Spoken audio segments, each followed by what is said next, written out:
We'll see. I'm just gonna see if I can start up the YouTube stream now. Let's see if it turns on. Huh? Seems to be. So far, so good.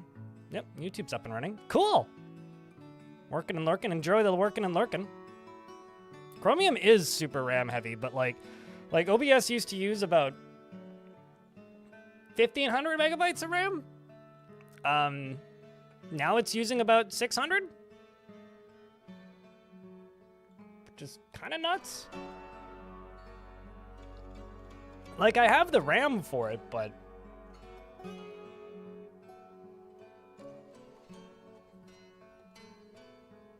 Which is a Pebble 2. Time to make a custom watch face. Cool. It's neat that they brought the Pebbles back. For one instance of Chrome, yes.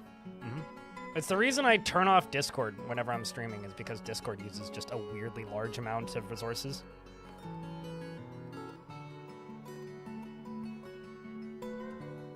Isn't it just taking as much as possible? Meaning, like as much as it could potentially need, kind of thing? Also, Jordan Meyer, it's good to see you. Hello, in the YouTube chat.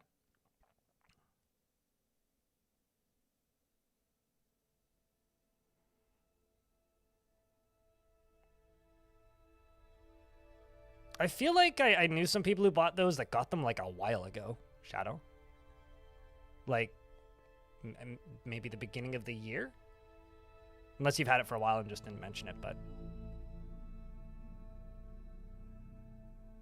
I'm just gonna turn the internet off on my phone so I stop getting notifications to my phone.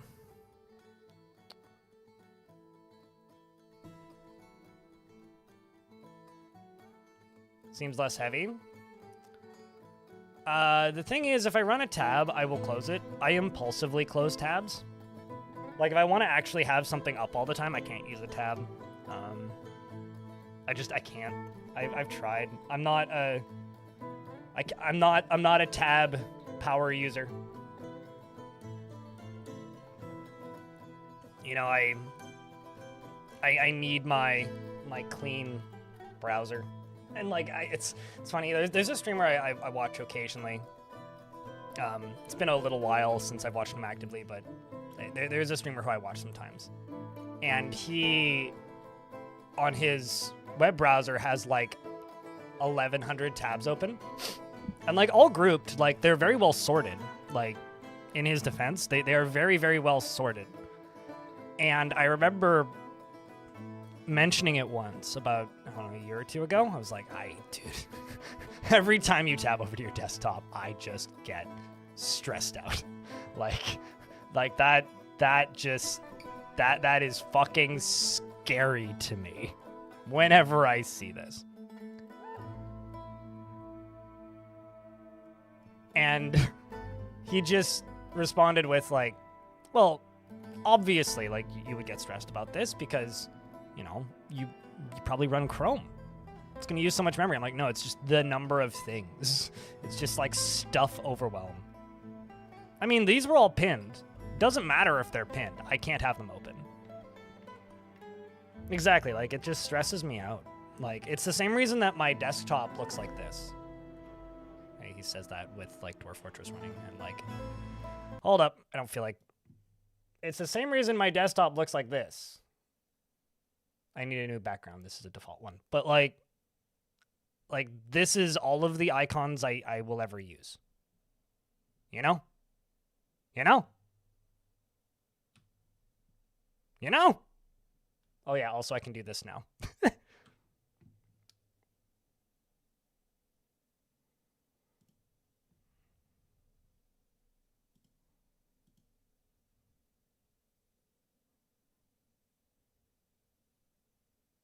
I can embiggen my mouse.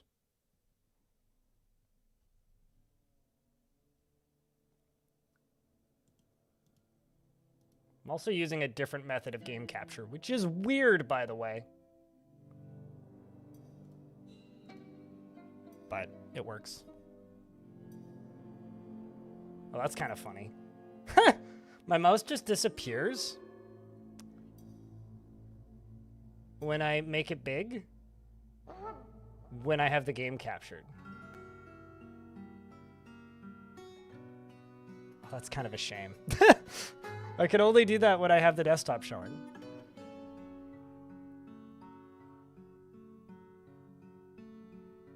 Oh, that's a shame.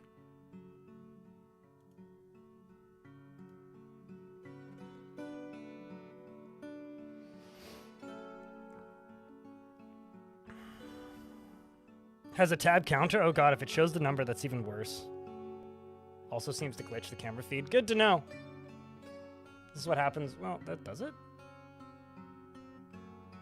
Look at my camera when I do that. Doesn't seem to. At least not that I'm noticing. It's pretty useful when you lose your mouse pointer. Yeah, I've had it installed for a bit, but... Or rather, I found it a bit ago, but I only just enabled it. Because I've been using Plasma for a while now, anyway.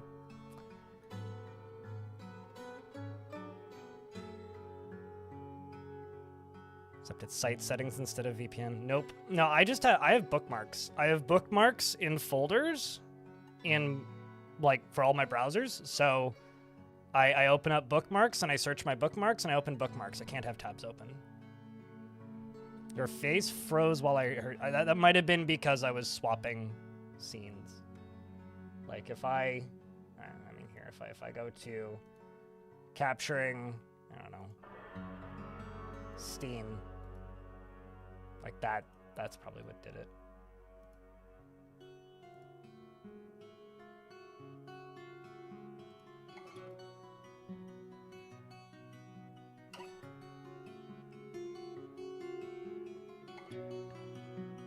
But if it doesn't work while I'm in game, I might as well just like disable it. Might as well, because there's no reason to have it running. It's just gonna make my mouse disappear periodically, so I'm just gonna go do that. Accessibility. Mouse navigation. Yeah, where is it? Shake cursor, that's it. Okay, this is...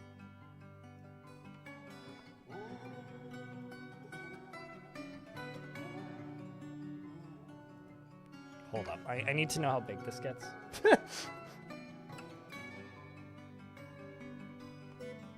That is a very big mouse.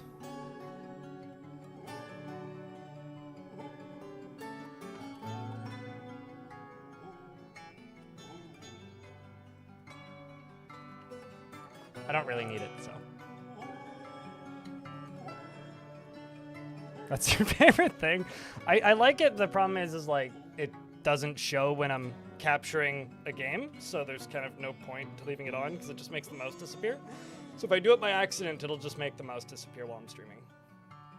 So. You always use your cursor, or it just makes you giggle. When I lose my cursor, I just go top left. And it always appears there. Always. Like, without fail. Like, I literally just push my cursor all the way up to the top left, and then I find it. And it's pretty quick. Pretty simple. Pretty easy. I've just done that for years, so. I feel like having a embiggened mouse would actually throw me off more than anything. Although, Darius, there is a non-zero chance that I actually just froze.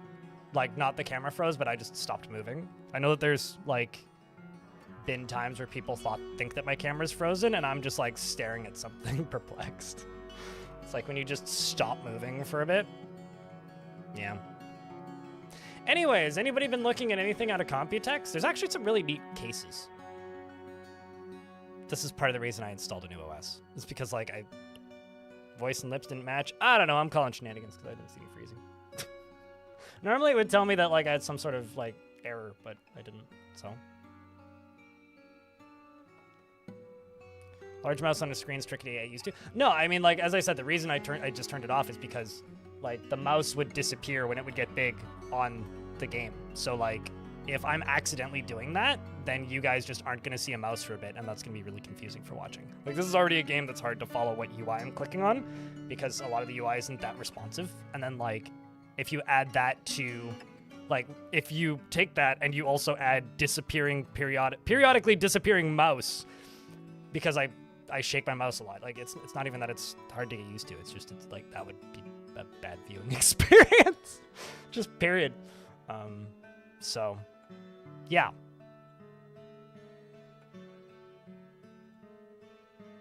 I am doing the thing that people know me for. Biggest John alive, except I'm waiting for people to tune in. God forbid I give the YouTube folks 30 minutes to tune in. Or 10 minutes even. Sorry, I'm having people do the play the video game, monkey! To which I have to say, I will, calm down. Go get a cup of coffee. What's up? It's been a minute. It has been a minute, Shep. Still finishing my coffee. That's what's up. You know, just trying to get by, trying to do the thing, trying to make YouTube videos, which is always a creative wall. It's like there's always a point where like I just feel like everything I make is bad. And I'm kind of in that point with a few projects, but I think I may have gotten past it because I went from having 5 minutes of runtime for the last 2 weeks to having almost 30, so that's good. Which means, I don't know, maybe halfway done the rough edit of the next big video. Working on a video with my editor, which should be out sooner than that, because that just needs to be gussied up. The rough edit's pretty much done on that one. Always need more coffee. Actually, I had no coffee, not yesterday, but the day before, because I ran out of coffee and the place I buy my coffee was closed, and I didn't want to walk all the way into town to buy coffee from further away. So, yeah. Trying to maintain inspiration to write on my blog, because I found that I had a bunch of posts in a row that were just me bitching about things, and I've been trying to be a bit more, I don't know, upbeat. You know, I don't want to just be like a gloomy, foggy cloud, which I was kind of turning into. I don't know. I think we all have moments like that. It's been very easy to just be a bit of a doomer. Yeah. So I've been trying to be a little bit less of that. I've had to tweak a few configs for the mouse cursor size after Shadow got their current monitor going from a 17-inch 1080p to a 28-inch 4K did cause some issues. How big did the mouse get? Oh, wait, like you mean just in general, not like the jiggle it to make it big setting, Shadow? Well, I mean, it's not that I don't feel bad about it. I don't necessarily feel, I'm using the wrong words, Tibe. I need to make a living, and when you are just a cloud of upset, people don't want to look. And in order to make a living, people have to look, because that's how I make a living. So it's like actually just bad for business to be a doomer all the time. So it's not that I feel bad about it, it's I feel bad about it financially. That's the problem. So like I'm using too general of a word. I don't personally feel bad. It is how I feel. But you know, it's kind of wild when, cuz like how do I put this? I've streamed through stuff like this before, right? Maybe not just like this, but like there's been financial crises in the time that I've been making content on the internet. But I don't know, I guess historically I had more safety nets. I feel like I have less safety nets now than I did before. Because like the last time this happened, I was living with my ex, and she periodically had jobs. So I wasn't always paying all of the bills. And right now I feel like I have no safety nets. So it's a different kind of stress. It's stress that I've had before, and I'll be fine. But it is still stress, and it's a different kind of stress than I've been used to historically from past experience.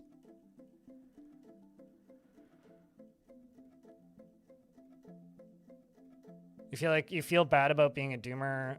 Well, like I said, I don't necessarily feel bad about it. I just realized that it's not what people want from my work or writing or videos or anything. So, necessarily. I think there's like a healthy amount of doomerism because it's just called being a realist, but like at the same time, like you gotta, you know,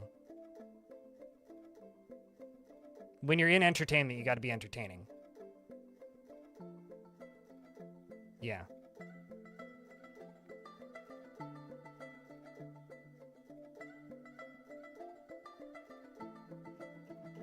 I mean, everything has its own problems, right, Shep? It's like, on paper, driving for Uber should be a dream job for many people, but the reality is it's a nightmare, right? And you need to remember that, like, for all of the benefits of, like, being a YouTuber or streaming on Twitch or being any kind of influencer content creator, you need to remember that we are just, like, for all intent and purpose, freelancers for big corporations, right? Which has all of the issues that come with that. Vivid Nights, thank you very much for the tier 1 subscription. Appreciate you. The gifted tier 1. No Q Turl? No cutie URL? Trying to figure out how to say that. Hello! Welcome, Raiders. We need to overwork them? Trying.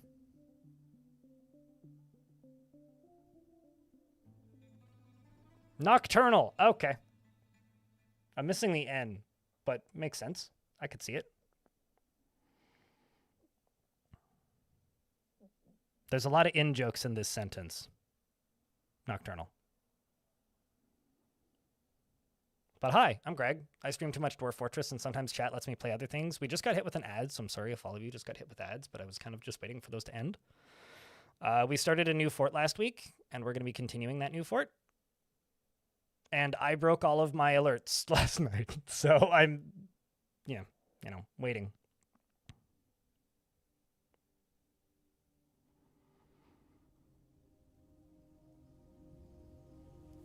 It's less of it being tough, Clippy's Revenge. How do I explain it? We'll just kind of wait until the ads are done anyway.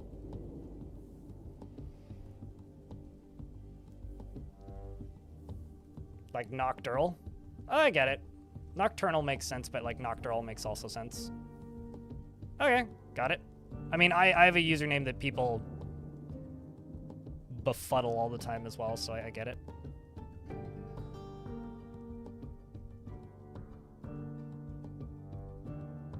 It was just unfortunate timing. Some waffles.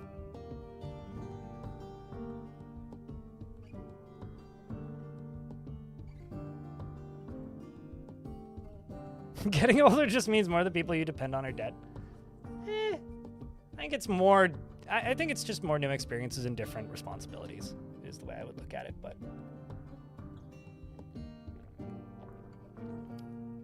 Alright, we should be through the ads now. Nocturnal makes sense.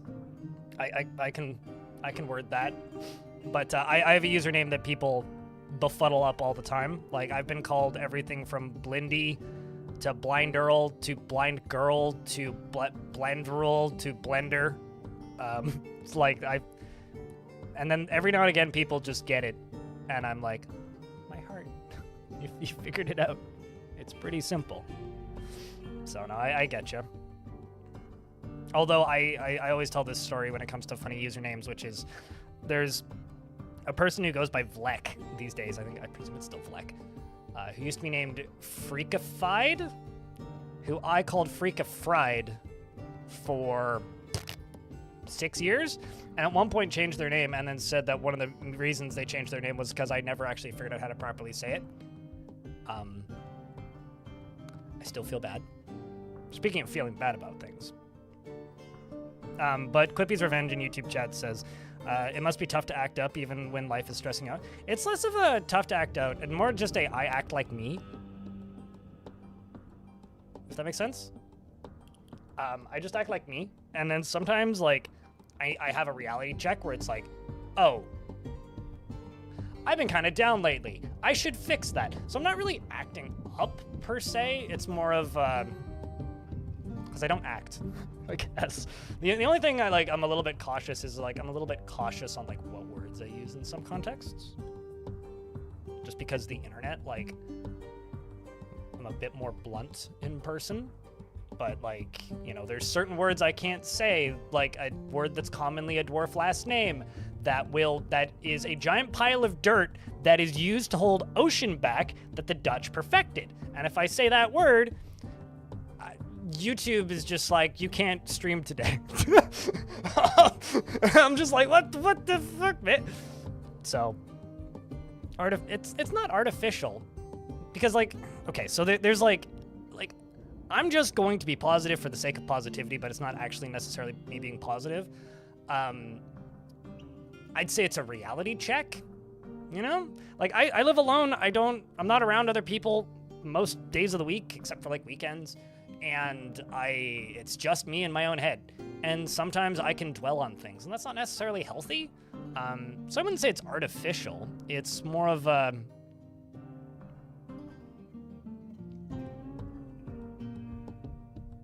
Like, artificial is I'm acting, or I'm doing an ad read for something. Like, that's artificial, like scripted, if you will. It's more of a, I'm going to go out of my way to be an optimist, which I could see why you would call that artificial, but I guess I just don't like the word artificial in that case. Forceful mood shift. No, more like... Because, like, for me, when I realized for a while that I've been down, it's not like... It's literally like the classic bullshit of, like, I'm gonna go work out more, you know? I'm gonna, in the evening today, instead of playing video games for 4 hours, I'm going to go outside for 3 and go for a walk on the beach. Like, I change my habits to make me happier when I realize that I've been down. And often during those periods of time, content drops. Like, I make less of it because I'm just outside, you know? Hope maxing. I guess that's what the kids could call it.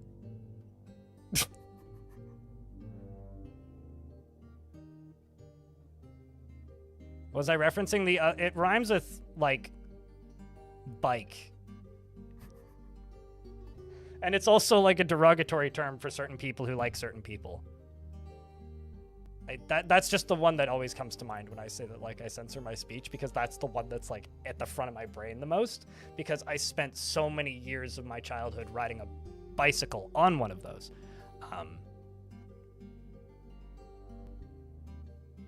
You're on your first DF playthrough and you have so much to learn. That's the best part. The Great Water Defense, correct. Mm-hmm.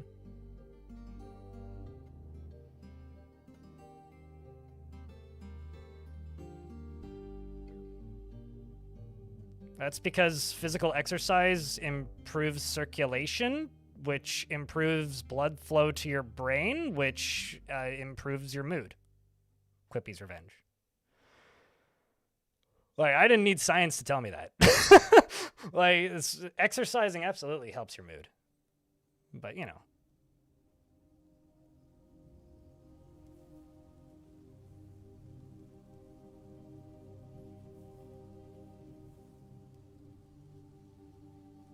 No, I just live somewhere that was below, like, well, not below sea level. I lived somewhere that was really close to somewhere that was below sea level that had those everywhere, and also cranberry fields. Now, I lived in the lower mainland of British Columbia, Canada, and now I live in, like, on Vancouver Island, which is, I mean, I can, if there wasn't a building across the street from me, I could see the ocean. Like, I'm right next to the ocean. So, no, previously I lived near a bunch of lowlands and farmlands that was just piles of dirt everywhere, keeping water away.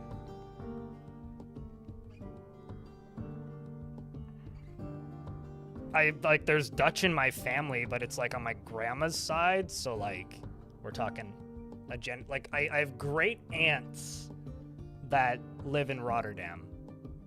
But, no, I've never been, and I'm not. It's just the easiest way to explain what I mean when I'm saying, giant pile of dirt, what keeps the ocean away that the Dutch perfected. And I live close. Also, they're not the only places in the world that have those. Those exist all over the world. In the case of BC, it's for most of Richmond. But the little Dutch boy stuck his finger in. That almost makes it worse. Like, I'm not gonna lie, that's almost worse, man. If I write it in Dutch, it's fine. Sure, but, like, I'm not being forced to touch grass. I generally, when I go outside, I realize I want to touch grass.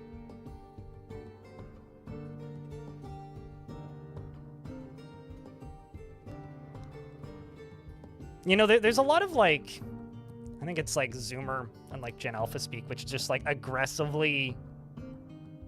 it's probably just my stupid millennial brain, but like, I read it and it's always, everything is like, it comes across to me as like overwhelmingly negative when referring to going outside, and I never will understand that. Like some of the greatest like weeks of my life have been spent entirely outdoors. I don't know.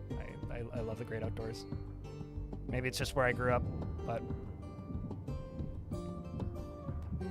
in fact, I technically touched grass this morning because there was some grass growing in one of my plant pots, and I uprooted it. So let's see if this crashes OBS. It probably won't. Cross your fingers. Hey, it didn't. Well, that's cool. Well, you have to touch it to load it into your pipe or roll it. We're still touching it.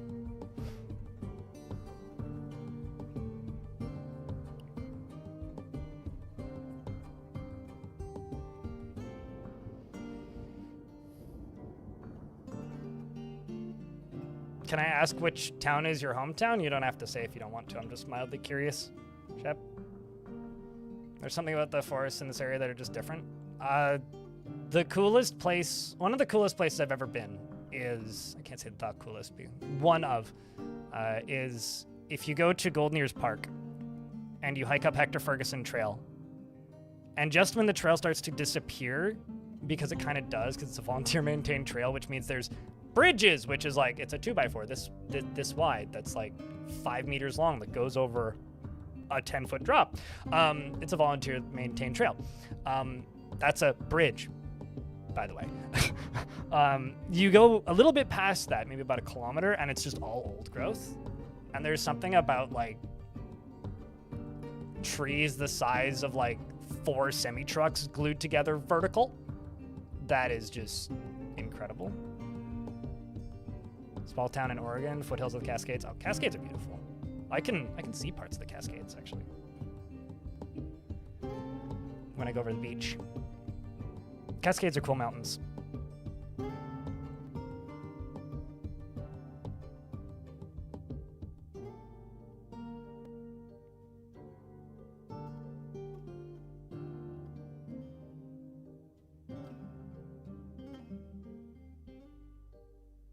Also, my condolences, Blackwind. So chat, I need everybody to pour one out, because Blackwind says, I wish there was sarcasm chat section for chat.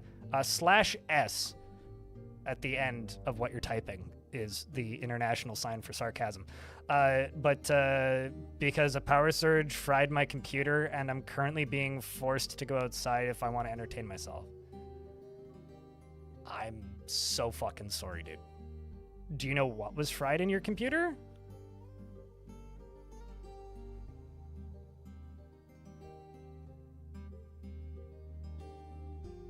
Because that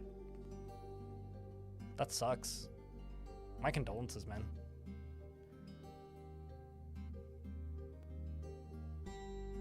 I mean, usually it's one specific component that gets blown. I mean, years ago, on stream, I had a graphics card fail and fire a jet of flame that big out of the side of my desktop.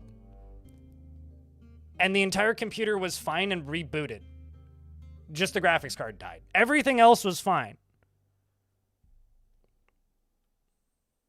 So usually it's just one component that goes and then everything else past that component is fine.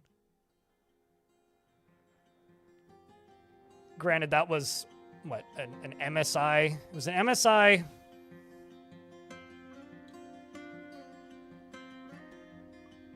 $770? I think it was a 770 card. But no, it was a bad solder on a capacitor that shorted. And it was apparently a known issue with that card, and they RMA'd it for me. So I did get a new card. But by the time I got the new card, I'd already bought a new card. So then I just had 2 cards.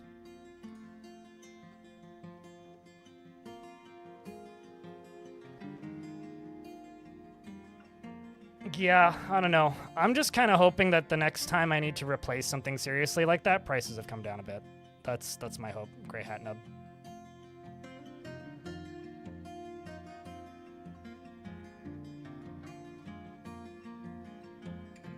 It's crazy that, you know,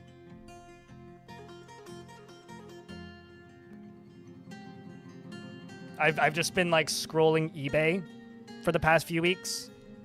Not even, maybe like 2 weeks now. Just looking for used graphics cards that look like they're not in terrible condition, so that I could get my DDR4 machine up and running again, because I sold the graphics card that was in it.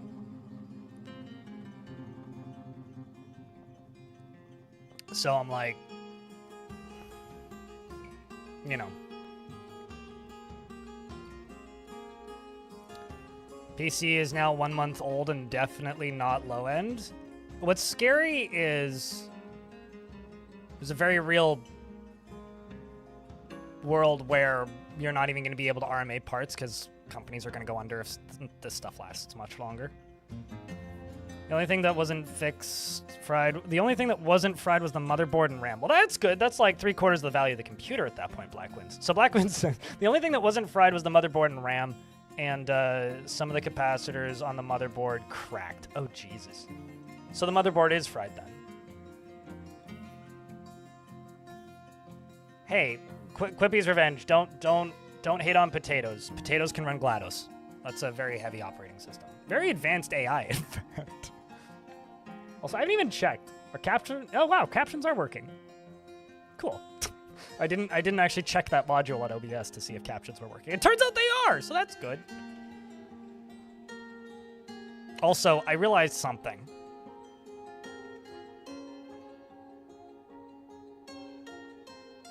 It's been almost 2 years since the original Godly Tombs. And it's been almost a year since the sequel. We're gonna have to do a part 3 soon.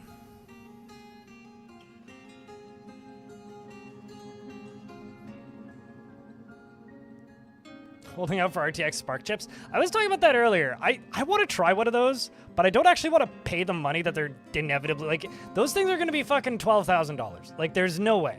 There's no way those are going to be even, like, anything less than unobtainium.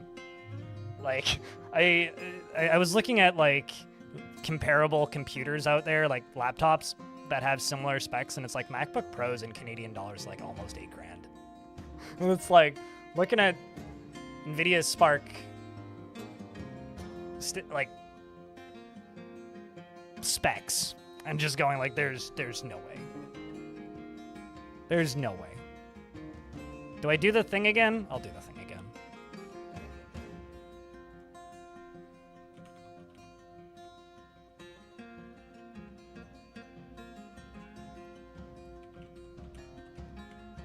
Oops, I can type. There you go, that's the OS. Oh no, also, I can't wait for a bunch of people to buy them and be like, this doesn't run my games! 4,600? No, I'm talking about like the stuff that was just announced the other day. Darius.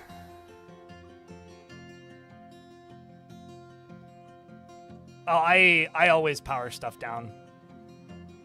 I am not a computer sleeper. I always fully power stuff off.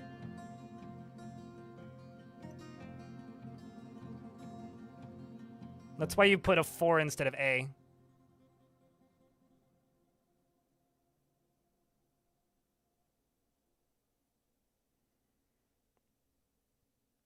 Yeah, but are those the laptop? Okay, so they announced NVIDIA announced 2 things, right? It was like a laptop that is a laptop that runs NVIDIA Spark devices. Just checking something. Okay.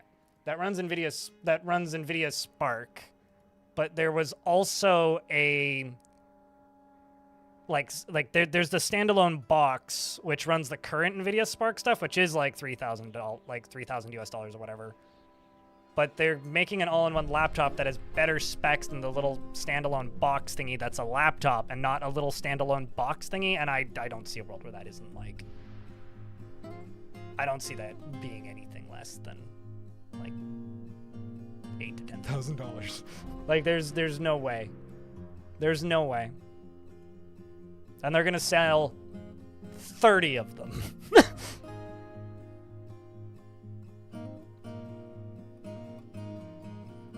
Drop the price? Don't be silly, Chef. Don't be silly. What's RTX Spark? I'd say... Uh-oh. I need to fix DF hack. Sorry. I just debated all of chat. Give me a sec.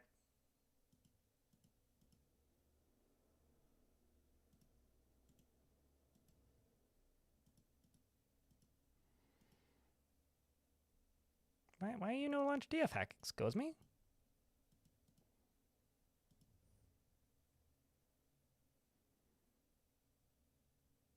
Maybe I need to reinstall it.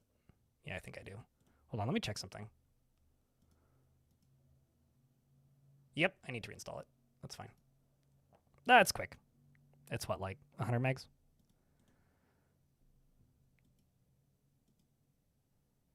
This is what happens when you manually backup install directories.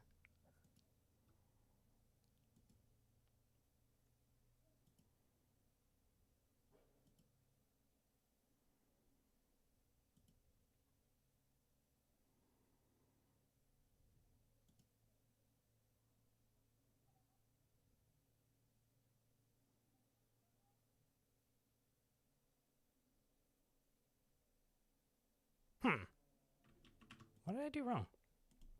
Where are you installed?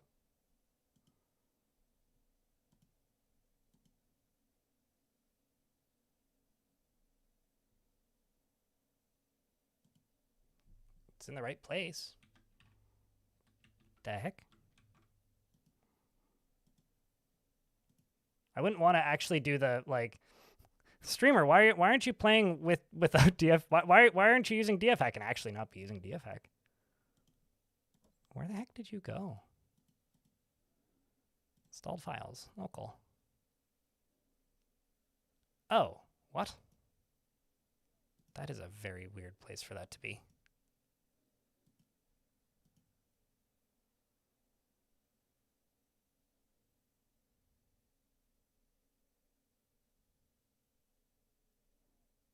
Because it's supposed to go into the Dwarf Fortress directory, but it didn't, which is weird.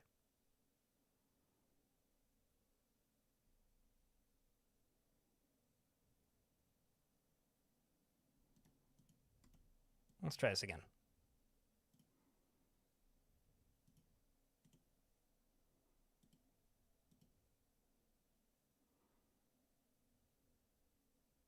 Do you hate DF hack? Going back to the old school jokes, is we?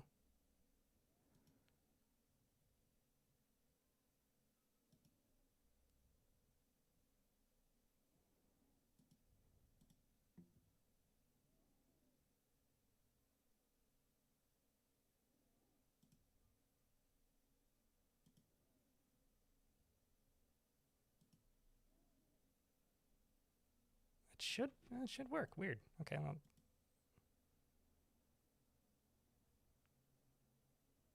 What happened to the Dragon Fort I had? I got bored and retired it.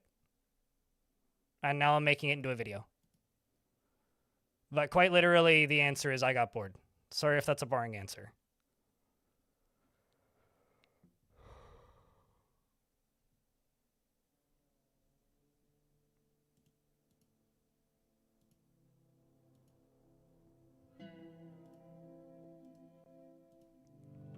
Yeah, I'm actually not sure as to why DF hack ain't launching.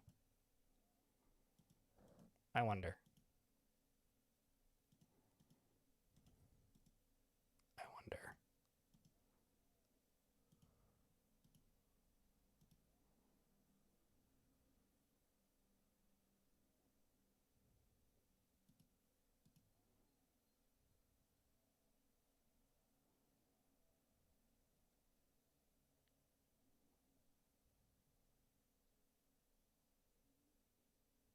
Still had a task open in Task Manager? Task Manager? What in the Windows is this? You manage tasks with a manager? I don't need no middle managers for my computer. It's funny because, like, it worked yesterday. That's what's perplexing me.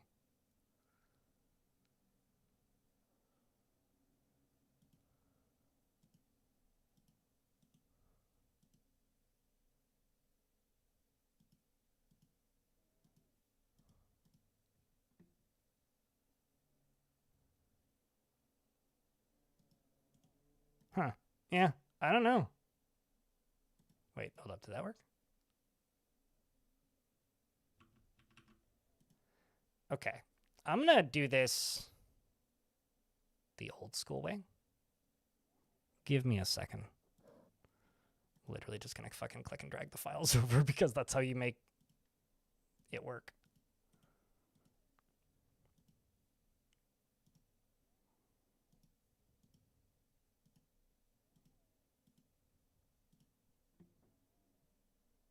I've never launched WIP by launching dfhack.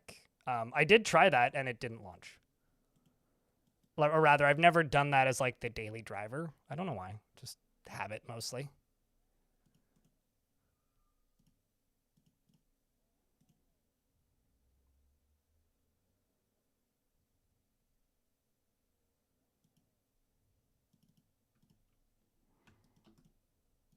Turns out, though, this is actually very easy to just do manually.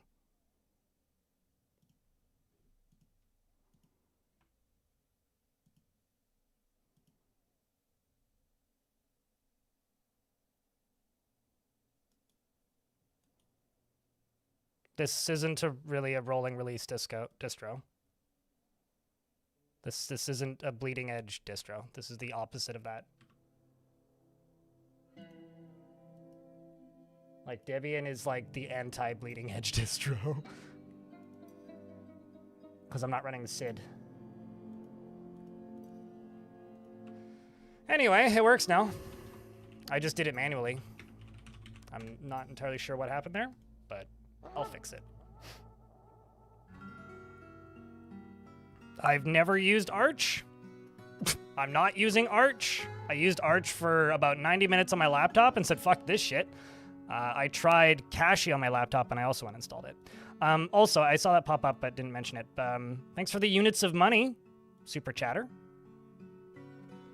Appreciate it. Who else uses lead goblets? I'll use lead goblets when lead is available. No, I'm on, I mean, here. I'll do it one final time. And then probably just leave it up in the background so I can tab over whenever people ask.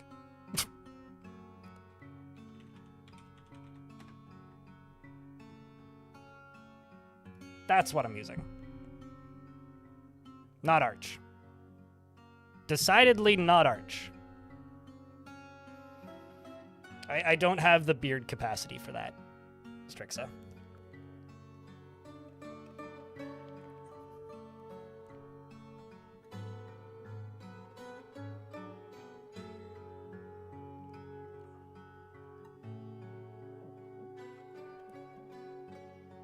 You know, at this point, I feel like not Arch, by the way, is actually the flex because I feel like so many people are using Arch.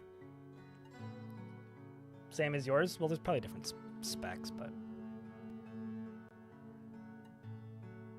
And maybe not if you hate yourself. It's great if you have the knowledge, know-how, or the free time and you want your computer to be a hobby. My computer is a utility.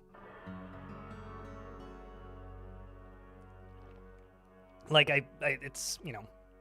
It's the same reason you don't buy, like, a Ferrari for a daily commute, you know?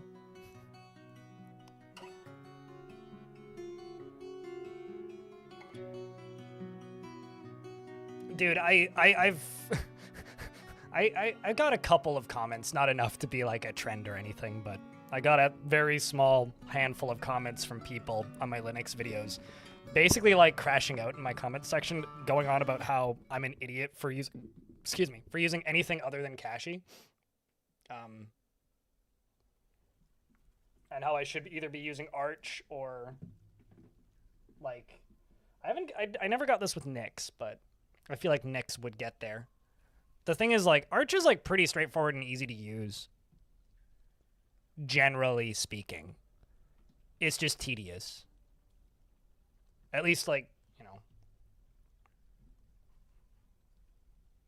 In the grand scheme of... modern Arch ain't that bad.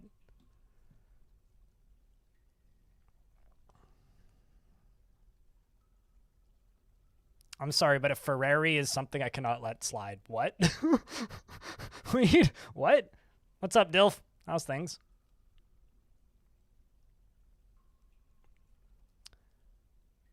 Those with Arch are just vocal about it? Well, I think that people who say Arch, by the way, are just memeing. And that's totally fucking fine. Meme away. Oh, yeah. I get to redo all these.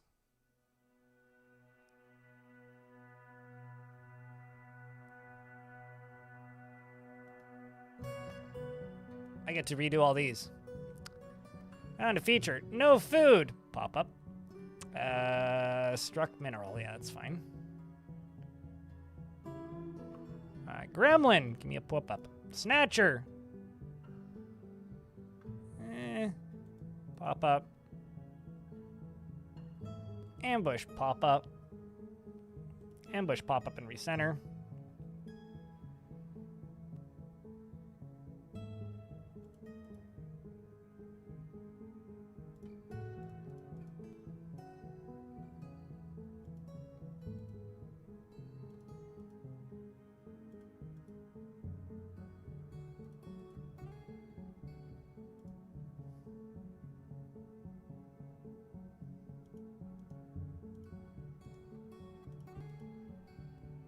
I'm actually turning on more than I had previously.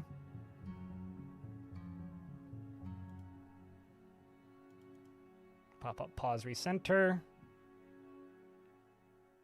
Mega Beast, pop up, recenter. Where Beast, pop up, recenter.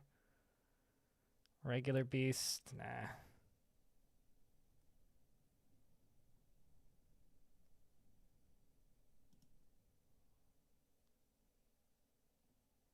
I don't know if I want Citizen Death.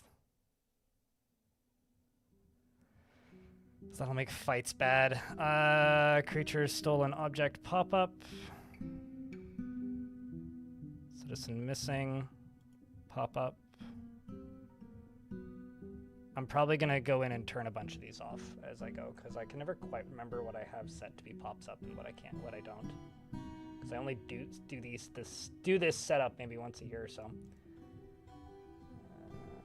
Mandate ends, mandate, animal trained, masterpiece, defaced, election. Work order completed, job overwritten, demand forgotten, new demand. New demand ain't bad, but I'll remember it. Like, if you're new to the game, honestly, I feel like new demand and new mandate should be up, because then you know when something gets demanded. Wedding, yeah, tell me when somebody gets married. I'll probably notice anyway, but...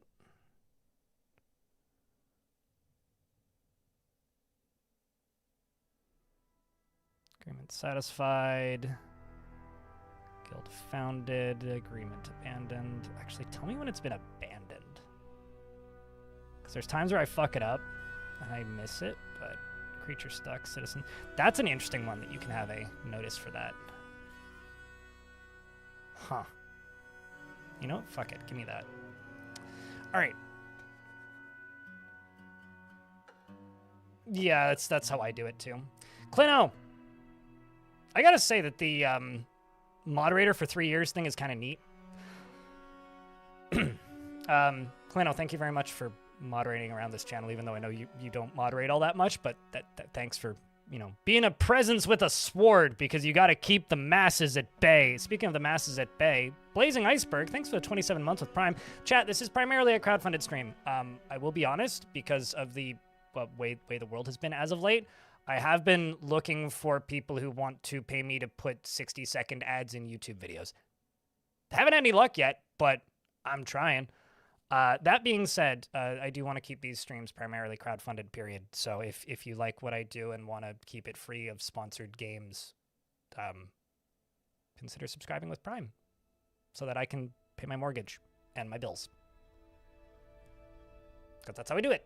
So thank you very much for hanging out and tuning in and using those primes and subscribing and using all that stuff. Was the siege notification not on? I thought it was on.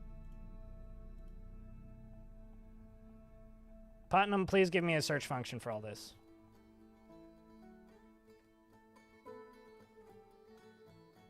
I'd swear that sieges weren't on. Because, like, ambushes are all on.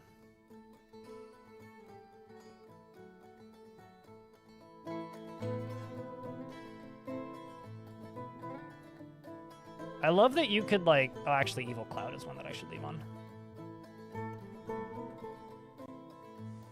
Same with Weird Weather, just because of this map.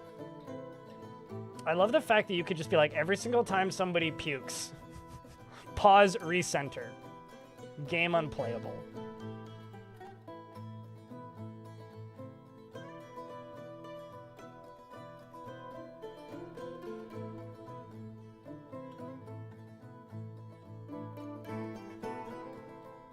You know what? I'm just gonna wait, and if nothing happens, then I will assume it's not on. Autosave frequencies. Seasonal. Sweet. Wait. FPS is set to the default. Which is higher than what I want it set to. 100, yeah, no, let's go down to 70. Alright, it's on pause. So the named dwarves in the fort currently are Ilmirin, Tricky, Dolores, Frosty Noodle, Viking Ball, Telenartho, Bastet, Carbohydrates, Murloc, and Serverlord. Now, with this fort, if you type in exclamation point goal, I'm kind of trying to make this one a little bit more character-driven. The past few forts I've done have been not really challengey, but like kind of goal-oriented. This one I'm trying to be a little bit more of a story run. Like, so this is our expedition leader who's kind of building the theme of this fort. This is a haunted map. The dead do resurrect on this map, so you don't really want to, you know, how do I put this? Incentivize a lot of butchery. So we're going to try and keep animals down to a minimum, if possible. He is private to the point of paranoia, unwilling to let even unwilling to reveal even basic information about himself. He is rarely jealous and swayed by emotional appeals. He's very happy and optimistic and has an overbearing personality. He is slow to anger and he has a strong need to pay back any favor done for him. He is very humble and he is pleased by his own appearance and talents. Generally acts impartially, is rarely moved to mercy, and is disturbed by this as someone who dislikes those that acquire power over others. He tends to be a bit stubborn in changing his mind about things, and he is quick to form negative views about things. He finds obligations confining, though he's conflicted by this for more than one reason. He can occasionally act without deliberation and is slow to trust others. He isn't particularly interested in what others think of him and can handle stress. He tends to make a small mess with his own possessions. If you would like to redeem a dwarf, you can do that via the Twitch redemption. Some of these dwarves, like Serverlord as an example, actually migrated here. As you can see, Serverlord's actually in a squad, which means I think I need to add Serverlord to a squad to make them able to do stuff, because currently they're in an unrelated squad. So now that I've put you into here, you're now in the bronze bands, and if I grab this squad and delete it, that'll probably fix that, right? Yes. Because they were set as a soldier with no activity, which is a little odd that they were still in a squad after migrating here. So, like, this dwarf is 123 years old. This dwarf was in my previous fort from the year 200. As you can see, I've played in this world for quite some time. This fort is right around here on the edge of this haunted glacier. My previous fort, who we're actually allied with, apparently, the Bolt of Contests of the competitive control, are right over there, and Monster Mash, the fortress that had dragons in it, has a population of 1,000 Dorfuses now, as well as the Dark Goblin Pits over there, which I founded myself, and this Hillocks of Gilded Hall. All the way over here is one of the first fortresses, if not the first. I think it's the first fortress I did in this world. This is Squidward. Now, Squidward was a fortress where we tried to catch whales, and we had some success. Then after that, I think it was right after that, was the fortress of... Yeah, over here. Violent Hunger, and then After Casket. Actually, it might have been the opposite order. It might have been after Casket, then Violent Hunger. Anyway, those two fortresses. After Casket turned into a video. It's the I followed one vampire for 10 years video.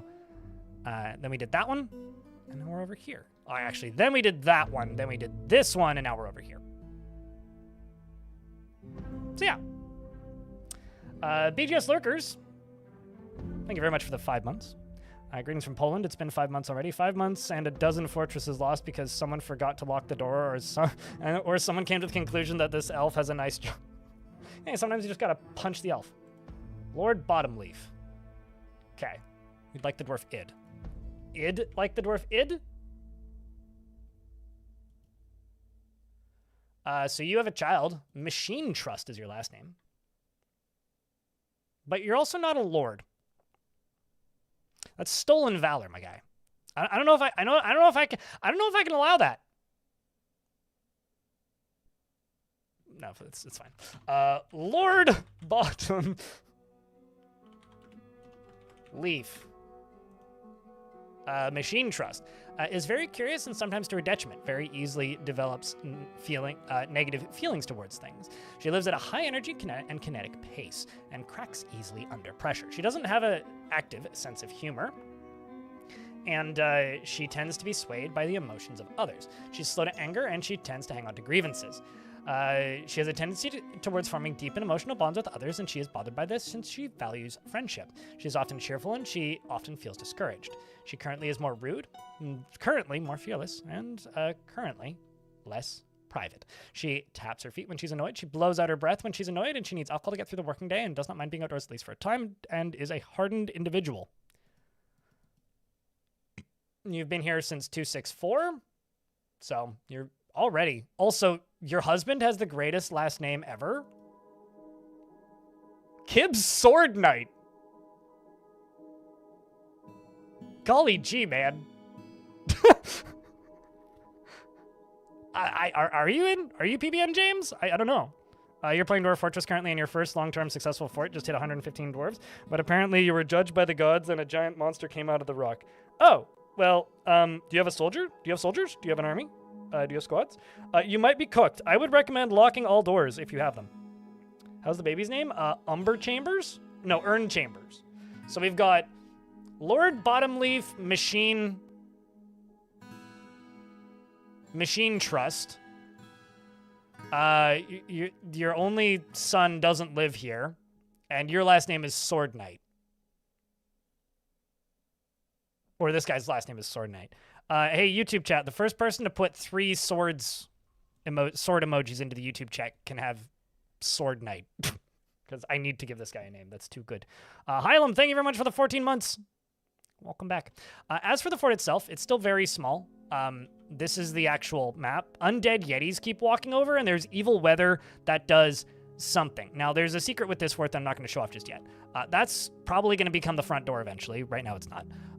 I've got this little messy area down here. There's this kind of little open area. We have no bedrooms yet. We do have beds, though, so I need to get to bedrooms. We got a little kitchen thingy, and I found an aquifer, so we are in the process of getting some farming up and running here. And then if I go down, it goes all the way down into here, which actually has some farms where I was farming, but I'm in the process of moving that back upstairs because it's just more convenient to do it that way. But the secret, well, actually, did I go any further down than that? I don't think I did. No, not really, just kind of down to there. But the secret with this fort is chat really, really, really wanted me to build a fortress on stilts. So you see this?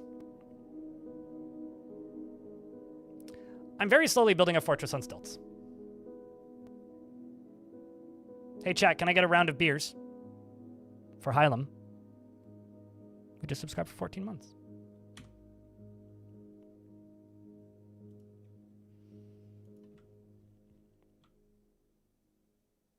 I try not to take bribes for it, 802 Nick, but I'll give you a table.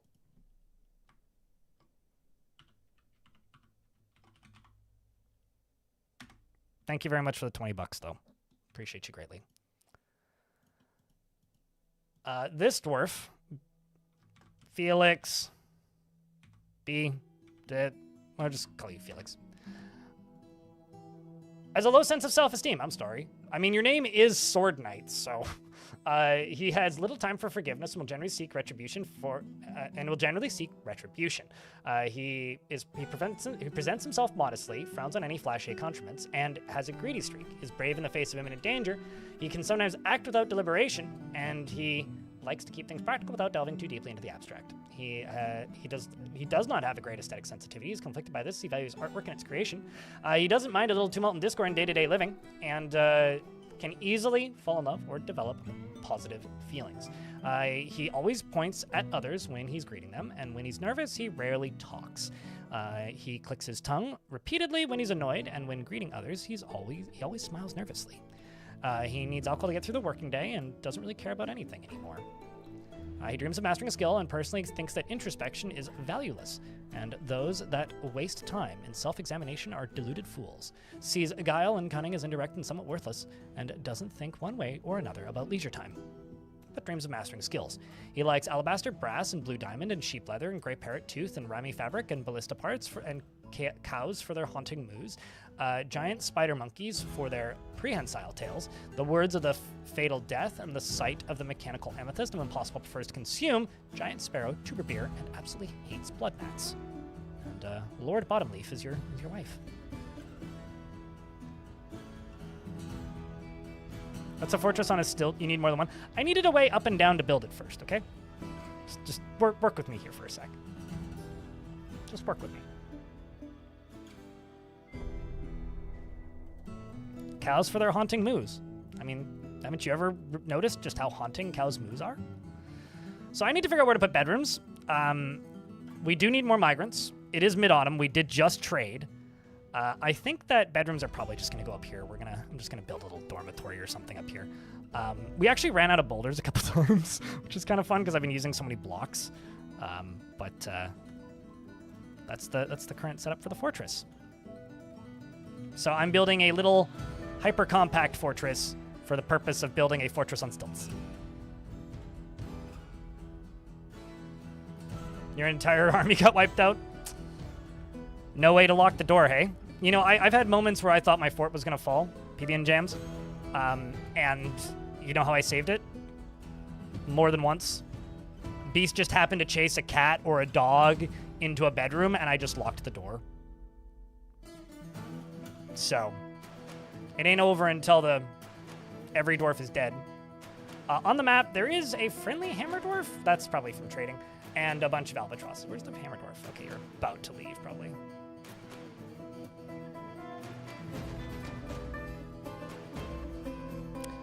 So, there was one time, PB and Jams, where I had 140 dwarves, okay? And then they all died. And then after having 140 dwarves, I had 20 dwarves, and I was able to get back up to 140 dwarves and achieve Mountain Home. So, I have faith in you.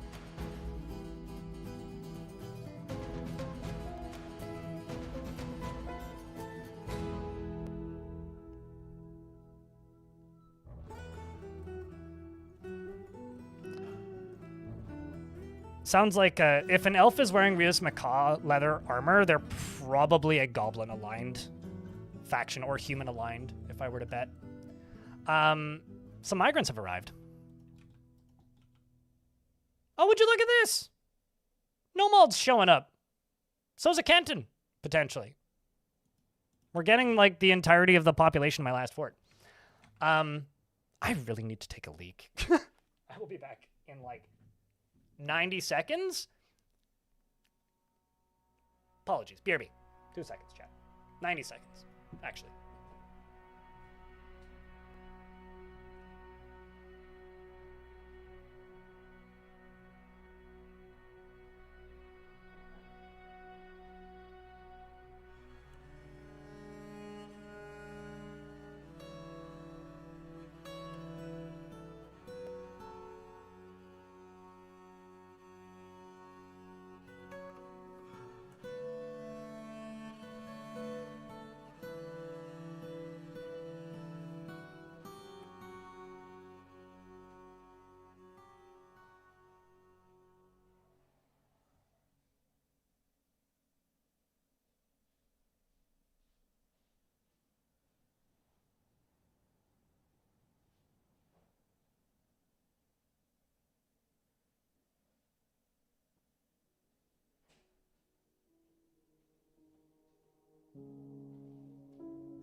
Also, I'm going to change one thing about that table name.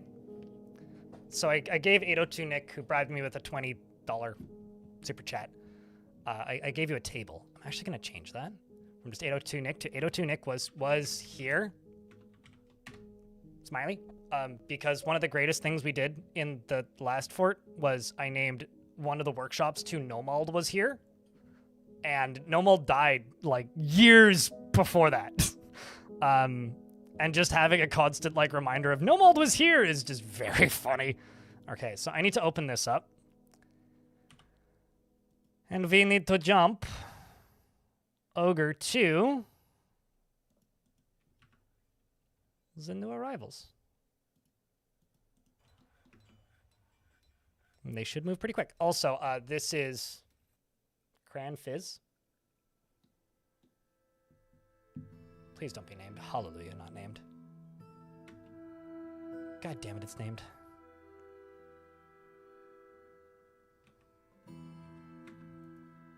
So let's see. Who do we have? Got a Kenton, Nomald, Daggett! All these dwarves from the previous fort. Who else is migrating in?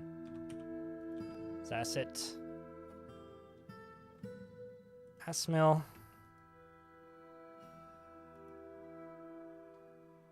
Jagna's spouse. We'll go with oyster shell rings. Also, chat, can I get a round of beers for Vivid Nights, please? Who's keeping that subscription alive? All right, never mind. I'm misreading it. I need to adjust things. Sorry, Vivid Nights. I need to adjust my respond thing to from the new one to the old one because it looks like fucking indistinguishable, and the 13 number in there looked like a subscribe for 13 months to me. That's entirely on me. Don't. Sometimes I live up to my username. Bully! It's Bully played. Holy shit. First unnamed dwarf. That's crazy. We got Murky, the passing acquaintance. Okay. I want to know. We've got Udil and then nephew. Niece and niece. Has anybody seen that before, and what that mean? I don't think I've ever seen, like, a family member existing that doesn't exist, you know?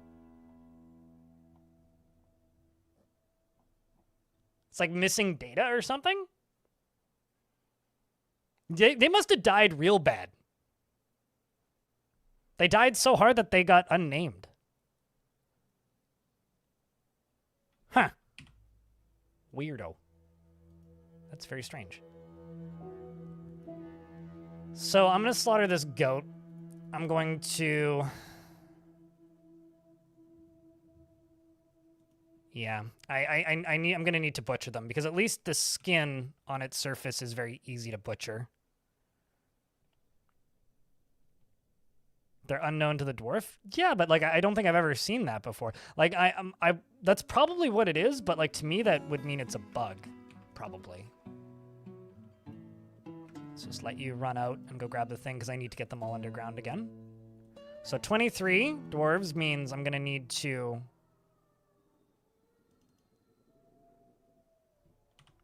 acquire a few things. That's what I'm gonna need.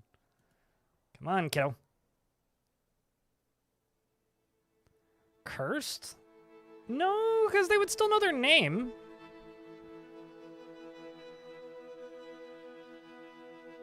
I'm pretty sure that's just on by default all the time, isn't it? I don't recall unremoving that. I also haven't seen that at any other point. 8-cut buck.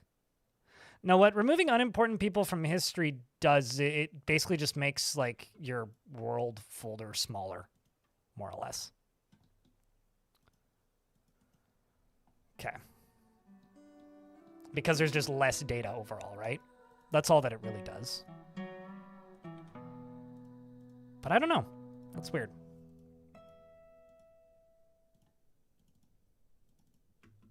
It leads me to bet that there's probably just some sort of missing data headers. Like I've probably just found a weird niche bug.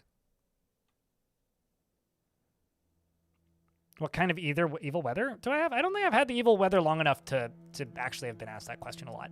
I don't know, because nobody's touched it yet. This is still a very new fort. I mean, I streamed for like 6 hours on Saturday, or 6.5 hours of Dwarf Fort-ish, which is when I started this fort on Saturday.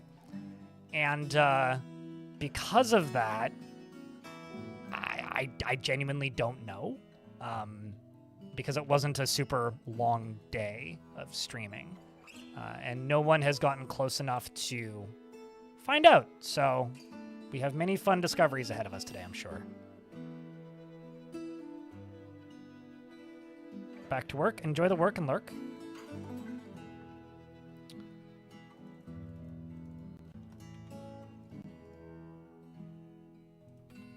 It's reinforced wall. Got a bunch of sandstone. Could just do sandstone. This is just going to be a dormitory, plus probably some other things.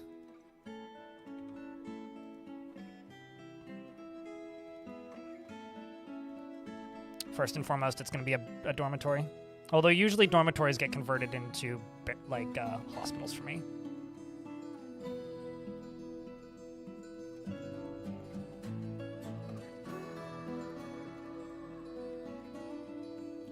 Yeah, so we have this thing we have the Infernal Merc, which drifts around. I'd be willing to bet it's probably some evil zombie creation thing because we do have, it is a resurrecting biome, so.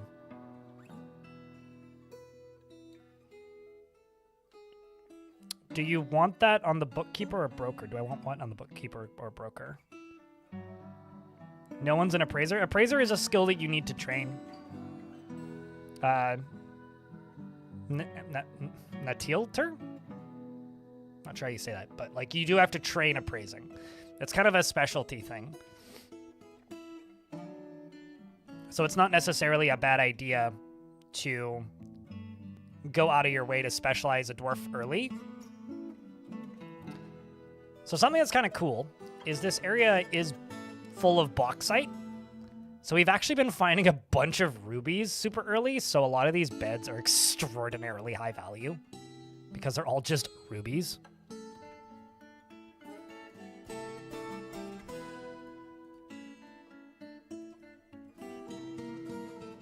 And let's do just a statue. Just a statue. Yeah, down here it's like white jades are what we're working on, but blue garnets, red flash opals, red pyrops. So maybe we've run out of rubies. May have used them all, but we did have quite a bit for a while. Lennox, it's good to see you. How have you been?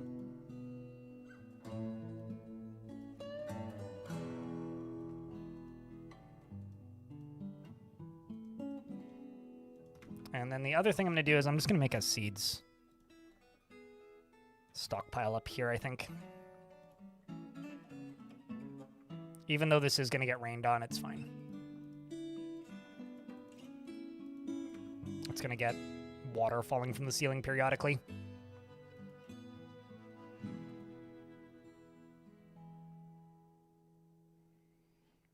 1-3 Pokemon plushes at the arcade today. What Pokemon? Not that I know anything about Pokemon, nor will I really know what they are when you tell me, but I just want to know out of curiosity. So seeds, this is going to be for plump helmets. Pigtails. Cave wheat. Dimple cups. Sweet pods. There we go.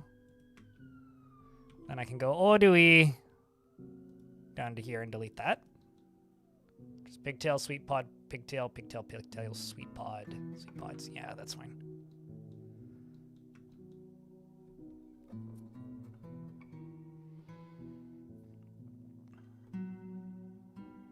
How do I know it's resurrecting? Because every single time you butcher an animal, their skin comes back to life. And causes combat logs that are very obvious. That's how I know it's resurrecting. That's usually the way you find out it's resurrecting, is when you butcher the first horse. But the actual Glacier here is, or rather the ocean here is Untamed Wilds, and this landmass is the evil resurrecting area. So as long as animals die under the ocean, we won't have animals resurrecting, which is kind of nice, actually.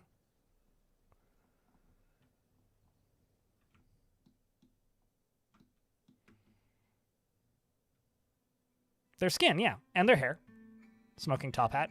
Thankfully, skin dies pretty easily. Like, they just need to smack it once or twice, and then they just die. So that it's not too threatening, really.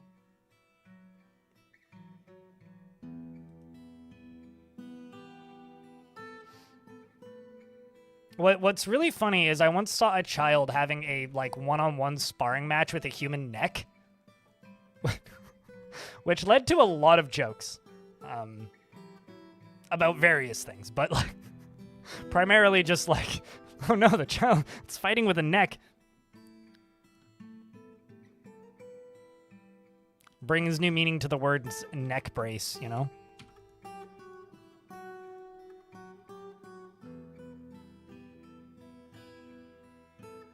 It was a very intense sparring match. Well, especially if it was somebody that you knew's neck. That's even scarier. You know, honestly, though, if I had to fight with most humans' necks, I think I would be okay. If I had to fight against Corpse Grinder's neck, I'm not certain I would be okay. I think I would die in that case. Or like,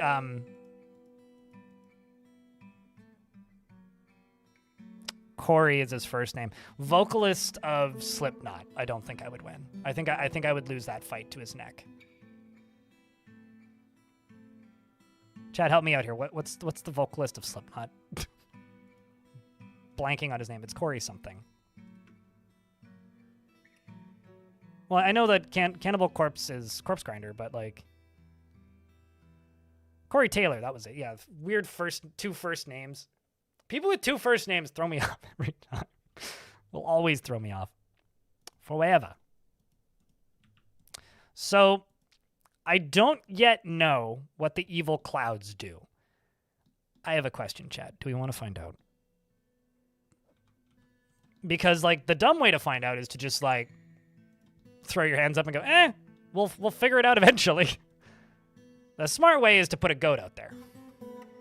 But that would be probably killing Nomald's pet. Or I could put a reindeer out there. Or I could put a sheep. Or I could put a bunny rabbit. Let's put the bunny out there. That's cheating, though. No, I'm going to deal with my mistakes one bunny at a time.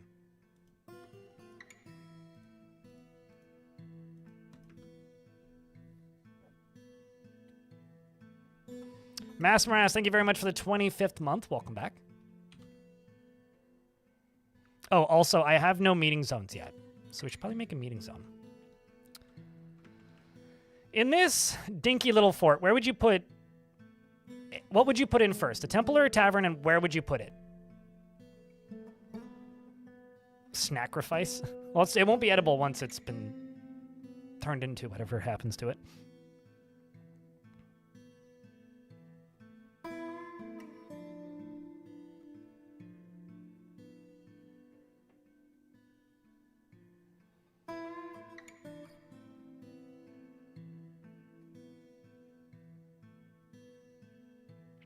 Watched a video a few days ago of a band cooking open fire Chinese noodles in a great walk in a small room while playing Duality by Slipknot, and they had drums and guitar in the background.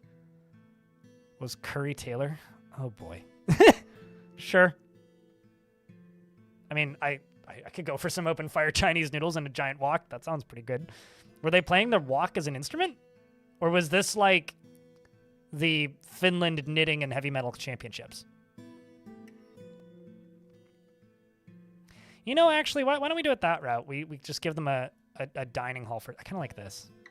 Just have like a big ol' walkway in this way, maybe? Make that into a dining hall. And expand it south.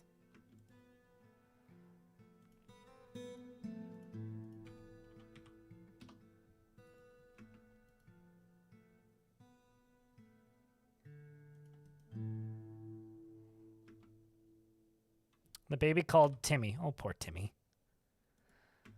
Oh, poor Timmy. Timmy's a lady. Why'd they name me Timmy? Well, they named me before I was born. Timmy! Short for... I don't know. This doesn't... she doesn't stick with things even if minor difficulty arises. She's not a very effective glue, that's for sure. She is very quick to anger, and she tends to make a small mess with her own possessions. She has an active imagination and is somewhat quarrelsome. She is bothered by this since she values friendship. She can easily fall in love or develop positive feelings. She often feels envious of others and needs alcohol to get through the working day, and is starting to work slowly due to its scarcity. Bastet, give your child some alcohol, you fucking lazy son of a mama. The hell? Bastet Nail Road. Like, get to it. Oh, also nicknames are off. Supposed to be centered. Whatever. Actually, I'll leave it for the minute because it is actually easier to sort by them.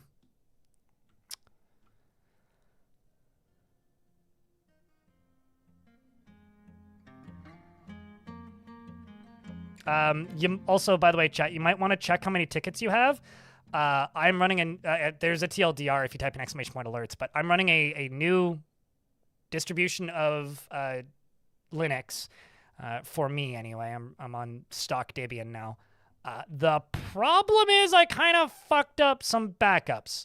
That is entirely my bad, but the result is we are now 2 years behind in tickets and hours. I don't have a way to fix it. I could manually go through and like try and fix it. So if you like email me approximately what hour count you had and tickets you have, I'll honor it. But I'm in the process of fixing that. No, they don't feed their kids breast milk in Dwarf Fortress. Like as far as I know, that's like straight up just not a mechanic. Call it a server wipe? Sure. Guys, it's Wednesday. I think that was the... Or was it Tuesday?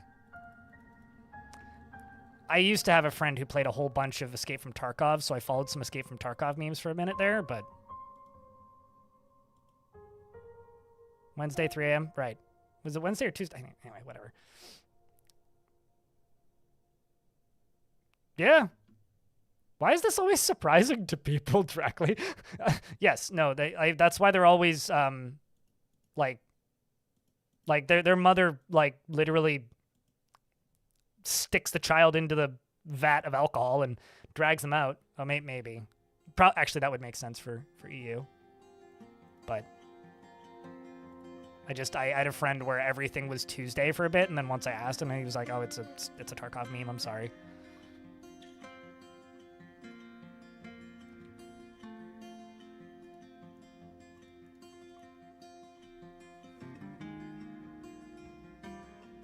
They're not mammals, they're mushrooms. I mean, maybe. It's like, you know, if we are the, like, evolution of apes, then dwarves are the evolution of mushrooms. I could get behind that. There's some fun to be had with that. Hold up, I gotta go do the very important expanding of the ice roof.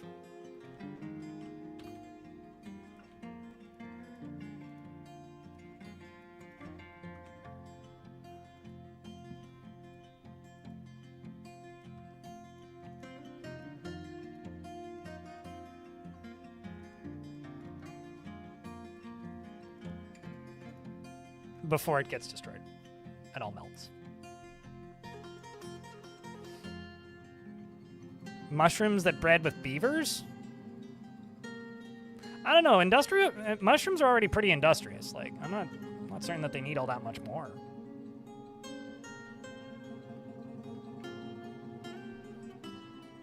Like orcs in Warhammer? Aren't orcs in Warhammer spelt with a K, though? How dare you misspell the orc? Frosty Noodle has been taken by a Fey mood. The Feyest nude. A Frosty nude. In fact, I think this might be my first Fey mood, and I don't have a forge, and he's a weaponsmith. So I will make a metalsmith. I don't know if I have any metal bars. We'll find out.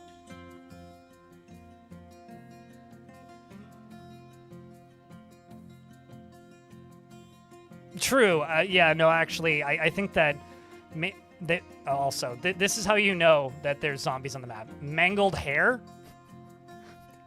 Yak bull, mangled hair. Horse, mangled head hair. Turns out, like, in order to kill those, you just need to, like, punch them once, so they're not very threatening. But it's enough.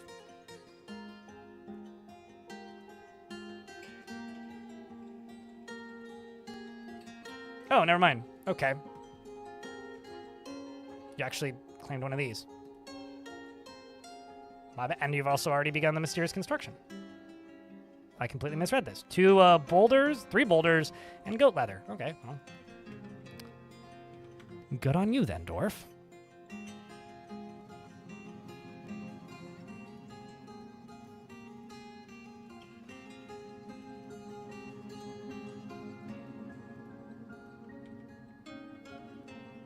Welcome back, Raging Cave.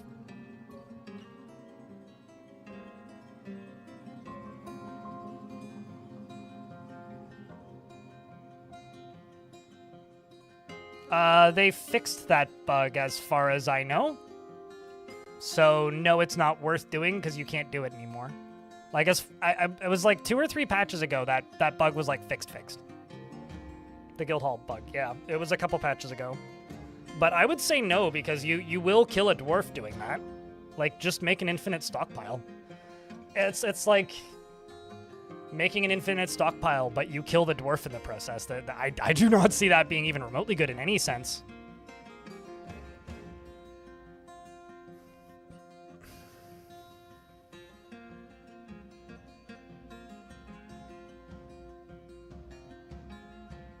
Falling from their mother's eyebrows? Or chin hair? Because even though they don't have beards in the vanilla game, I still imagine that they're very fuzzy, you know? How's Pure Debian so far? So the OBS distribution for Debian has no Chrome plugins, which is really good because it runs at like 1/3 of the memory usage than what I've been used to for the last ever. The problem is I don't have alerts, and chat's not on screen because I have no way of capturing them because that's a Chrome plugin. So now I'm trying to decide if I want to, like, free up the extra RAM and just stick with this and find a new solution for alerts, or if I want to just build it myself and, like, use the alerts. But so far it's been really nice. My editing software runs significantly better. I don't know why I'm surprised by that, but I kind of am. It's almost like using a KDE project open source video editor runs better when you're using a distro that's built around KDE as an option. Almost like. I'm not sure why that is.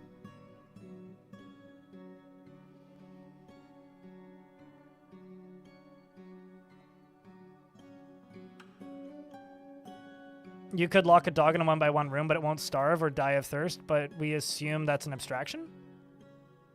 So, they have a skill. Same with, like, chickens, which is hunt for small creature. Dwarves will do that directly when they are starving to death. So if you have a dwarf that has not had any food in so long that they are literally dying of starvation, the dwarf that is dying of starvation will be given that, we'll start using that skill, which is hunt for small creature. It's one of the things that you can do in adventure mode, and it basically just exposes all of the vermin that the game is processing as like an abstracted number of vermin in the tile that they're in. It's very obvious with things like pigs and chickens that are searching for bugs, and cats, because they actually kill them and leave the bodies.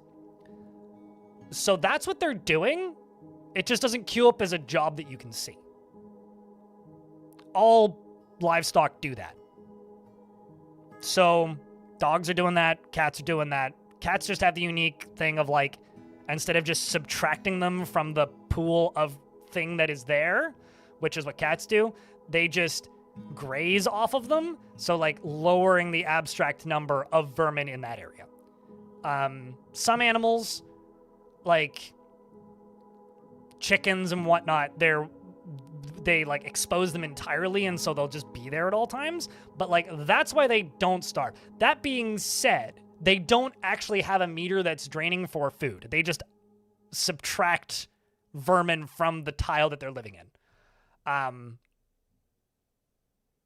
So is it abstracted? Kind of. But like when it comes to grazers, like they're subtracting grass tiles. So like if you stare at them grazing, like grass tiles will disappear, but grass tiles can also be trampled. So things running over top of them will make them disappear anyway. Just grazers subsist off of trampling grass, I guess. It's not really hidden. It's just, I mean, it's on the wiki. It's just not really explained in game in any way. Unless you're like extraordinarily observant and have played a bunch of adventure mode. Frosty Noodle, the metalsmith, has created a Caesar, a sandstone toy boat, and offers it to the Oblivion Gate. Winter is upon us. This is a sandstone toy boat. All craftsmanship is of the highest quality. It is encircled with bands of sandstone cabochons and rectangular bauxite cabochons. On the item is an image of strife dashes, the Princess of Spoiling, the square adamantine breastplate in sandstone. On the item is an image of a gizzard stone in goat leather. I think I'm going to make this into a guild hall and put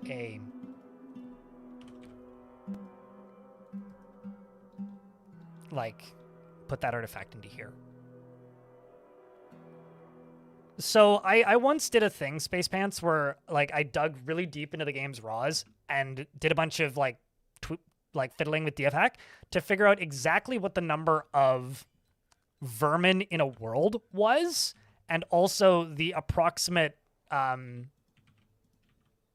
amount of what's the word I'm looking for here, as well as the approximate amount of vermin in a map was based on the number of tiles. And the number that has stuck in my brain is about 40 billion spiders. Not per tile, per, like, large world. So, yeah. But, like, you know, your average beehive in Dwarfort has, like, 20,000 bees in it or something. But, like, that's why there's so many goddamn webs everywhere. They're just, like, hidden. So if you play adventure mode, like, it's maybe worth loading adventure mode at some point to try this. If you play in adventure mode and you use the search ability, which is just one of the abilities at the button, I think it's capital S? That might be sneak, I don't know. But there's, like, a search ability. You can, like, find and pick up bugs. And it's useful if you're starving to death because you can just eat them. But, It's an ability that dwarves basically never use in Fortress mode, so a lot of people don't even realize it's a thing.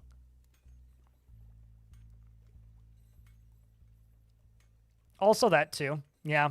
There's certain types of vermin that are more active at certain times of day or in certain areas, and so if you just like squint at the overworld, sometimes you'll just see them. If you're playing, like I remember, like if you turn on ASCII as well, and you squint at like areas, although this place is pretty dead. If I maybe down in the caverns, all the little tiny movements are vermin, but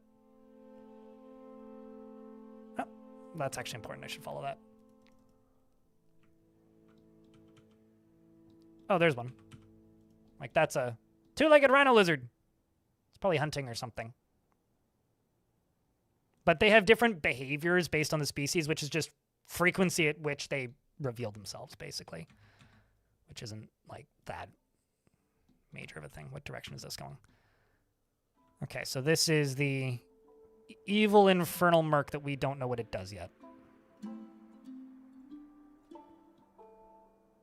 Seems to be going this way. Yeah, it is. That's probably not going to hit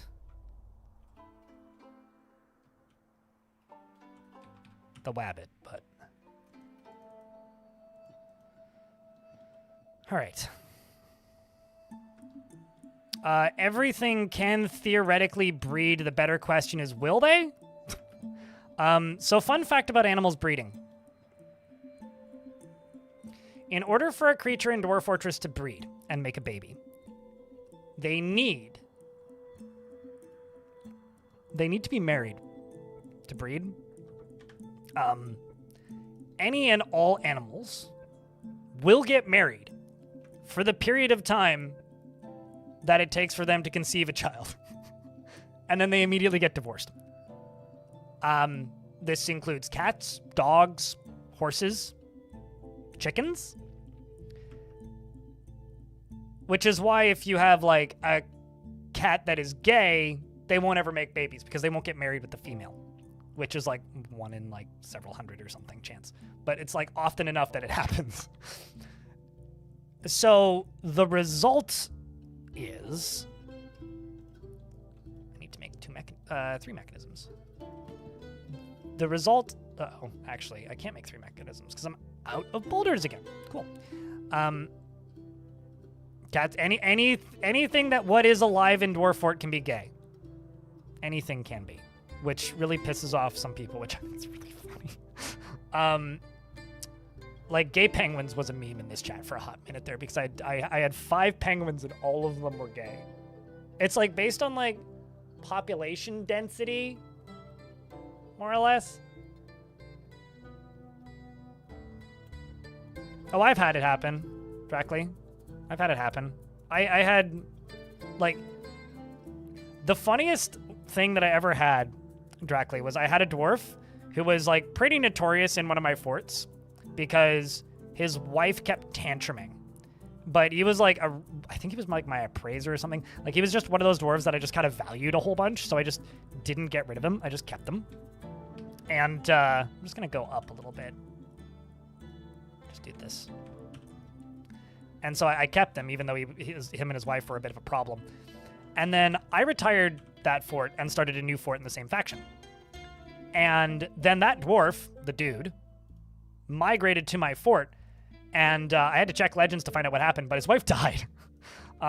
Like, she went to prison and died after I ended that fortress. And he had a husband. Well, actually, sorry, a new partner. It was a boy dwarf. And they got married in my fort shortly after they arrived. Like, they were lovers when they arrived. But so, like, it can happen.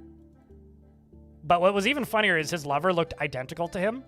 Like, they had the exact same skin color, the exact same haircut, like the exact same visual descriptions. So their sprites were identical. The only way you could tell them apart is one of them had a hat. I was like, holy shit, you're twins. I also had one dwarf once. Also, although it's kind of funny, they can have multiple lovers, but they can't get married multiple times. So I had that one dwarf that was named after Bastet and Long Death, who was married to one of my dwarves in that fortress and had very few children, but was also lovers with every single member of my military because she was the militia captain. So she was lovers with her entire squad. And so the result was none of that squad, like male, female, didn't matter. Everybody. And so the result was none of them got married. And because that was kind of a generations fort where I was like waiting for babies, population growth was slow as fuck. No, there is dwarven divorce, just not in fortress mode. So they can get divorced in Legends, but they can't get divorced in Fortress. I'm going to make this into a guild hall, I think.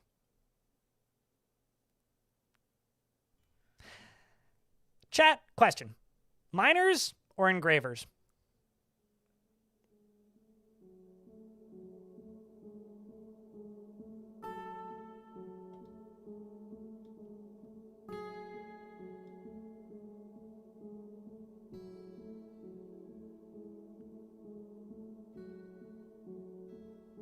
But it was real funny because when she died, like every single one of those other dwarves almost immediately got married. There was like 3 marriages in a year. It was like very sudden. Like she died of old age and then just boom. It was like a baby boom.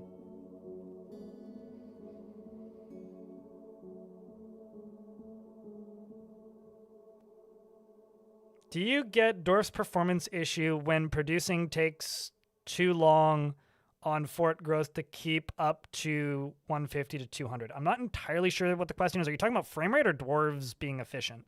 I don't really get frame rate drops in Dwarf Fortress outside of like weird happenings. So like if there's something weird going on the map, I might get frame rate drops, but it doesn't generally happen. If you're talking about frame rate, entirely depends on your computer and what is going on in your fortress at the moment. If you're talking about like dwarves being efficient, you have to give them breaks. That was the update where polyamory was added, because that wasn't added until 47.05. Up until version 44, it didn't have it. Oh shit, I need to redo that alias for that command. If that's what you're looking for to root. TLDR, there's a bunch of shit broken on the stream at the moment. I'll add that as an alias, though. Thanks for reminding me.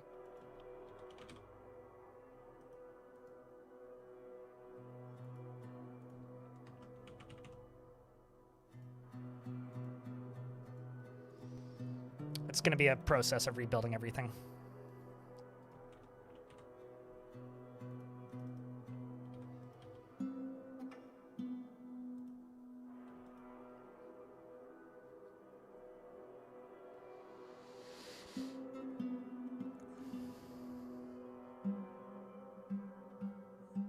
It's also why a lot of the ticket counts are busted.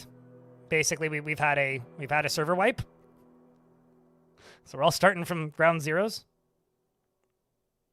Although, if you can remember approximately what your hour count was, and you either send me an email or a DM on Discord or Fluxer, I will honor it.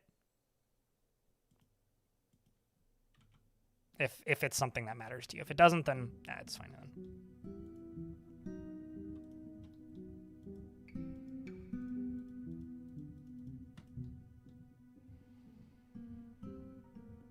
Also, hey, Bob. I don't know if I said hi to you yet. I don't think I did.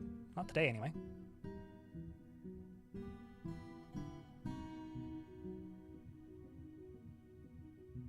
Dwarf walks too much on side and another gets tired. Oh, okay. So, yeah, no, you're just physically overworking your dwarves. Andrew in YouTube chat. Like, that really, to me, just reads like you are overworking your dwarves. You need to give them a break every once in a while. Like, I will periodically just hit T and open up this screen and pause everything and just give the dwarves like I think Krug Smash maybe like demonstrated this best with a few of his videos, because he will like organize periodic celebrations where basically just like turns off all tasks and just tells the dwarves to go take a breather, just like get some R&R, you know, take a break, calm down, relax. And it's a very important thing to do in Dwarf Fortress that not enough people do. You always seem to overwork them somehow. If you open up this and you have a lot of jobs like this, I have it very limited on which dwarves are actually doing planting tasks.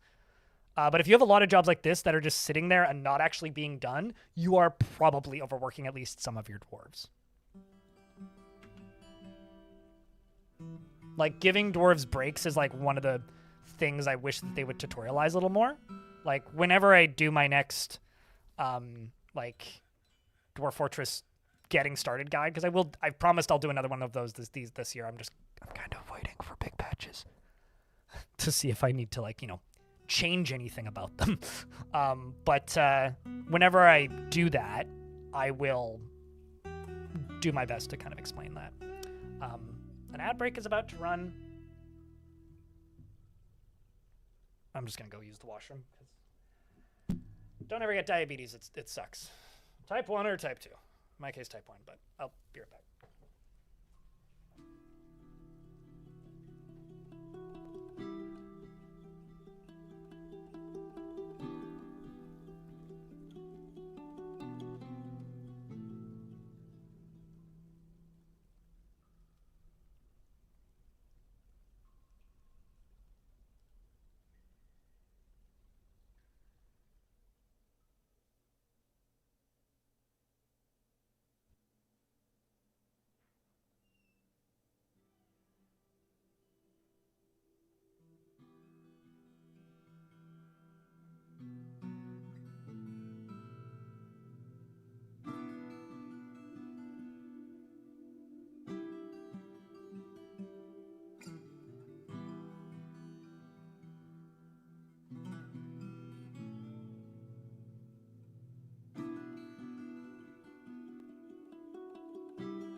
I just had to give myself a correction shot, so.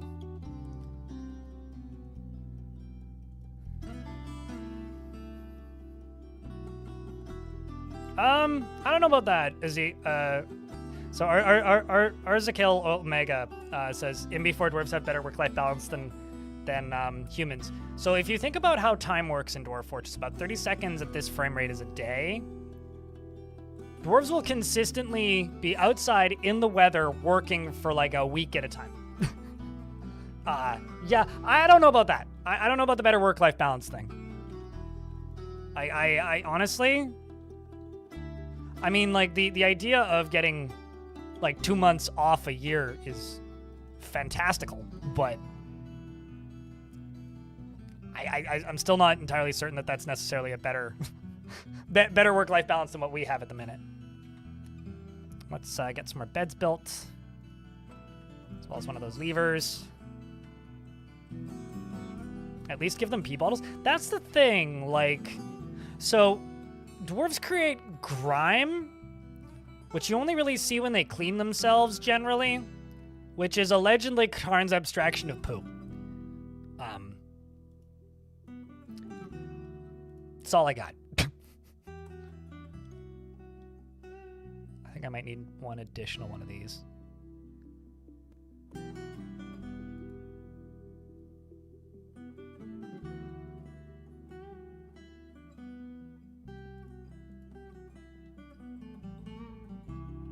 I mean, I don't Vivid Nights, but I've told this before, but I always forget that holidays exist until there's literally a parade or my mom texts me. Or somebody on, like, I know mentions it. Is the only real time that I'm aware that holidays exist. The rest of the time, I honestly just forget. Let's actually just remove a good chunk of this. And make this into a meeting area.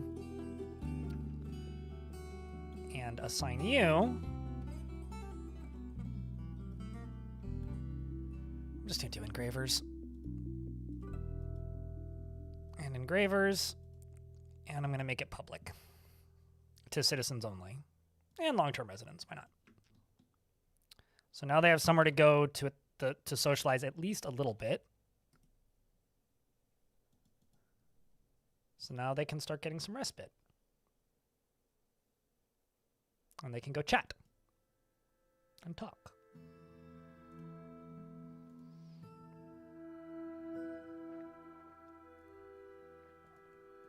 But, I mean, I'm not complaining at all, but tomorrow's my birthday. And I'm going to be streaming. Like, I had someone ask if I was doing anything for my birthday. I was like, well, going to a show on the 13th, which I'm looking forward to, which is going to be fun. And I'm also, I also, you know, went on a short trip. You know, I went to Montreal for the week, or for about 4 days the other week, and had a great time. So, kind of already did all this stuff for my birthday. But fellow June baby, yeah, something happens about 6 months before June. Don't know why. It's strange. Strange. It's weird. Oh, I'm not salty about it. I just kind of comment on it. I honestly think it's funny that I forget that holidays are a thing. Vivid Nights. I'm not salty about anything to do with my job. You know, like there's ups and downs financially, but that's just running a business.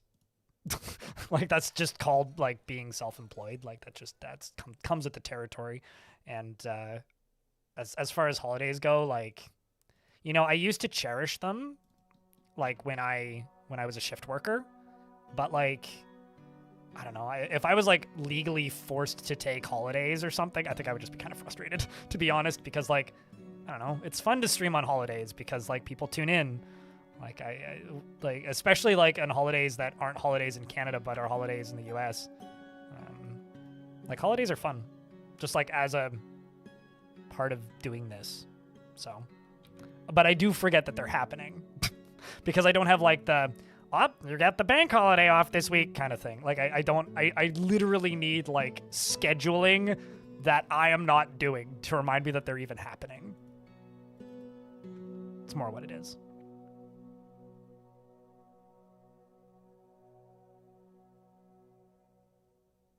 6 months? 6 months of what?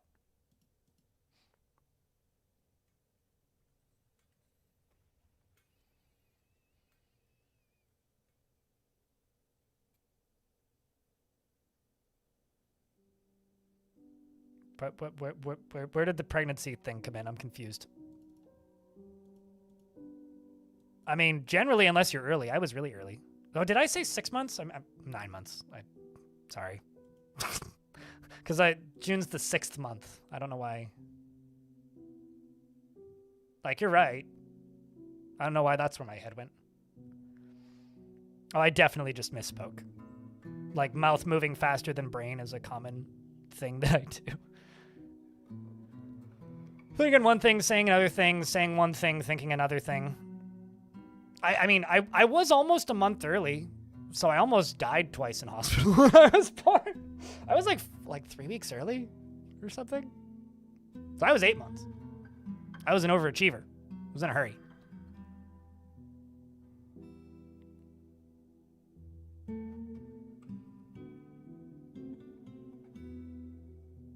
Chat's definitely processing what I'm saying more than than me speaking. 7 months, damn! Where that bunny? Okay, there's that bunny. It's not where that bunny is. Where's that bunny?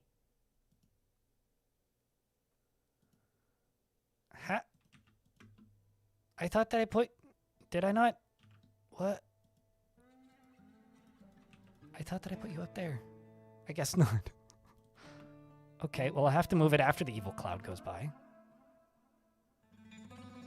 Are you winning, son? By that, I mean bismuth? They had to yoink you out kicking and screaming. You were enjoying your long nap, man. I don't blame you. Makes sense to me.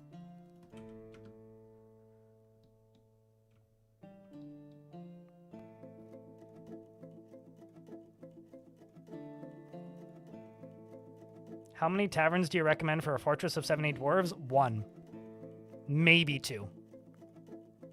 I barely ever build more than 1, though. Montreal's okay. The weather's kind of schizophrenic, but... Every time I visit Montreal, I always think for a little bit, like looking at the architecture and going around in it, that it's like, man, I could live here. And then, like, there's always a very staunch reminder of, nope.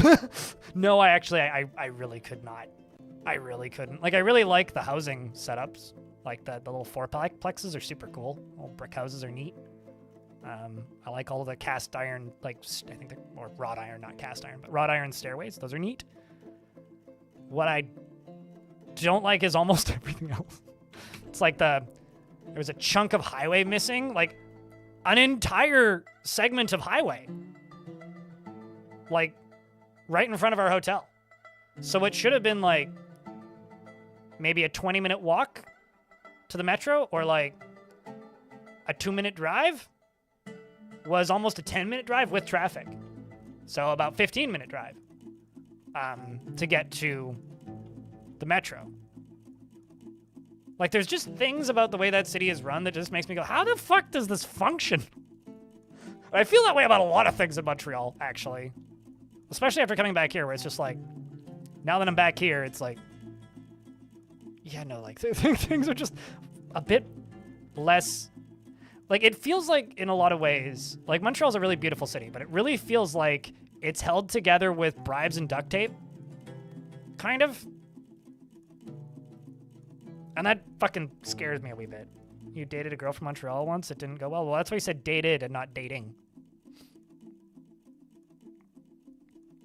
But yeah, it's a lovely city. I mean, it's got beautiful things to go do and see. It's really nice in a lot of ways, but just a lot of things about it that just make me go, huh? What? Quick question, since you're doing an evil train for it, aside from showing up and finding out, is there a way to tell if evil land will be reanimating biome? Nope. Unless you go there and check. You want to see evil creatures like beak dogs and stranglers? Okay, somebody actually tell me this. Do beak dogs exist outside of goblins? Because I'm pretty sure beak dogs are literally only a goblin thing. Like, wild beak dogs, like, don't exist. But stranglers, like, but not zombies. Okay, well, I mean, you could. Okay, so what you want to do, Drackley, is don't settle somewhere terrifying. Because terrifying tends to be where you get the evil weather. You're much less likely to get evil weather if you just settle somewhere haunted or sinister. And you'll get evil animals on places that are haunted or sinister. But I'm not honestly the best person to answer that question. As far as stranglers go, you'll only get stranglers in moist tropical broadleaf forests that are evil. Evil, moist, tropical broadleaf forests.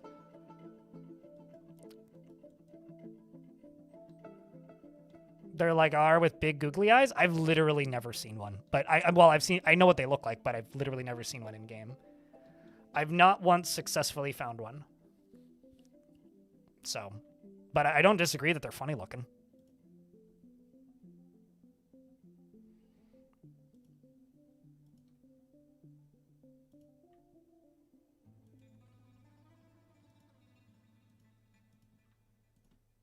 But they quite literally are one of the rarest, if not the rarest creature in the game, so.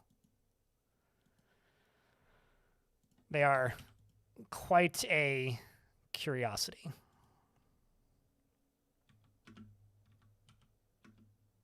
Quite the curiosity. That's a floor, not a wall. I want a wall. There we go.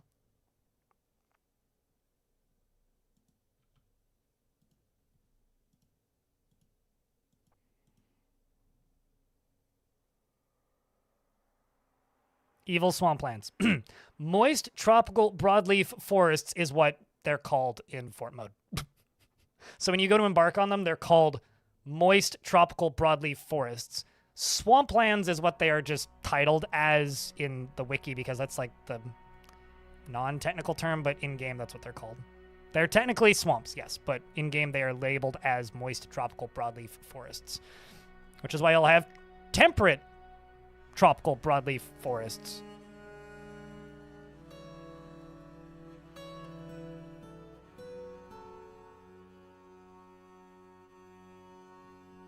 That makes them trainable, so you can have a bunch of pet Muppets. It's kind of like the mod that makes monkeys trainable, or all monkeys trainable. Not just them, but they do kind of look like Muppets, actually. Never really thought about that, but they do kind of look like Muppets.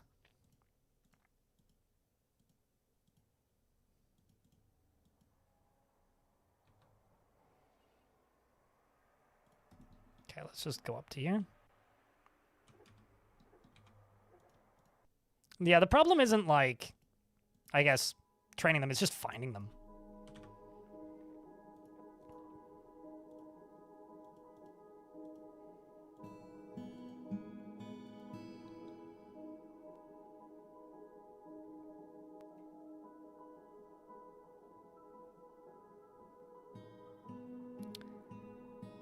Fresh and saltwater marshes are all valid on the wiki, but you know more than one. So, a moist tropical broadleaf forest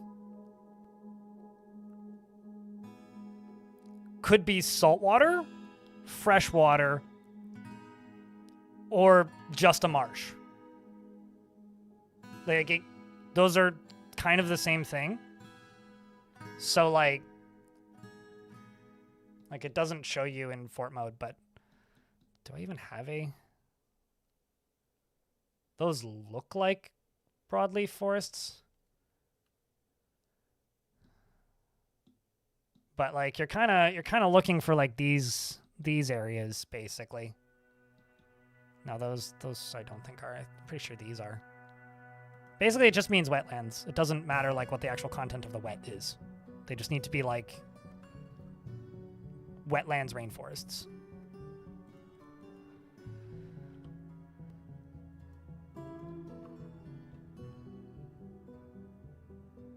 Yes, you have a couple lucky maps. It is an exceptionally rare creature. Although I think the only creature that's like rarer that I know of, at least as far as like non-generated or like unique characters, the only creature that I know of that's rarer.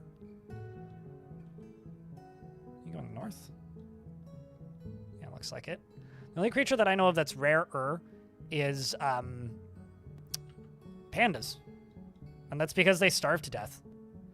Because there's very little bamboo. There's very few places in Dwarf Fortress where bamboo appears.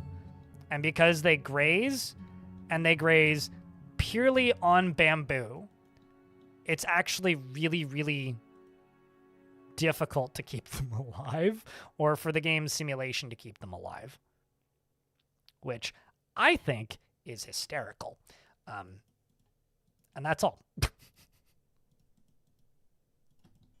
I love it when art imitates reality. Poor panda. They had it coming. It's koalas that, like, have problems with, like, STDs, right? Don't want to get those two confused, but...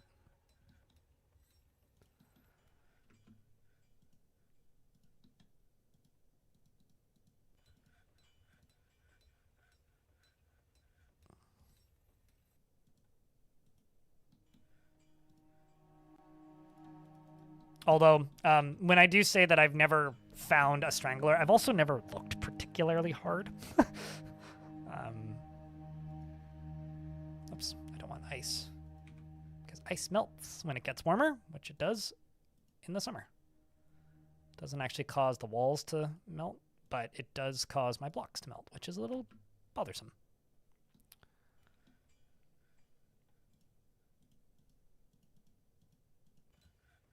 That's not really what I wanted. That's also not what I wanted. That's the button I wanted. Bin! Food in bin. Let's make them all out of one type of wood so that they're easier to sort and just do 20.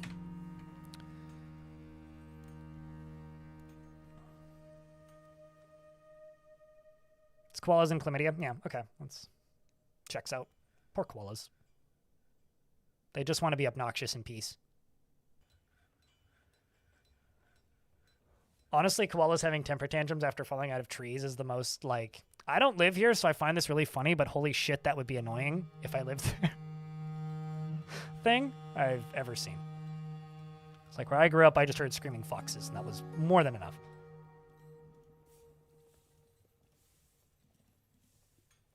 Because foxes screaming just sound like someone being attacked in the forest. It's one of the most distressing sounds you could hear. I don't know how I've managed it, but I'm just constantly running out of rocks. There we go. That's what I was looking for. Bauxite!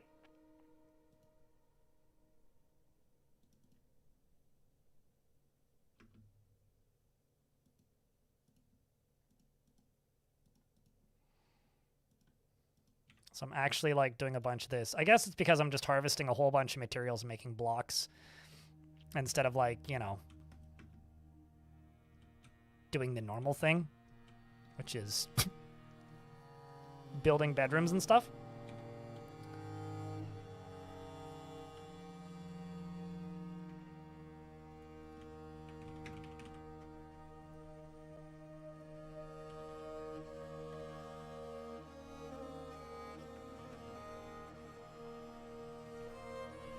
You know what? Why don't I queue that up as bauxite?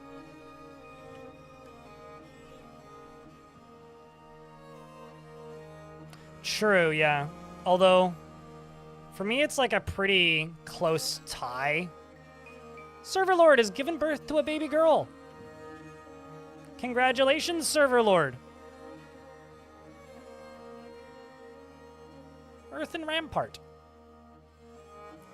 Daughter of Serverlord and Ilmirin. Check it, I get a round of beers for the brand new babby. Of course, the name redemption is up if anybody wants to snipe it. Imagine being born and one of the first things that happens is you get sat down on a wheel of cheese while Frosty eats it underneath you.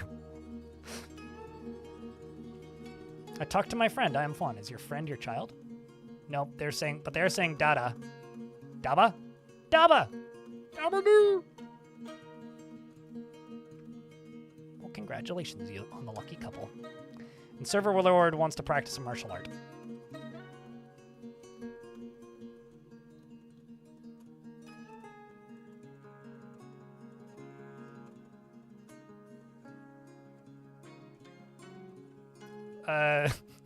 YouTube chatter says, some say pandas were created by the Chinese and are not natural. Some people say a lot of things, but it doesn't make it right.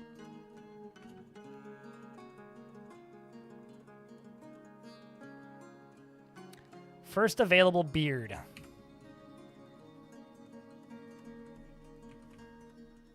You're Adil. Cobalt showered. If you want a specific addendum on your name, let me know. She is quite ambitious and tends to make a small mess with her own possessions. She does not easily fall in love, rarely develops positive feelings, and prefers that everyone lives as harmoniously as possible. She has little interest in joking around, and she thinks that she's fairly important in the grand scheme of things. She doesn't cling tightly to ideas, is open to changing her mind, and tends to ask others for help with difficult decisions. She isn't particularly curious about the world, and has a tendency towards forming deep and emotional bonds with others. She often feels discouraged and handles stress. He often feels discouraged and he can handle stress. He needs alcohol to get through the working day and likes working outdoors, grumbles only mildly at shitty weather, and doesn't care about anything anymore. He personally thinks the quest for knowledge is a delusional fantasy and finds romance distasteful. Likes killinite and gold yellow sespertine, as well as spears, gloves, cougars for their cunning and the sound of the adorable belt, and when possible prefers to consume adder, hard wheat beer, and water, buffalo's milk, and hates cave spiders. You worship Nar! You're friends with Nomald, Akenton, Murloc. Oh, I should actually follow a little bit. I wonder how you're doing. Shoot merits.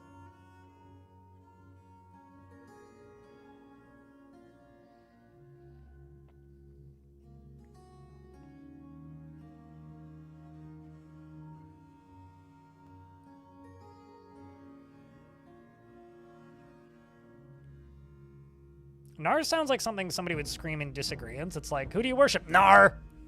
Yeah, me too. I also worship Nar. It's like, I am Bort. So, Chad, how was your weekend? What did you guys get up to? I spent most of my weekend working on the next big video project. It was a good chunk of my time spent.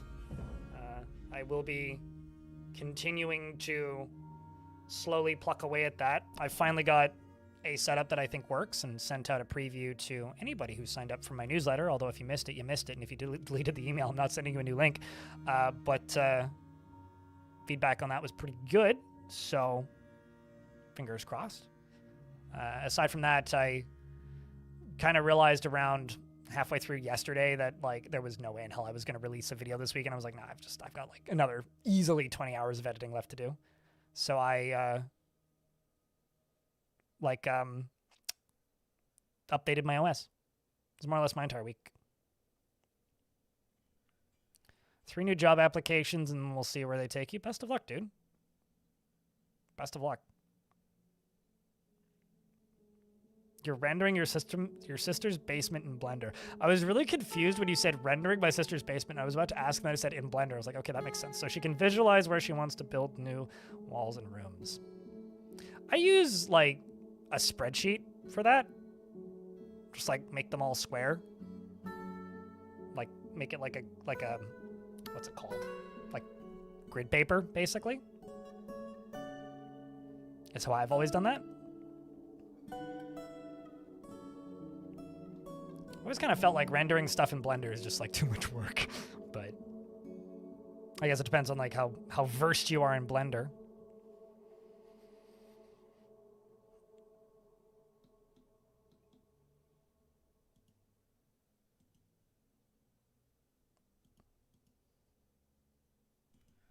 Moving a whole bunch of bins around, moving a whole bunch of barrels around.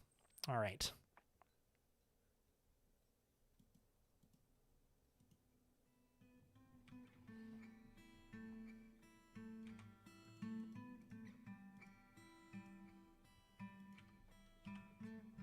So I'm out of siltstone. The question is, do I care? The answer is, no, not really.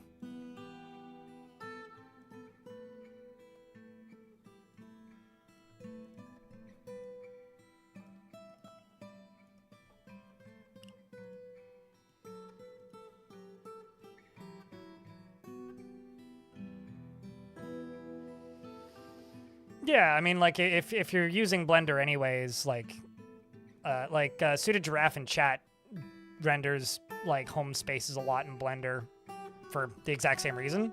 And I look at that and I'm like, I think that it would take me longer. Like, especially if it's stuff that I already own. Like if I'm talking about like reorganizing an office or something. I will do it in a physical space because like a render is like completely useless to me. So instead of like, you know, rendering it in Blender and then looking at it, like if I'm going to do that, I'll do it in a spreadsheet for stuff that I don't own yet. But if it's stuff that I already own, it will take me less time to just reorganize it 4 times than it will to like render it. So like I'll just spend the same amount of time I would rendering it and re-rendering it approximately and just reorganize the space. But also, like, you know, if you're not physically there, then suddenly you can do that because you're not physically there.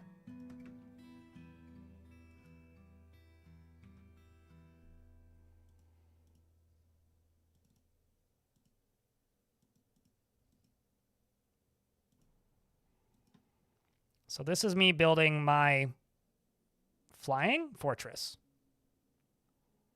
Actually, when I was digging for old for old forum threads to make into videos, or that would be good for videos, there was one that I stumbled upon, which I hadn't read in a long time, which was, ooh, which direction is it going?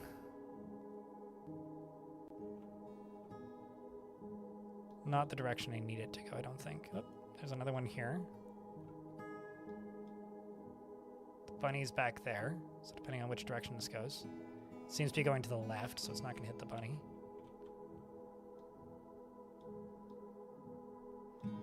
But, oh no, it's starving. Aw. I almost feel bad.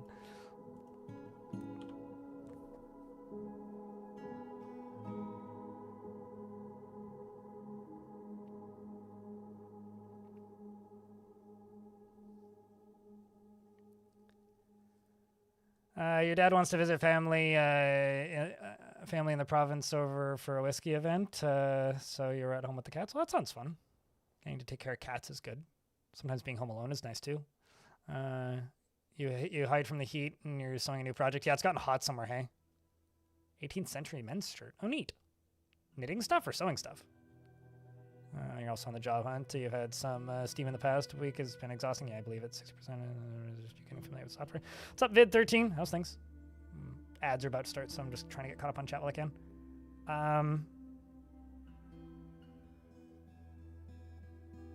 Very harsh and direct. Well, I mean, honestly, I would rather get rejected on the spot than, like, never hear back or have to wait a while to hear back. Because I think that's worse. Are you guys noticing that there are more and more items that they grab multiples of now?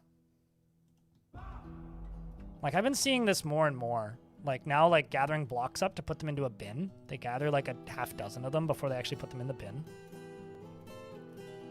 It's actually really nice.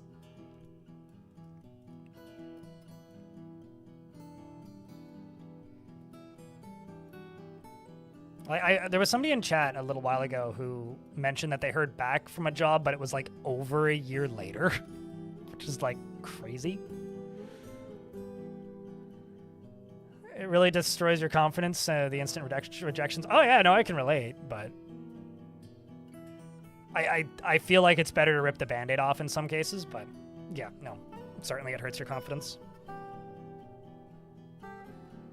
Yeah, they've been doing that with bolts for a bit. I think bolts and clothing being hauled to stockpiles, and bolts are the first two that I noticed. Oh, also, like, gathering stuff from gather jobs, they'll pick multiples and carry them all at once. Which is really funny when you see a dwarf, like, super overburdened and moving really slowly, and then you click on them, and it's like, oh, you're super weak, and then you realize that they're carrying, like, 40 leaves of lettuce. It's like, oh, you really are weak. Or wait, how heavy is that lettuce? Yeah, it was like they just never called them back, and then we're like, hey, do you want the job? And the person, because like the person tuned into the chat and was like, hey, do you remember when I was job hunting like a year ago? And I was like, yeah, they'd found a new job for a while, and it was like somebody like this job that they applied for ages earlier, basically, like left them the cold shoulder and never reached out or contacted, and then finally did, and it was like, now I've had a new job for like ages already, mate. What the hell?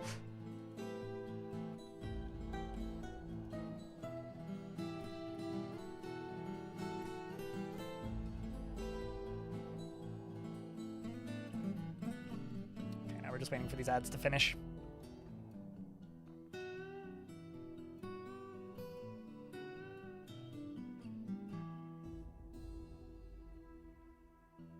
The clouds are strategically avoiding the test buddy. That's a very good way to put it.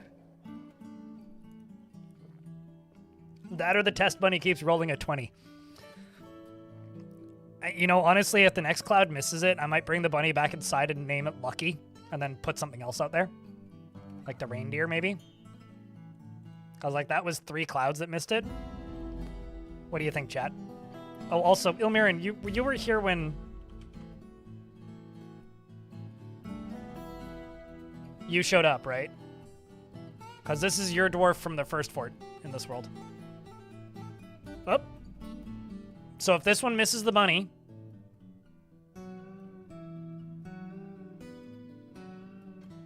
allow me to give you a respectful maybe with a follow-up in 22 weeks.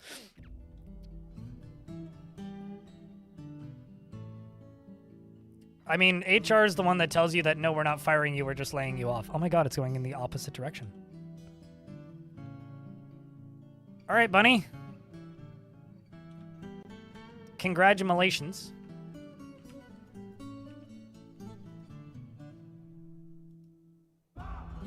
I shall replace you with the reindeer.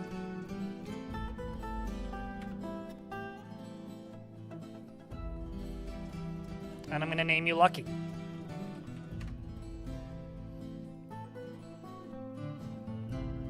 Maybe Lucky Bun.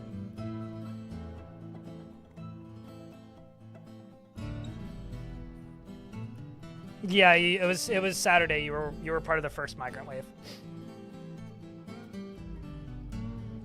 It's like I knew that you'd been here all day, but like I wasn't sure if you knew that's how you got here or if that's who you were.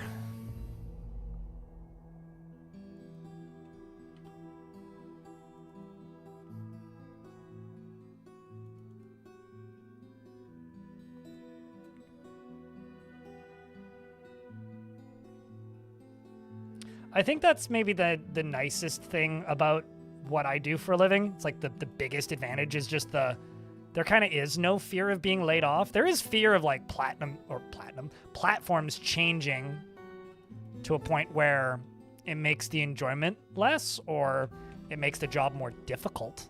I don't know if that's really it's not the same kind of stress. It's a very different kind of existential threat. Still an existential threat. It's just, you know, a different kind of vibe of existential threat, you know?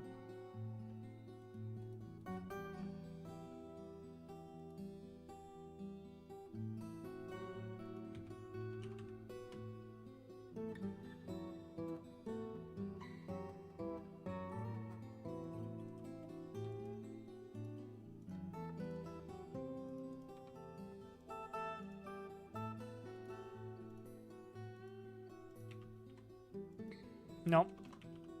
Siltstone.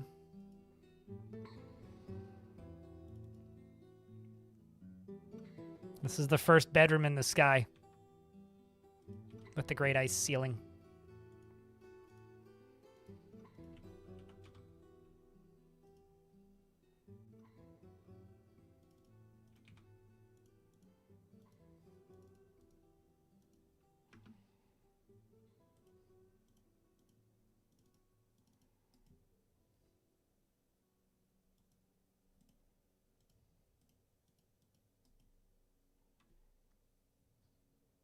Promoted to customer.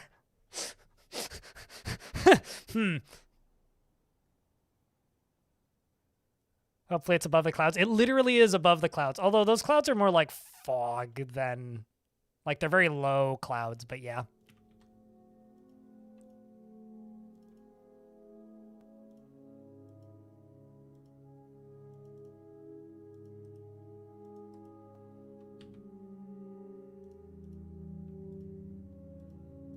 What color do I want to use for inside of here?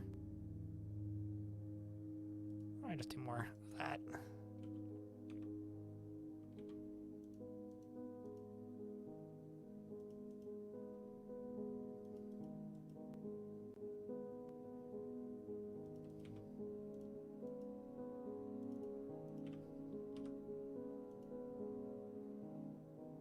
This is a super over-engineered surface. The problem is I don't really have any defense for it, so, you know.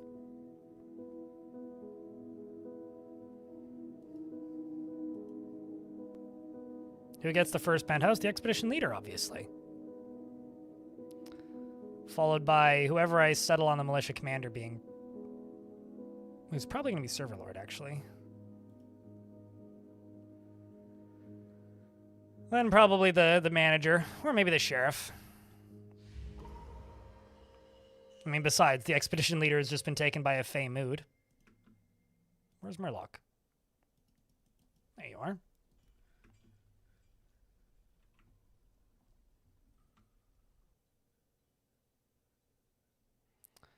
Doing a bunch of boulder-related things.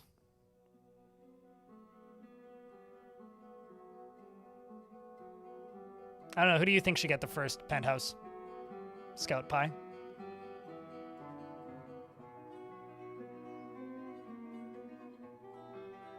The bunny. You know, honestly, fair. That would be pretty difficult, because if I dump a bucket of water up there, it'll just freeze. So, like, I actually don't know how I would do that.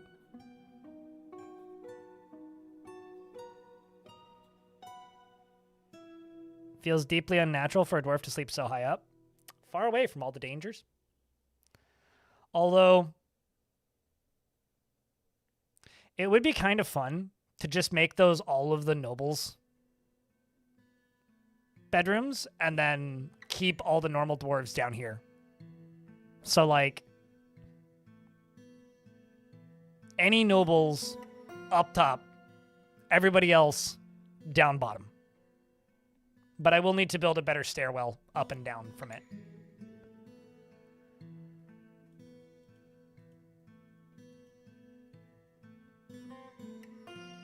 Magma to keep it from freezing? One thing at a time, man.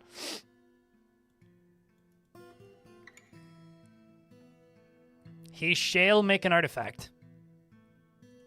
Gentrifying the dwarf? I mean, I do that in a lot of forts generally. What happened to the bunny? The bunny, nothing happened. It kept getting missed by the creepy clouds, so I put a reindeer out there, who's now unlucky. The bunny, however, has been named Lucky, and put down, or will be, presumably, put down into the caverns. Did I not? Oh, I actually have to pasture you down here. Bunny, there you go. Because right now the bunny's starving to death, apparently. Not so lucky, are you?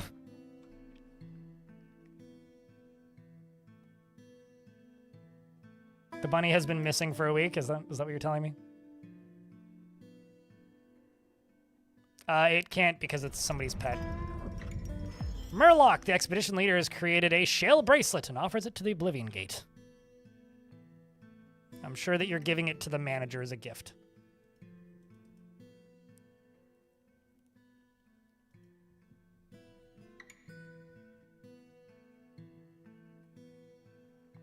Nobles get a drop shoot down. I mean, I wasn't thinking out loud that I should just make a giant collapsible surface fort, but like, what if I did? You know? Like, you know, what if I did? What if I did? Would it be so wrong? That would actually be a really fun way to end this fort, is just by caving in the surface. It's like their own hubris.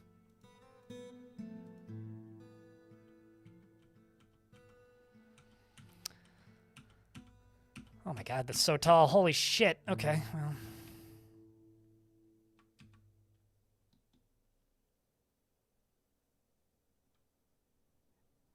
You decided to open up your old DF save and there's like 2 blind ogres just sitting right next to the locked door. Good for you. How old is the save? Like, is this something that you did and just didn't remember, or?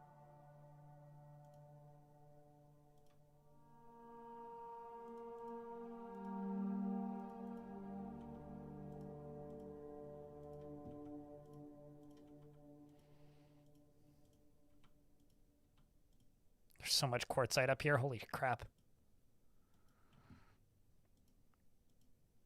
A lot of fun colors in this fort.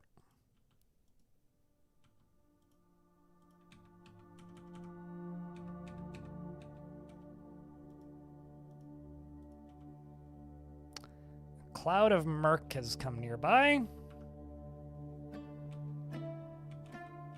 Let's just pause this until I can figure out where I'm supposed to. There is where I'm supposed to be.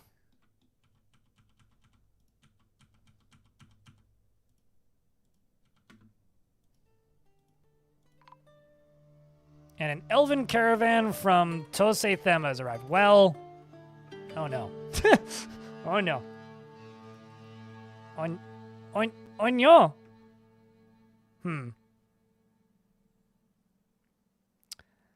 Well, all I can do is unlock the door, and if anything bad happens, well, is it really my fault? Although, actually, I think it's going to miss them.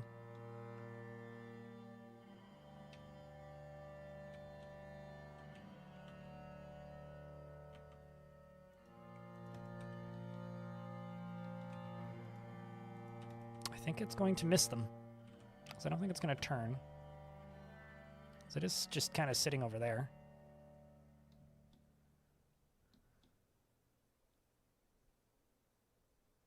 Yeah, it is going to miss them. That cloud had the opportunity to do the funniest thing, and, well, it didn't. Although it could just make them sick, right? It could just make them throw up a bunch. It could also turn them into mindless monster husks. Overall, trade sentiments are cautious. I, too, would be cautious. It's like, why are you settled in such a dumb place? I'm starting to think these birds are stuck.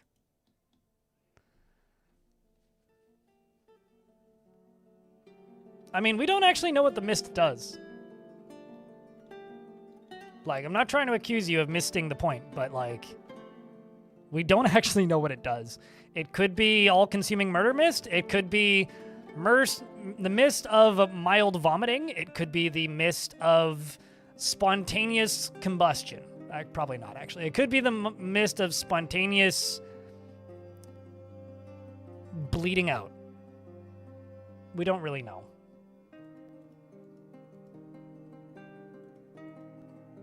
I'm also realizing I don't actually have anything really to sell them. I guess I could sell them doors?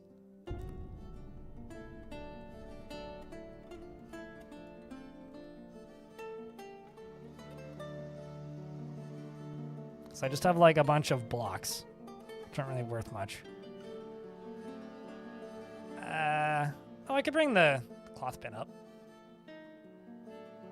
and sell thread and such. Well, the thing is, doors are real heavy, so I wouldn't be able to sell many and they're not worth much.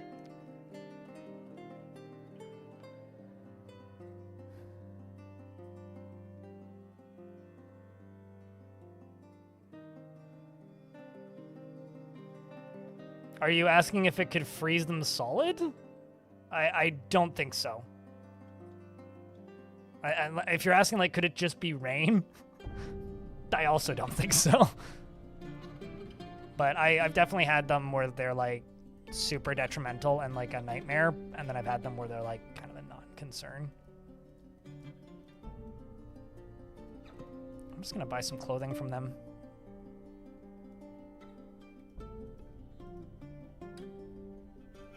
Vests, maybe? Why not? I'm the cheaper robe.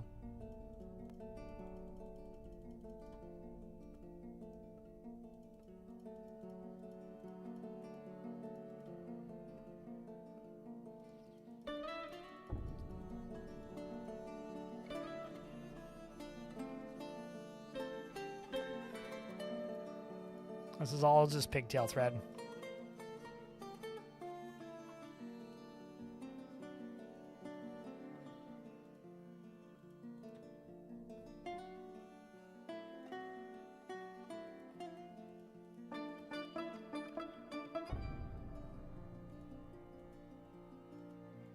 I'm doing this more for the trading experience than anything.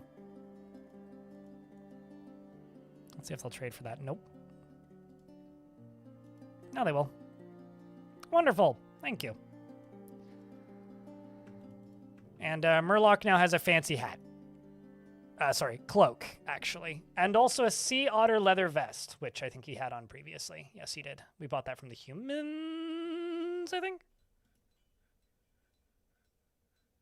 Yes. That's a very fancy vest, though. I remember once I had the worst weather thing I ever had was I had a map that had, I say worst, I don't actually mean worst. I mean like the worst to play that I ever had was I had a map, and some of you will remember this because the name is kind of memorable, that had a lake on it literally called, and like if you looked at the world map, that's what it was called in the world map, the Stupid Lake. And the Stupid Lake was very special because it wasn't particularly threatening. It just caused severe nausea, vomiting, and like dizziness and drowsiness. And from what I could tell, or rather, back in that version of the game, if you got a syndrome, it was permanent. Now they all have a cooldown. I don't know. I think that was around the time Adventure Mode came out, where syndromes stopped being permanent. So basically, dwarves just needed to touch this rain once, and they would instantly, like, be unusable. They would move so slowly. They basically just developed permanent narcolepsy. They moved so slowly and did stuff so inefficiently, they would cancel jobs constantly. And I rage quit that map, but not for the reason you might think. I did rage quit the map, but the reason I rage quit it was because I raided a local site that had an artifact that I wanted to get back that was on fire because it was under lava in a volcano. So when the dwarf came back, the dwarf spontaneously combusted and the whole map burnt down. And I was like, you know what? Fuck it. I'm just done. I'm just done. And it was one of the few maps I've truly rage quit, because no matter what I would do, if anything bad happened, like the dwarves would just run to the lake, and like the rain was only over top of the lake because it was an evil lake. The rest of it was untamed wilds. So in theory, it shouldn't have been that bad. But because it was over top of a lake, if a dwarf decided just on a whim, I'm gonna go wash myself or fish, they would spread it, and it was the fucking dumbest lake of all goddamn time. I was so mad. Like, it was one of the most annoying playthroughs of Dwarf Fortress that I've ever done, and I don't miss it. So yeah, that's the story of the Stupid Lake. I don't know how many people have stories that are like, you know, in that similar vein with Dwarf Fortress, but those are some of my favorites, where it's just like, this was just completely insufferable when it happened. It wasn't a fun process. I didn't like it. I would never do it again. 0 out of 10. And, yeah. It's time to give my expedition leader a bedroom.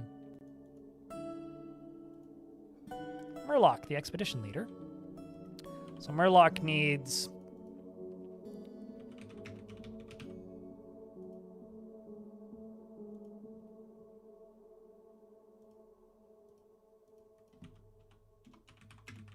a rock cabinet.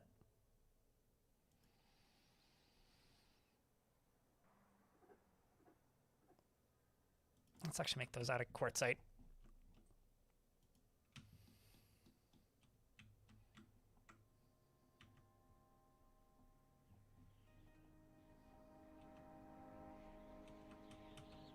Because, like, up here, there's a whole bunch of quartzite. So I'm just going to get them to dig out all this because it's pink. Who doesn't want pink rock? There's also a bunch of native gold ore over here.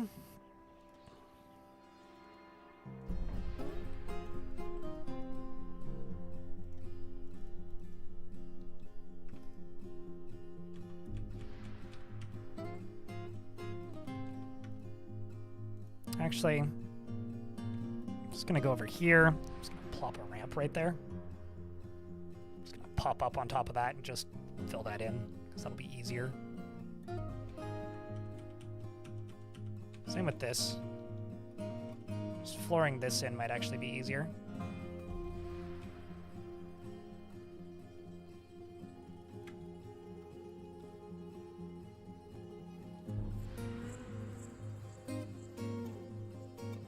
A really polluted lake. Yeah, no, it's like one of the many, you know, extremely toxic lakes in the world, basically.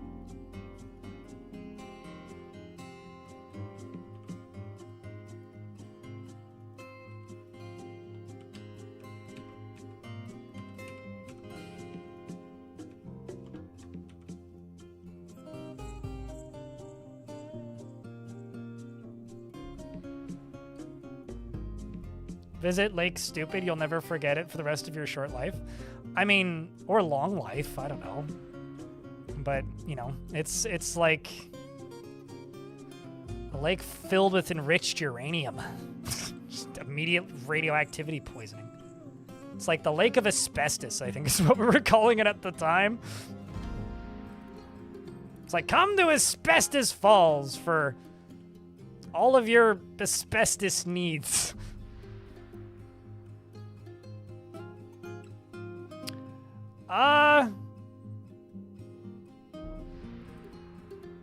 Any tips to not fear them? Do you know how to use military? Because, like, sieges are more threatening than caverns. I would say the only way to get over things like that in Dwarf Fortress is to just challenge yourself. So, like, maybe the easiest way to do that would just be to build a fort where you are only allowed to build in the caverns and just figure it out. That's the way I've done basically everything I've ever done in this game, is I've done it. So that would be what I would do, is just do it. Just start building in the caverns, because, like, you gotta, if you're going to get over it, if you're like that afraid of the caverns, you gotta get over it somehow. And the only way you're gonna get over it is just by doing it. I do actually really like cavern forts, though, so that would probably be my kind of, like, jokes aside answer, is just do it, because cavern forts are fun.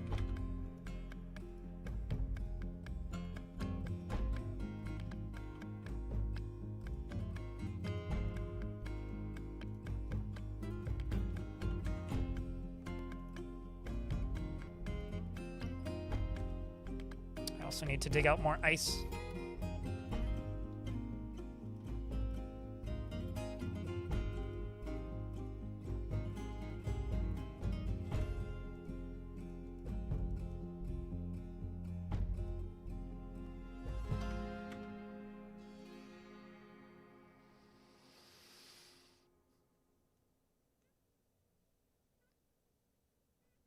I mean, asbestos has its uses, but, you know, so does lead, so does mercury. There's plenty of great materials in the world that are very, very toxic and unsafe to be around, you know?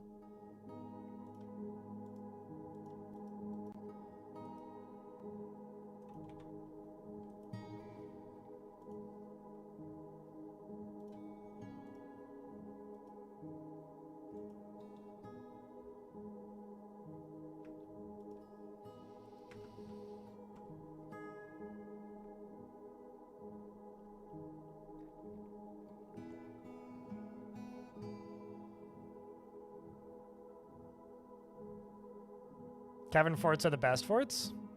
I mean, one of the most successful forts I ever did was called Apple Bottom. And the surface was defended by a thing that I called the Moses Machine. It was before I made big movie videos, but I did make some highlights of the Moses Machine. It was a mostly Z-level deep lake that covered about half the map. and the entrance of my fort required you to cross the lake, and I built a rows of pumps that would pump the lake back onto itself, basically like parting it, like Moses. So my dwarves all became extremely good swimmers and would like cross that lake, and it was glorious and frame rate destroying, but glorious.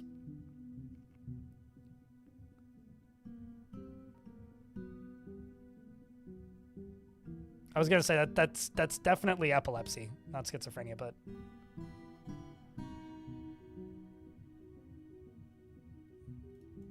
I mean, lobotomy is a surgical procedure. It's just one that's used in fiction a lot. Yuristov, thank you very much for checking out a gift sub. Appreciate you. I think that's the second gift sub of the day. Actually have the leaderboard disabled on my screen so I don't actually see it because I find it very distracting in its current form. But thank you very much.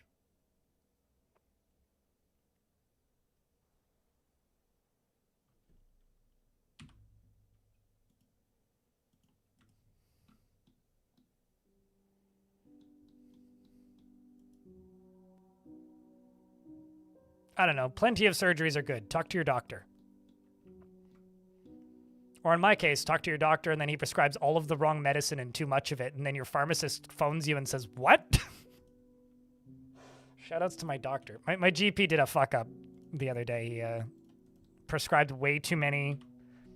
Every single possible milligram amount for my ADHD pills. Even ones that I've never taken before. And I got the strangest phone call from my pharmacist ever. She's like, so which one of these am I supposed to fill? I was like, 40 milligrams? She's like, well, I also have a prescription for a 50, a 60, a 30, a 20, and a 10. What should I do with the rest? Good question.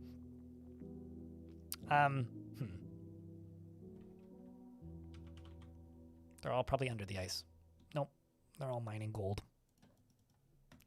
Unless they've already nope. They have. Oh, I see the problem. Lord Bottomleaf, the pump operator, has given birth to a baby boy.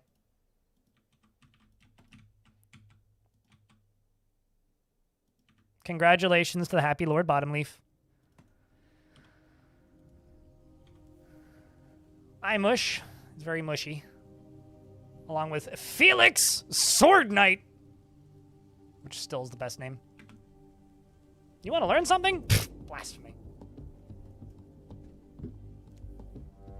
Some ads are about to run. I will be back momentarily.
Test subject for ADHD cure? What?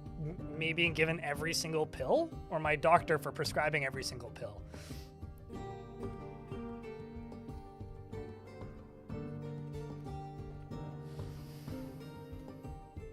I don't think having ADHD makes you run like Usain Bolt, but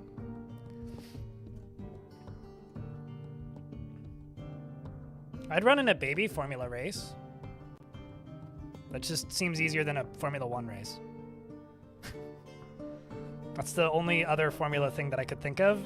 I don't know why.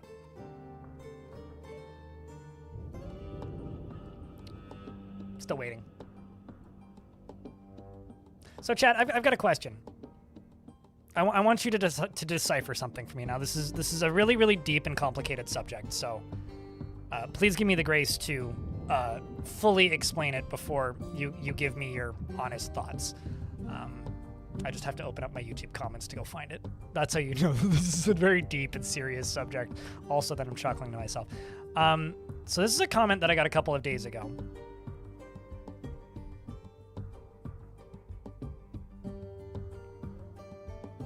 Which is, I've never seen someone look so young, yet so old, so feminine, yet so masculine, kind of pretty ugly, kind of pretty, yet also so ugly. I'm truly disturbed. Is that a compliment?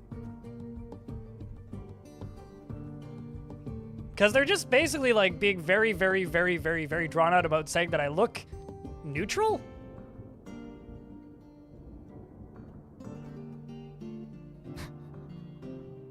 It's like, you look neutral. Because I'm pretty, but also ugly. Masculine, but I'm just like thin, I guess. I mean, I would say that I was down with the sickness until around the time David Draymond's like went full cuckoo bananas as of late, but I also got called a young ancient wizard by a different person the same day, which is kind of incredible.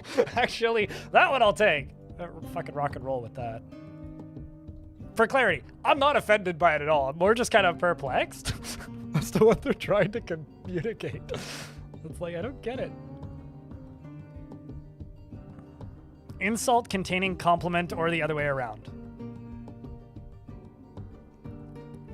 Yeah, it's like an insult-pliment.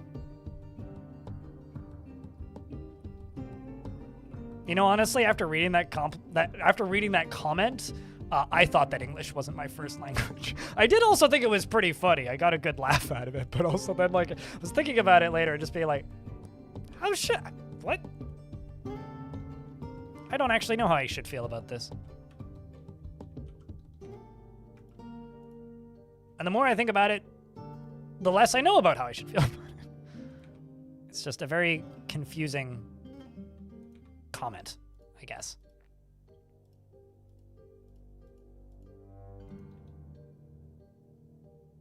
But, you know, c'est la vie. You get weird comments when you're on the internet and you're kind of a, I don't know, calling myself a public figure makes me sound more, feel like I'm saying I'm more important than I am, but a person who is a figure who is visible to people in the public is kind of the definition of public figure, so.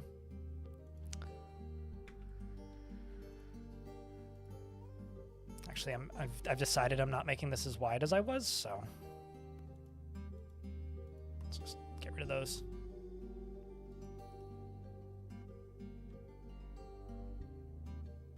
A pub leak figure. I'm not leaking out of a pub. That sounds like it's probably a health and safety violation for something. So I deny that.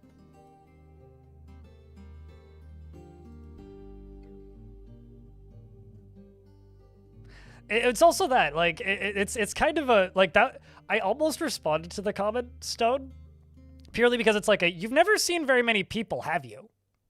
Or, like, you must not get out much, or, like, do you only ever look at drawings of people? This is, like, kind of what I wanted to say, but then I was like, you know what? Snark probably ain't the right way to respond to this, so I just didn't. Which probably, honestly, is the right way to respond to it. It's just not.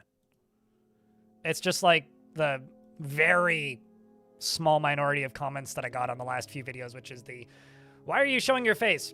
Unsubscribe, don't recommend channel. It's like, all right, well, c'est la vie.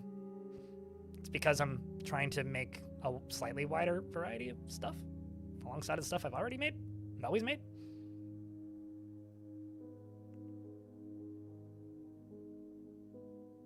I'm a cult classic. I'll take that. If I'm a cult classic celebrity, I'll take that. I can roll with that. Or like, maybe not celebrity, but like Cult classic influence content creator? Cult classic content creator, sure. Although, have you ever, actually, that's a fun question to ask people. Do you have any people that you watched that, like, never really got big, that not many people knew, but is, like, stuck in your brain and, like, maybe they don't make stuff anymore or they disappeared a long time ago, but you still think about them and go back and watch their videos? There was this dude who, this will give you an idea of, like, what era of YouTube this was, because he uploaded a review for Bioshock in 5 parts. It was like, Bioshock review, part 1, 9 minutes and 59 seconds.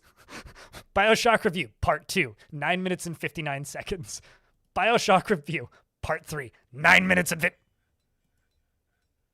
Hold up. Why is there a water buffalo up here?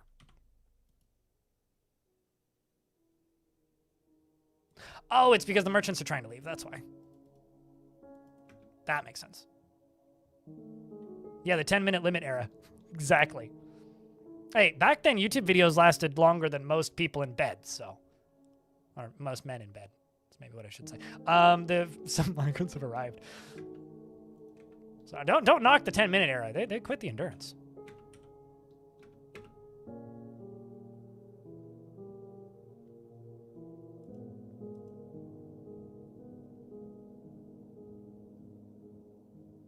Sky Tavern versus single tile wide with no walls.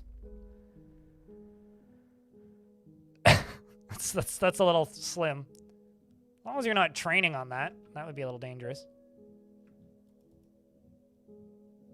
Tomb Saviors?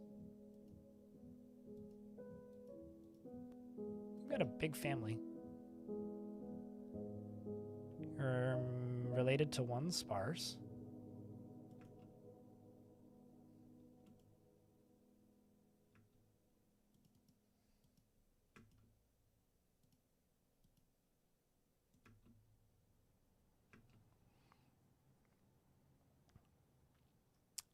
Promptimus, would you like a beard or no beard? HOC Gaming used to make some great Kerbal content back in the day. The one that, like, disappeared off into the ether randomly, kind of, like, unceremoniously, that isn't a bummer, that I used to watch. Hey, Q and Green Tea! Look at that! The original Mighty Tools! Good old Green Tea. Is probably Husky Starcraft, who just disappeared one day, more or less, because, like, he went and worked on his wife's cooking channel full time. So he just, like, streamed less and less and less. Wow, you were one of the original starting 7 of that fort, weren't you? Holy shit. This is one of the starting 7 dwarves of the first fort that I built here in this world. Damn, dude. That's some fucking history. Yes, you have been summoned because you just showed up in my fort. Same with Daggett, who's also here. I didn't realize you were one of the starting 7. And a Kenton. And Kame Guru, who I haven't seen in months. Hope they're doing all right. And Michael Bay.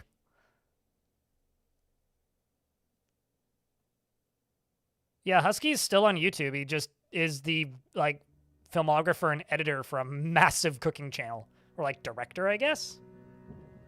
In regards to Husky?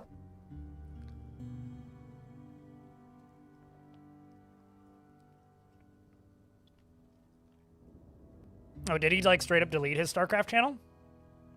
That's unfortunate. That sucks. Just, like, because some people like backlogs kind of way. Well, that's cool. You would like a beard prompt in this game. Next dwarf that walks by with a beard, I'll give it to you. You're 18 years old.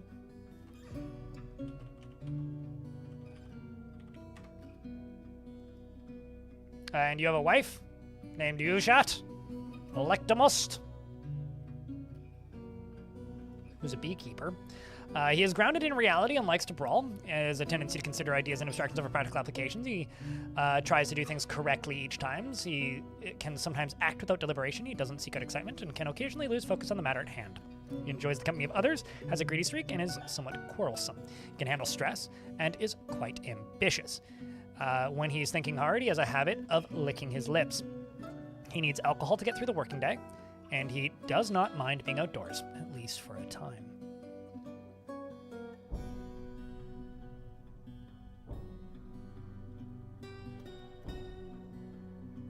That he deleted so many VODs from early day StarCraft tournaments that he only had his VODs as recordings. Oh, wow. Yeah, that sucks. No, the one that I watched a lot that, like, maintains a very large chunk of my brain, because I've been told to save the game, is Antisocial Fat Man. Who, like, he was the one who uploaded the Bioshock review in multiple parts. And he just disappeared one day, like just stopped uploading. And like he had uploads that he'd said that he was working on in like a video. And about 8 months later or something, an obituary showed up, which like that one just sticks in my brain like kind of a lot. And I think like early day YouTube, like still in the 10-minute era, like towards the end he started uploading longer stuff because we just exited that. He had like 12,000 subs back then. Wonder what makes someone remove their entire channel? In the case of Husky, probably just, you know, doesn't want to get emails about it. Honestly. I don't know. Maybe they don't want to show up in, like, AI data training sets? Because, like, that's a very real thing, you know, when there's so much of you on the internet. He is somewhat quarrelsome, he can handle stress, and he's quite ambitious. When he's thinking hard, he has a habit of licking his lips. He personally deeply respects skill at arms. Okay, you're joining the military, like stat.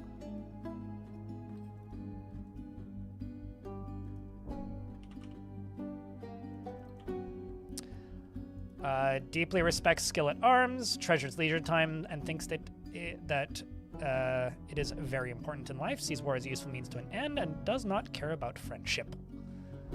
Like Sparkloose and sterling silver, as well as Levin opal, the color green yellow, gauntlets and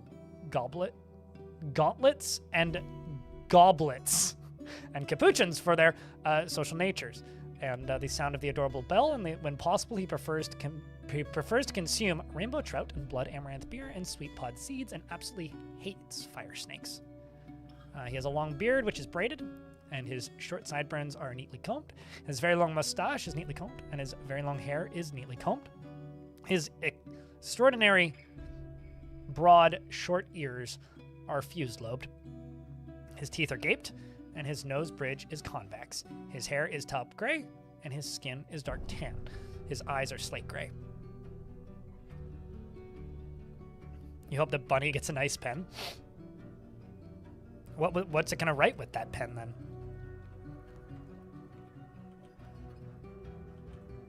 I mean, like, come on.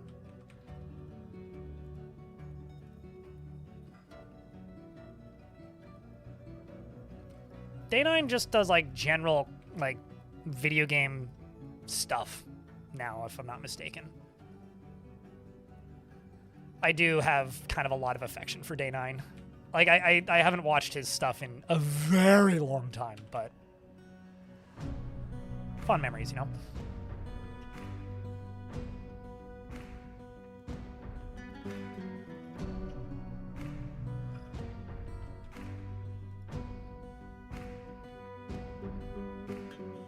This is going to be a really tedious, kind of sketchy thing to do, but I'm going to start building supports for these.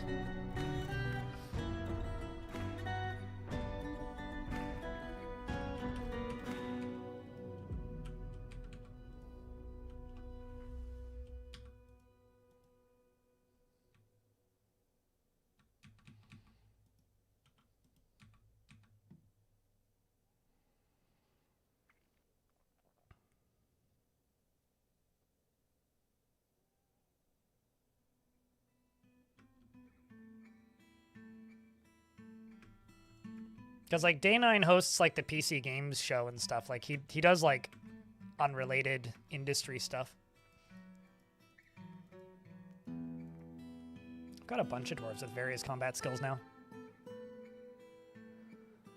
All of which have migrated from previous fort. Oh wow, that's quite the migrant wave. Effectively doubling the population.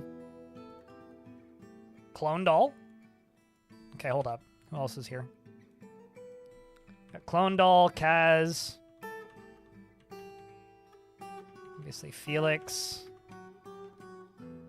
Optimus. Obviously Daggett.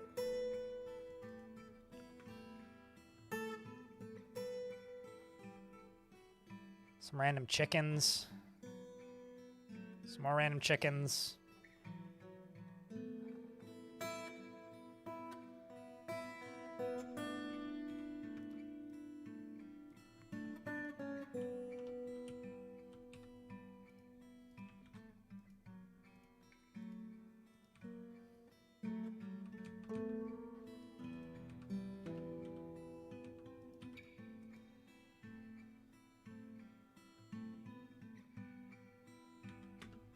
Sure, one or two of the very small channels you watched are long gone, either escape you or too generic to find.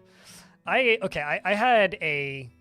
So on the YouTube backend, if you can set this so it doesn't happen this way, but if you upload YouTube videos and you subscribe to somebody and you don't turn this off, YouTube kind of like notifies people if you subscribe to them. I'm going to move the reindeer bull back underground. Actually, you know what? I'm going to butcher the reindeer bull. Because it is a bit old and I don't really want it to be a threat to us potentially. So basically, like, if you go look at the YouTube dashboard, it'll tell you who's subscribed to you recently. And you can filter it so that it's by subscriber count. And so it basically, like, notifies you if somebody with a higher subscriber count subscribes to you. And I had somebody subscribe to me once. No, that's not the setting I'm talking about, apple pie. But anyway, it's basically like hide my channel when I publicly subscribe to people. Don't publicly subscribe to people is the setting. And I had a person subscribe to me once whose icon I recognized. I was like, oh shit, I've seen that before. Like, I'm not sure where, but I've seen it before. It looks very familiar to me. And I opened up their video and they'd made a bunch of like machinima, more or less. Okay, they actually got to the skin quick enough that it didn't come back to life. That's good. Like machinima, really. But it was like stuff I'd seen before. And they had like, I don't know, maybe a dozen or 24 videos, and like the most recent one was like a decade ago that were all just like Halo machinima.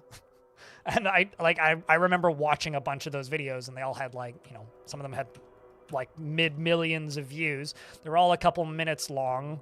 Most of them had like copyrighted music and stuff in them, so there's no way in hell you could monetize them now.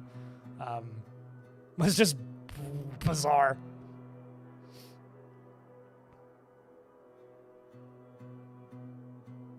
I was like, wow, okay. Like, I recognize all of this. Interesting.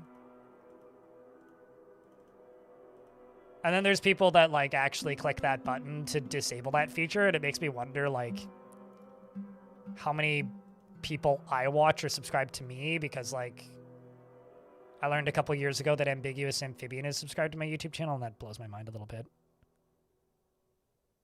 Was that dwarf named Thob? Lots of dwarves are named Thob.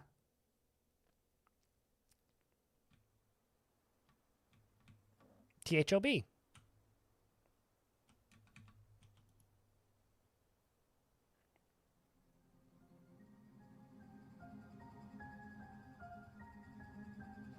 Every now and again, like once in a blue moon, Elite Woad Rider. I don't know why I'm directing this at you. The LA Beast reminds me of this. I'll get a video from White Boy 7th Street recommended to me, who is like over 1 million subscribers on YouTube. And still streams, like, as far as I know, kind of a lot. His channel on, like, Twitch and YouTube is a bit smaller than me now. So he's still doing okay, but just, like, a fraction of what he was in comparison. And he used to be like the biggest Call of Duty channel, like just period.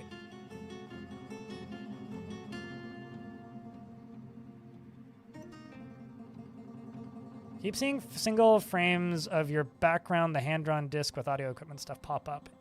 Just did it twice this minute. Oh, that's good to know. So when I tab out, it does that? Hold on, let me take a look. So when I tab back in. Like, is it a constant thing, or does it happen periodically, Vivid? So I could just turn off the background. But then it would probably just go to be a black screen.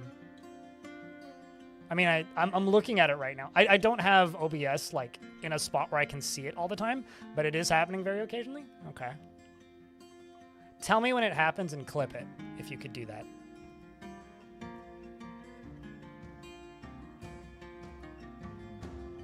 Because, like I said, I'm using a very different method of capturing the game now. Like, obviously this is going to do it, because, like, I'm checking something, but...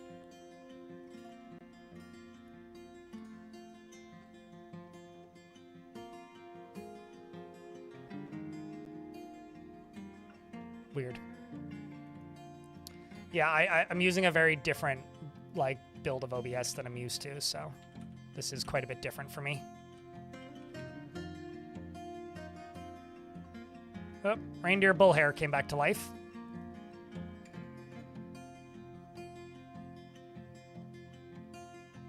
Fob has the same hilarity to Shart.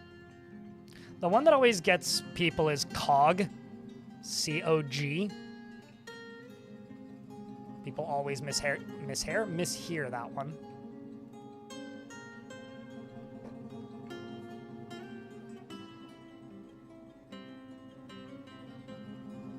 Any info on that? Nope, not really. I mean, we know that there are changes coming. Do we know what? Nope. I don't know anything about biome alignment stuff.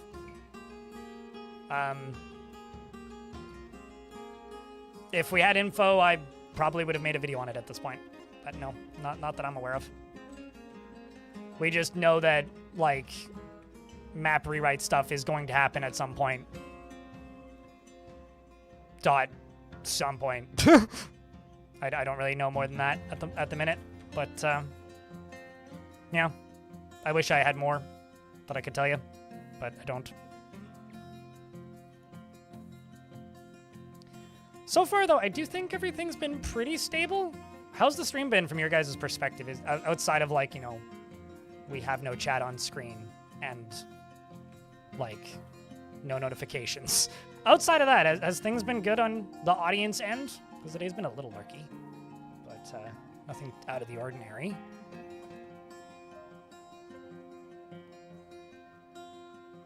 That isn't really what I asked, but thank you. Like, that, it could be a great stream that cuts out every 90 seconds, has pixelation issues, I can't hear the audio, but you could still be entertained. But thank you, man. Doesn't really answer the question, though.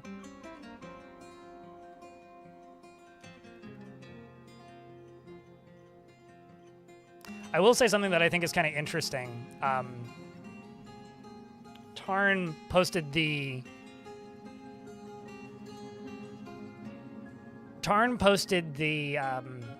notice, or not the monthly report on the website yesterday. Yeah, yesterday, because yesterday was the first. Yesterday. And that's interesting because he always says how many copies sold that month. Previously, it was like how much money they got in funding that month, but now they share the copies sold. And I think that that's very interesting because there is a stat, which is Dwarf Fortress sold 4,000 copies this month. And I could go double check this, but I'm going off memory here. That is about 2,000 copies less than the month before, which is about 2,000 copies less than the month before. And I think that that's interesting, partially because, like, yeah, there hasn't been any major, like, ground-swelly kind of patches to Dwarf Fortress in a while. But that is almost the exact same, like, sales drop-off graph that I've seen released by computer hardware manufacturers. And I find that kind of fascinating. It really makes me want to like poke some other developers who I trust and be like, hey, have you had the same levels of drop-off? Because I do actually wonder. Hi, Late. It's good to see you, though, Lucio. Exclamation point alerts if you're wondering why shit's busted. Because some stuff is. My bad. I'm sorry.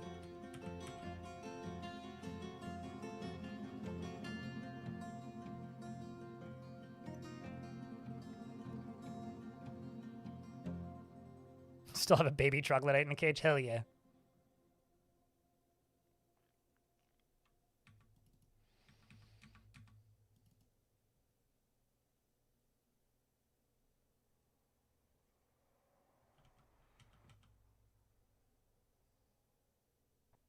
I mean, I appreciate the chatty.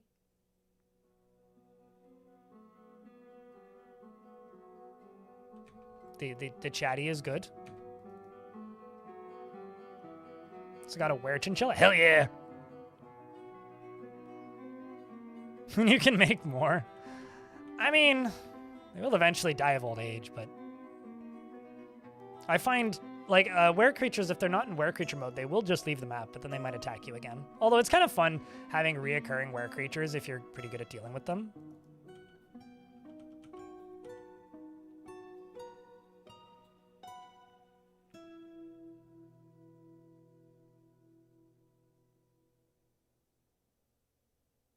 So Satanic Didn't Panic says there's some weird issue with the screen glitching every few seconds over here on YouTube. Might be the YouTube app issue though. Does anybody else see that on YouTube? Because it looks stable on my end, but I also can't see what the YouTube stream looks like. If other people want to report their findings, if they see any issues, please do so. Because I am running a new install of OBS and a new operating system. So if shit's busted, today's the day we figure it out. But how you doing, Lucio? The late one. Ads are going to run in 45 seconds. I'm just going to run them right now since the game is saving. I'll pause the game when the ads are done. Until the ads are done. I'm running, like, baseline Debian. Debian Trixie. Version 13. For whatever. It's all good on YouTube? Okay, so then it's probably just the app then.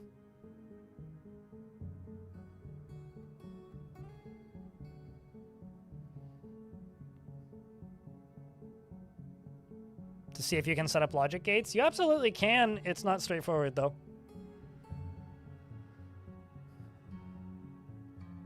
But the OBS that is not pre-packaged, but the official OBS package for Debian that isn't Flatpak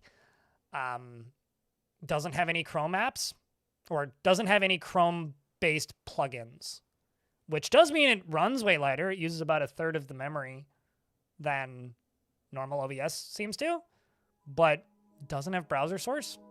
So I don't actually have... Like, I could use a Flatpak packed one, but then I wouldn't be able to have captions or stream to multiple sources or have captions, and those are more important to me.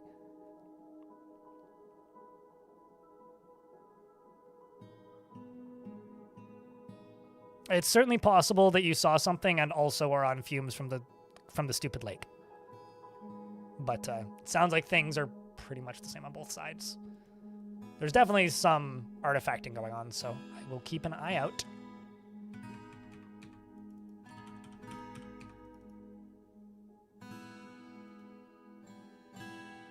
Sure, carbohydrates. Back of a singular pickle snack. I thought I just saw something. I was kind of half looking at OBS and not really, but I could also just be feeling the effects of the stupid lake. Let's see.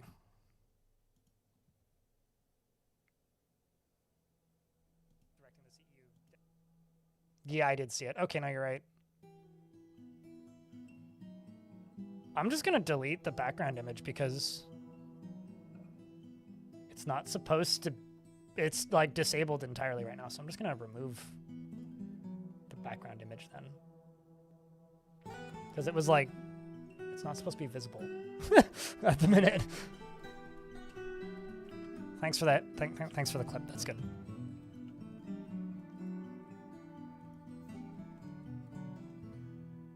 Like, it was already not supposed to be even accessible.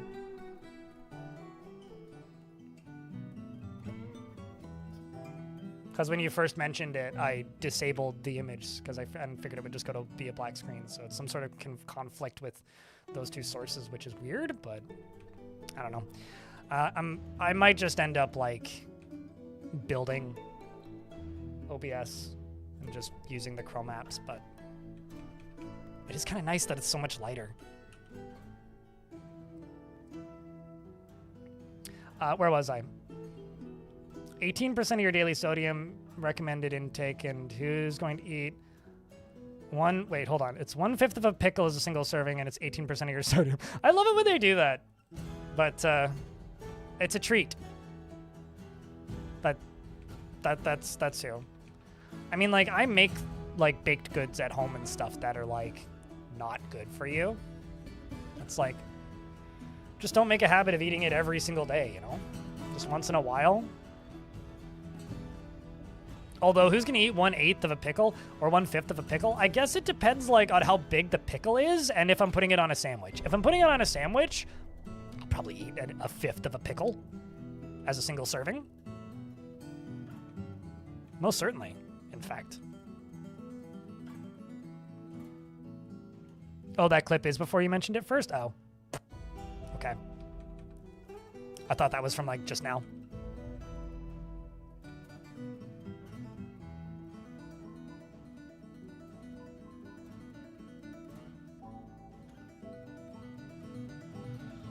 So you've named... Wait, hold up. You named your... You've got Sherlock and Moriarty, so you named your sourdough starter Watson. I wonder how the dogs would feel if you told them that they were, like, the same level of naming priority as a sourdough starter. But I do support this.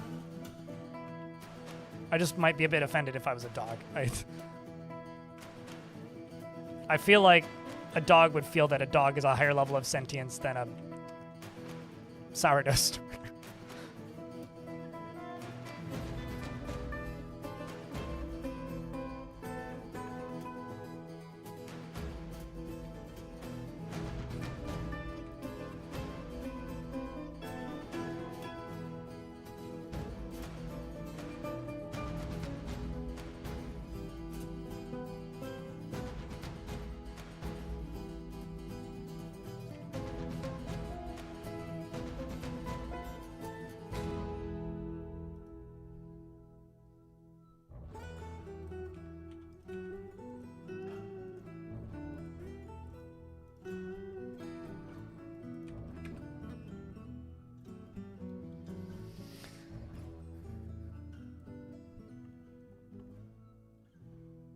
Now, as I time its rise... Oh, you're timing it? Oh, I can't say I've ever timed it. It's just if it doubles in size before it deflates, it's time to make bread. Brought in to torment Sherlock? This is like continuing my theory that sourdough starters are just a baker's Tamagotchi.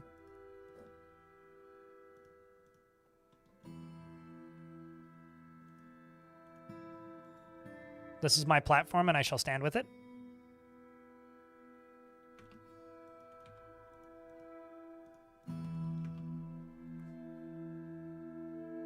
Hauling issues? Sounds like you have too many things available to haul.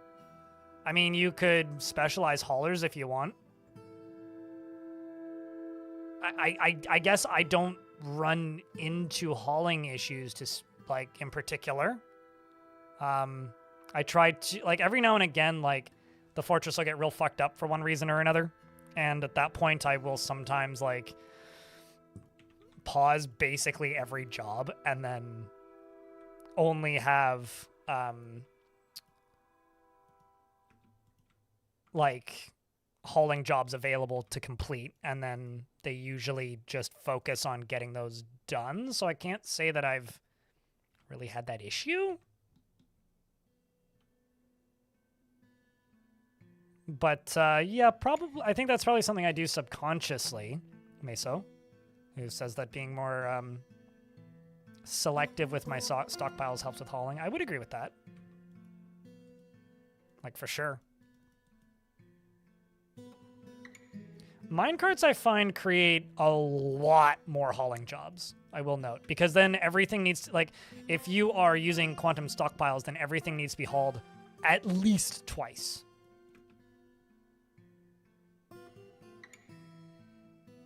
I don't know why, but Tamagotchis come up very frequently in my life and existence. So it's just kind of an active memory, not even like something that needs to be unlocked. Human caravan from Sedmiomon has come. Say trade sentiments are lukewarm. Well, it is pretty chilly outside, so.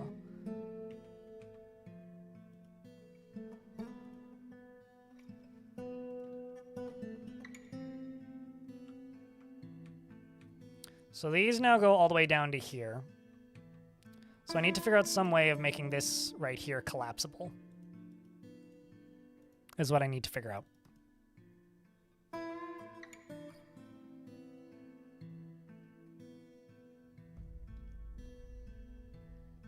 Actually, you know what I could do? Just remove all these walls. And replace floors here with grates, maybe? Or even better.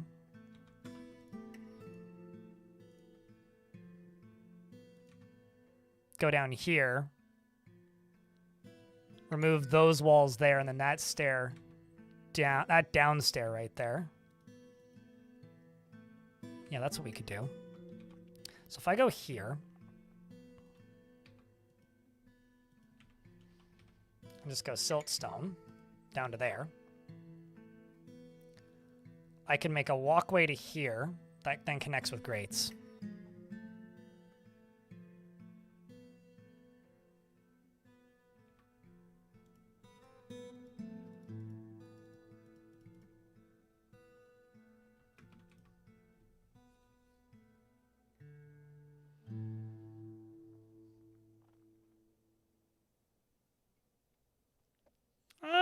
I don't know. I fucking hated Tamagotchis growing up, so certainly not for me.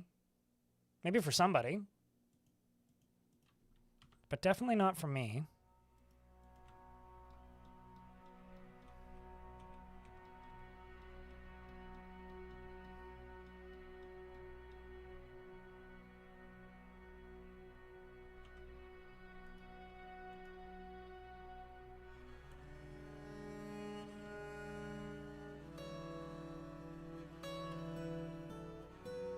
Ironically, I also hated The Sims, but...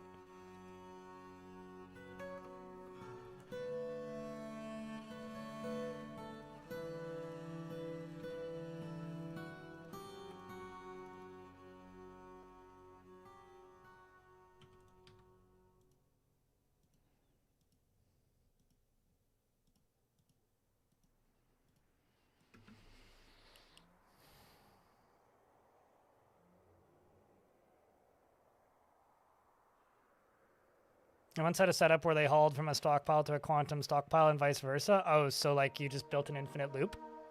Like accidentally?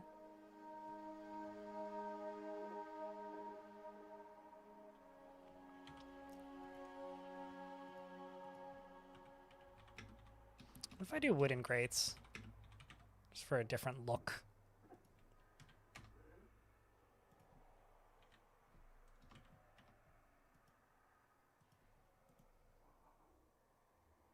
Just trying to think what I can do here.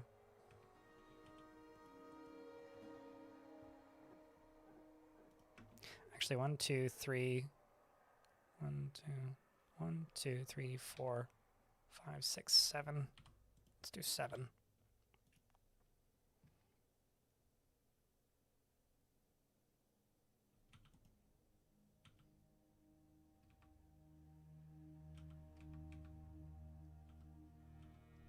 The problem is this. We need another way up and down.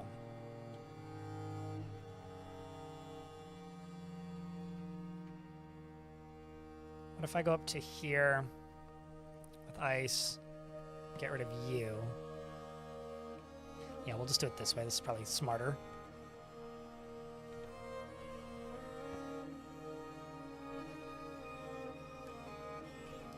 So I'm going to remove this altogether. I don't know what kind of walls I'm going to use here.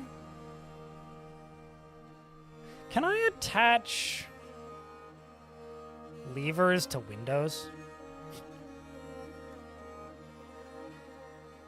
I wonder.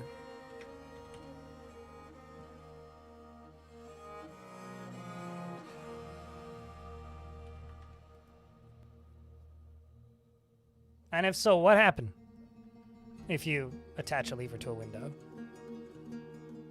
Because I could put windows around this.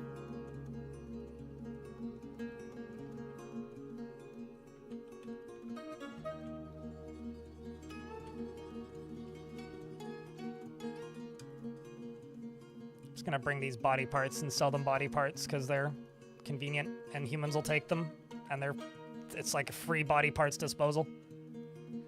Still don't really have any trading stuff. I do need to sell a few things, though.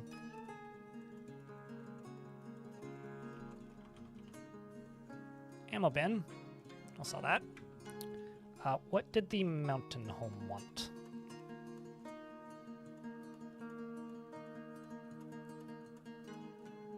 They wanted shields and bucklers. Wooden shields they are.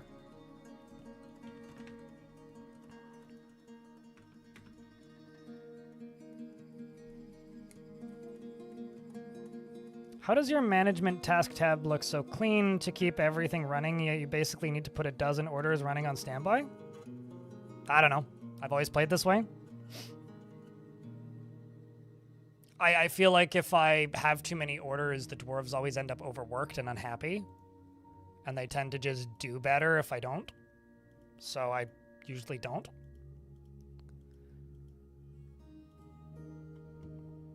Maybe we just have very different definitions of running smoothly. Also, it highly depends on the fort for me. Like, there's times where, like, I will have, like, much more harsh guidelines on what I actually want the dwarves doing at any point in time, but in this fort, I don't know. Just sometimes I just vibe. Because the dwarves are much more resilient than I think a lot of people presume. A lot of people seem to assume that the dwarves are just going to fall apart super quickly, which is rarely actually the case.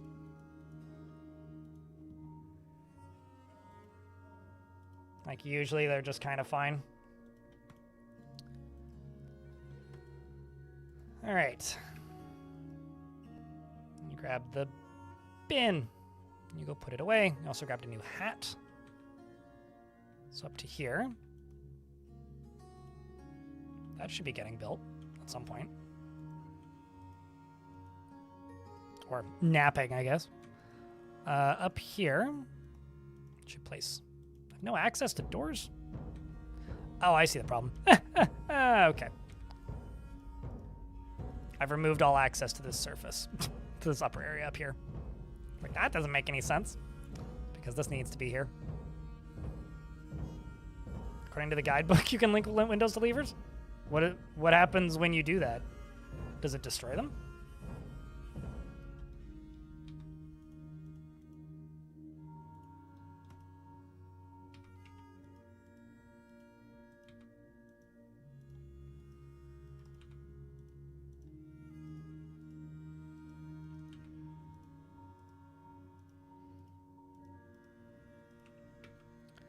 This down here can be a bedroom. And this is going to be given to the militia commander. So Server Lord and Ilmirin.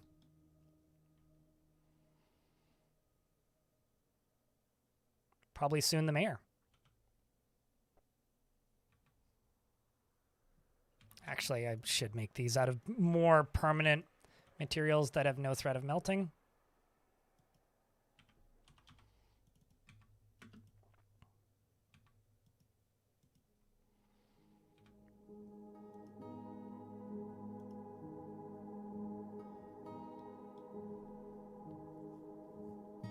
So I guess what I'm going to do is I'm going to put windows in there. But I will see what happens when you connect a window to a lever.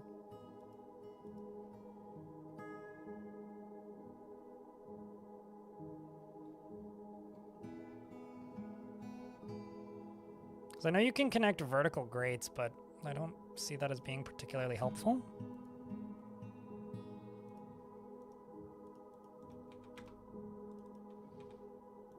This has been very, very chill for a evil fort, I do have to say. Like, it's felt like I'm almost getting one over on the game. I also think that there's a bunch of birds that are stuck. I think that's helping. All right, well, let's test this out. Let's go up to here and make a gem window. And make a lever.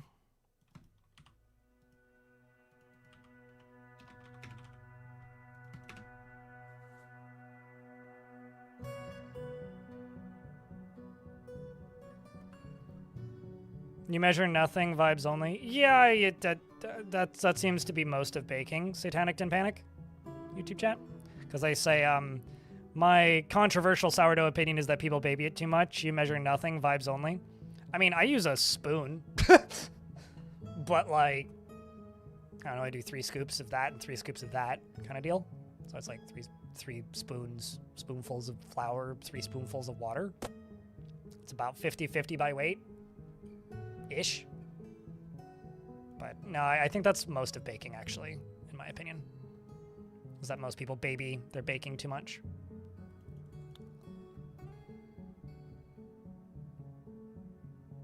I think it really depends on like what's on the map when you start, Lucio. And also like how good you are. Did it just flicker? And how good you are at containing crazy, you know?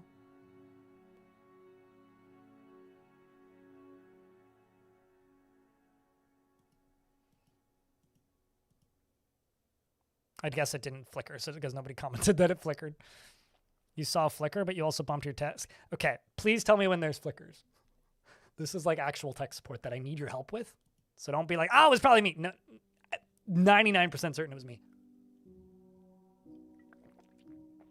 And I need to figure out ways around this. Which is probably just going to result in me fucking building my own OBS.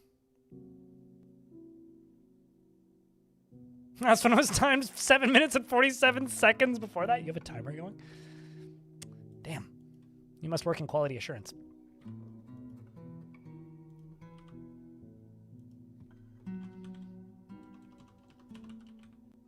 Huh? Did I run out of rocks again? Nope. Did I Oh, I deconstructed the mechanics. Of course. Longtime genius. Deconstructs workshop, tries to figure out why job not done. A cloud of infernal murk. Hold up. Everybody's in there.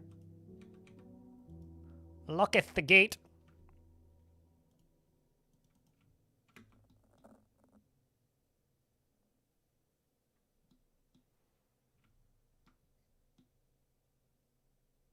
So sometimes it just like crosses.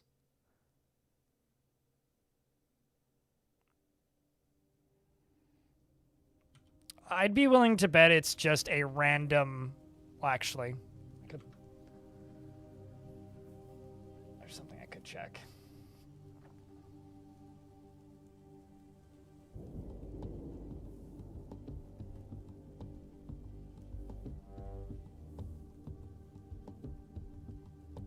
I don't see any errors in the command line.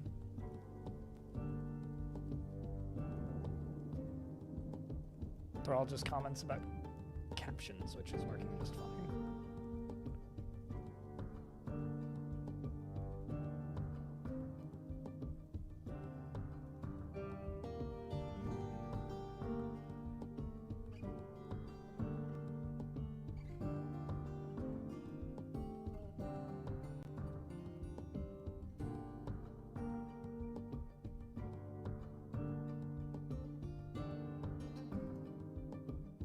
Yeah, nothing out of the ordinary. So I don't know. Thanks for the heads up, though. Where are we? More spooky storms.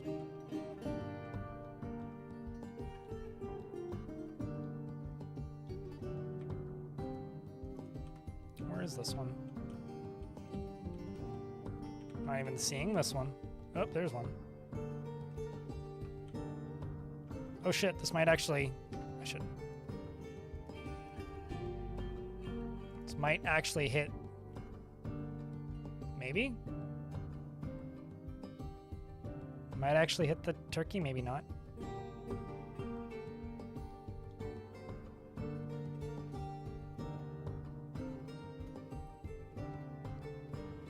Nope, doesn't really look like it. Where's this one going?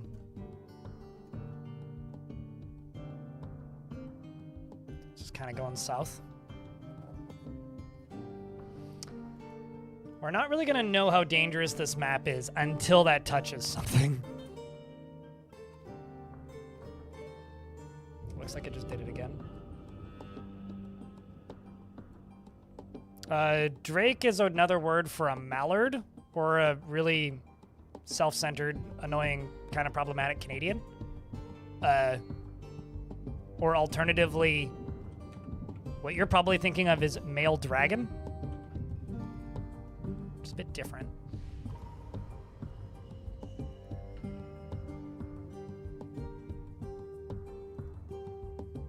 Cannot link to gem window. Well, there's that. That's that, I guess. So yeah, you can't link them to gem windows, apparently. So the guidebook is wrong.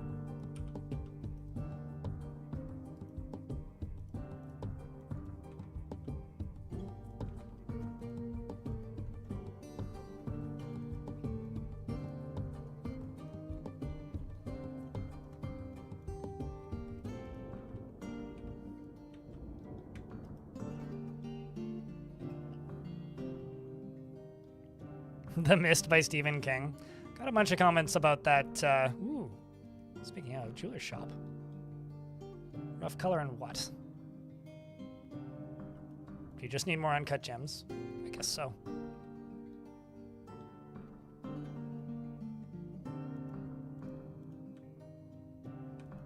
Turns out there's a few of them.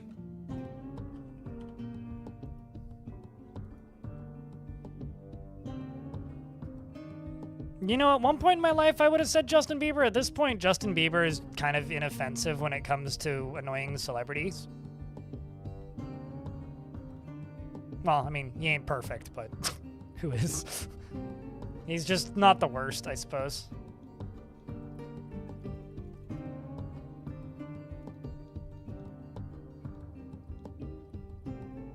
The one thing that I won't ever forgive Justin Bieber about is when you go to Google and you type in Justin Bieber comes up before Justin Timberlake. That's honestly the one thing I will never forgive him for. I realize that's silly and very pointless, just like most of this entire endeavor is. So when I could deconstruct this, and then the stair beneath it, and this, the only thing holding this entire structure up now are these two supports.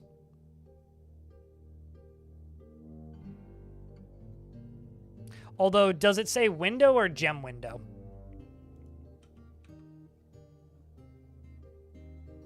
Is the real question.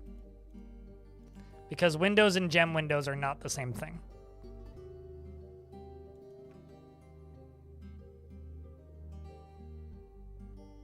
No, they're talking about the guidebook. There's a physical guidebook that has been sold. which I have a special thanks in, which I didn't get paid for. Some people seem to think I did, but I did not. They just used some of my tutorials as reference, which I have mixed feelings on, but is what it is. I'm happy that they gave me a special thanks regardless.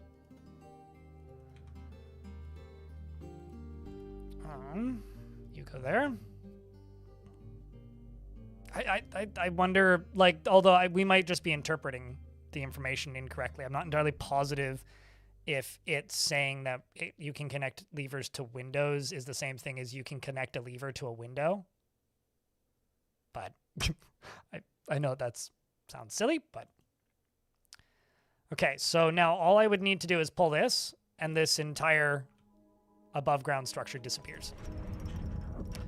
Melville the Gem Cutter has created Odin Shagot, a perfect jasper opal, and offers it to the Oblivion Gate. As a perfect jasper opal, all Craftstore ship is of the highest quality.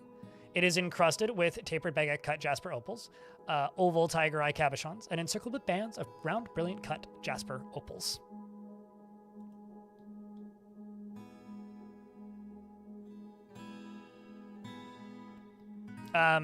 Okay, I'll make a deal with you here. Just let me tab out and check something real quick.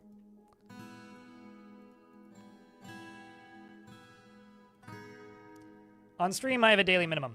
The daily minimum means if I make the daily minimum, if I've streamed for 8 hours, I make minimum wage. Between Twitch and YouTube, we are currently 1/3 of the way there, which means we are about $100 US away from me making minimum wage today. Actually, a little less than that.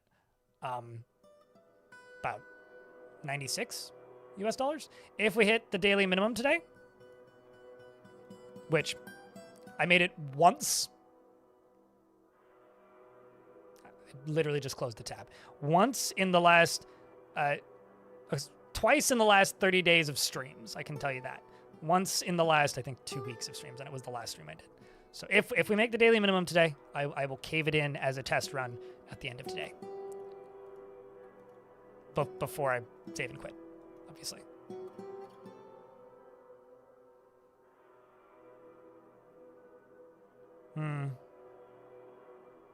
I own it. I own the thing. I could go look if you want. Like, I could literally just go grab the book. I do have a copy of it. I just don't really look at it much. It just kind of sits on my shelf as a neat novelty.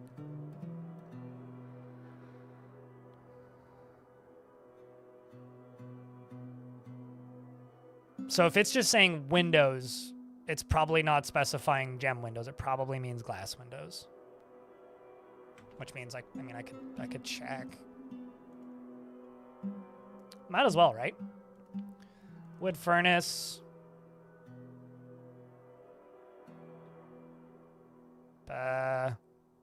Furnaces. Glass furnace.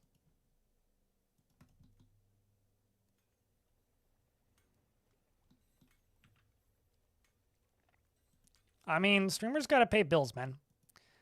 And,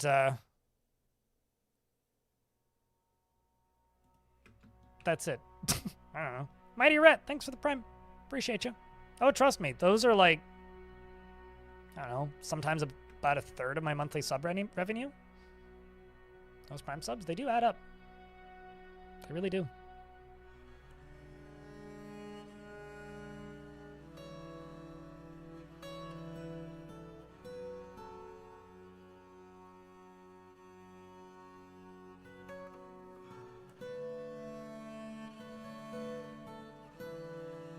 You assumed it meant that you could mount the lever on the window? Not that the lever would control the window? Placing a lever on top of a window is not even remotely close to the discussion that we're having, so.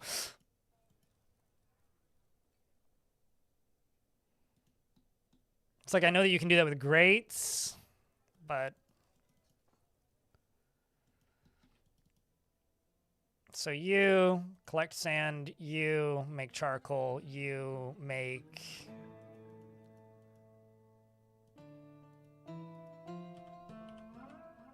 a green glass window.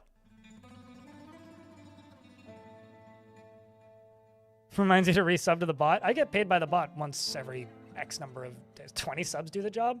I would need to do a bunch of math. Probably not. I don't know. I don't think so. Because I get 70% of whatever you pay for subs. So I don't know. I don't actually know what people in the US pay for subs right now. I know what Canadian dollars is. It's like $7.50-ish. It's $7.99.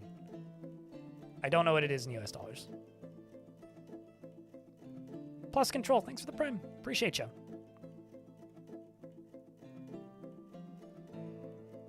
Smooth floors are slightly more valuable than rough floors, yes. Polar Bear. But the constructed floors are more valuable than smooth floors. $7.99 Canadian? Yeah. I don't subscribe to channels very often. I've just been subscribed to a bunch of channels for a really long time. Okay, I need to make a bag. Which is fine. I should probably actually just make like a...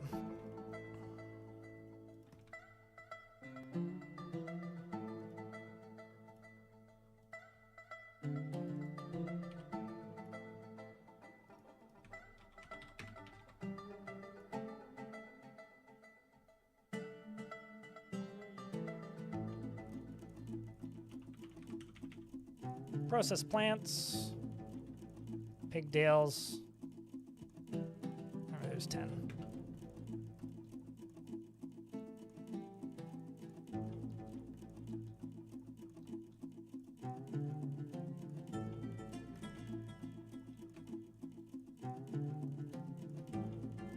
Completely out of sweet pod seeds, eh? Cloud of infernal murk has drifted nearby.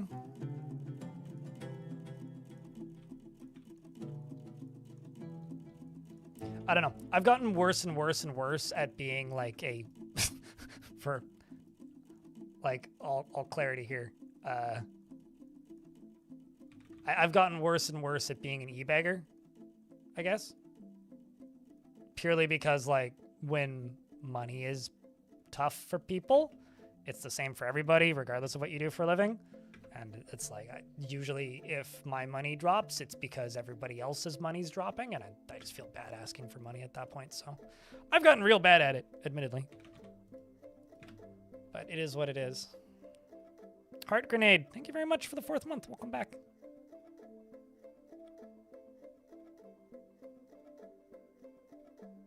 It slightly increases the value of the room. Sadonzi.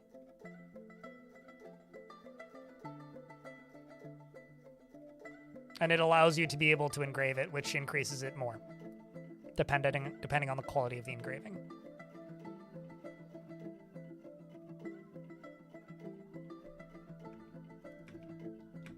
Let's just pause.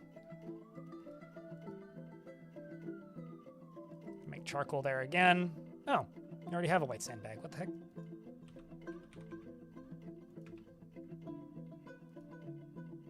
Let's go make a window then.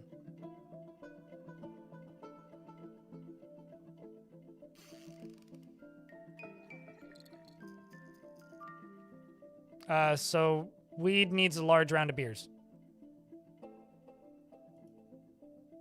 That's all. Push all the buttons, chat. So now I'm making this one-off boutique window specifically to test.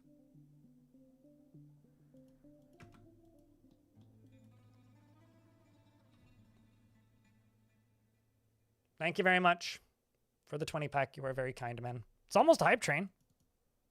Just needs $1 in bits or a prime sub or a resub, and you get a hype train in the next 17 seconds.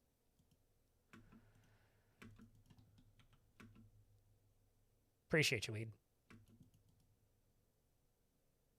Trailed mirrors is your spear patterns. I put spear patterns in your forehead.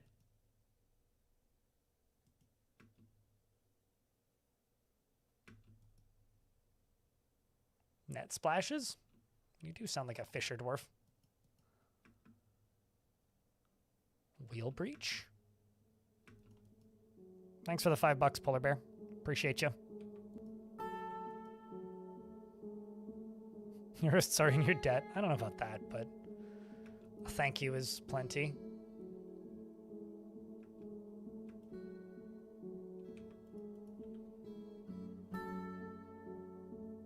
A lot of peasants in this round.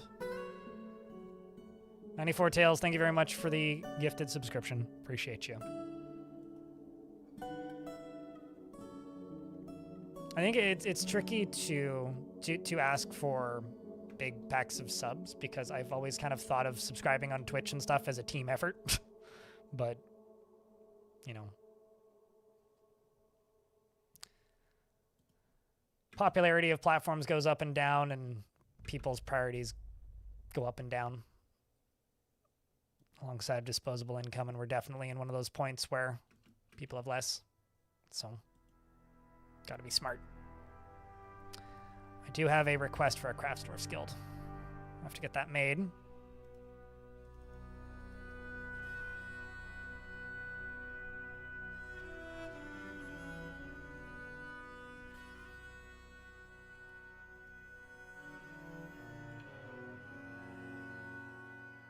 Humans have left.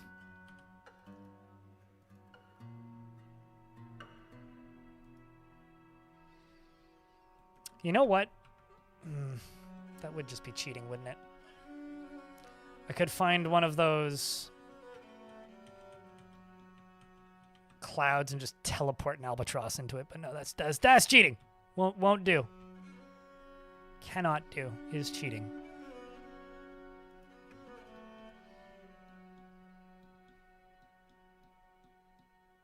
I wouldn't do that. Do anything for love, but I won't do that. Wise words from Old Meatloaf. All right, so speaking of Old Meatloaf, I'm going to go uppers to here. Are you stuck up there? Oh, wow, you are. This is the second time I've locked the dwarves up top.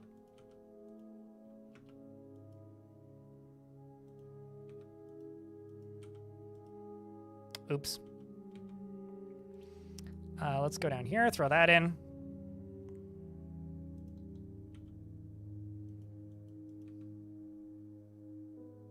There you go.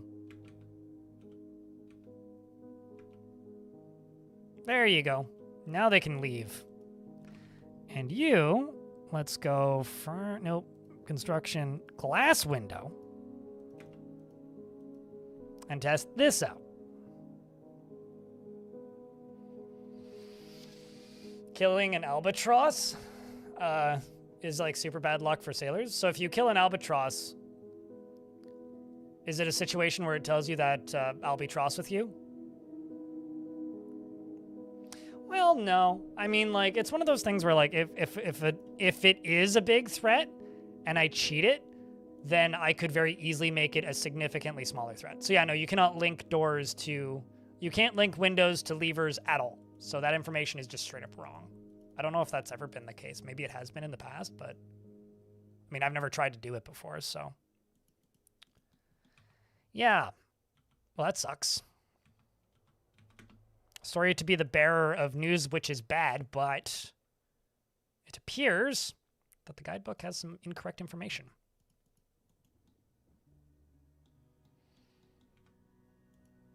If it does, in fact, say that, like, which I'll go look after the fact, but if it does, in fact, say that you can link windows to levers like doors, yes, but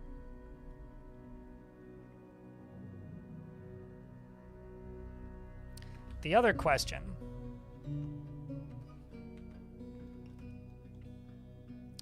which I shall test maybe over here is just simply, do statues, actually let's just make some rock statues, do statues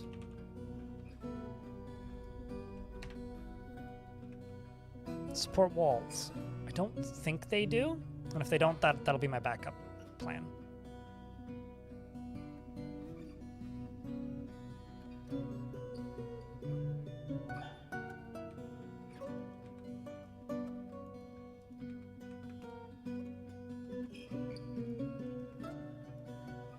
So what I'm going to do is I'm going to go here.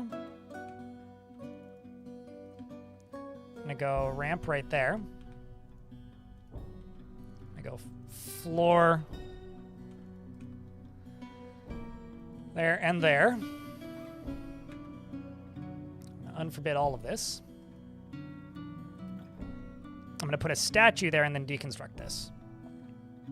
And see if the floor caves in.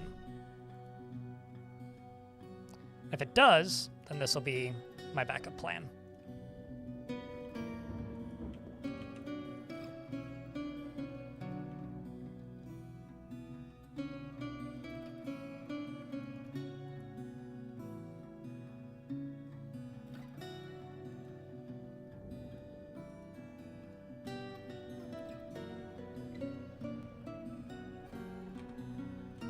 Okay, so that's now fully up.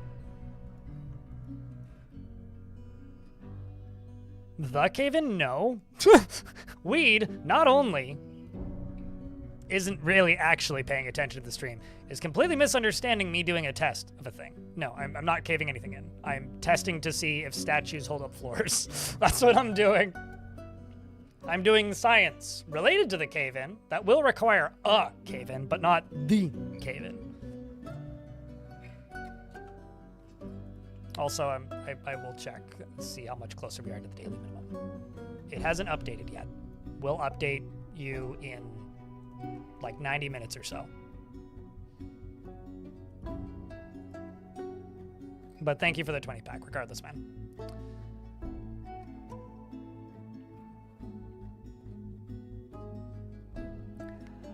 I completely agree. I completely agree. I'm happy that it exists, though, as, like, a novelty for super fans. I do really question it as a product. Like, if people buy it knowing that it's a neat novelty, thumbs up, great. If people buy it thinking, like, this will be an evergreen way to learn this game, I don't know. I don't super like it.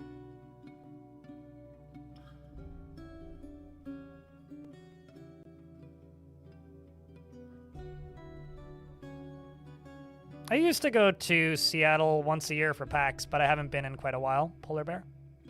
But good to know. Check in around the times that PAX happen once the US is less red, and then maybe. Okay, so now that's done. I'm going to deconstruct this, and we'll see if this floor falls. Floor falls? Floor falls. What do you think, chat? Is it going to fall? I think it is. But what do you think? Place your bets, chat. Is it going to fall? Exactly. Yeah, no, that's more what it is. I think I like the notebook more, actually. I'm, like, mostly certain it's going to fall. Yep, it fell. You good there, dwarf? Did you get hit by a statue? Nope. No Mald's a little unconscious. A little annoyed. Sweet. Well, that's good. That means I can now go up to here. I can use those as walls.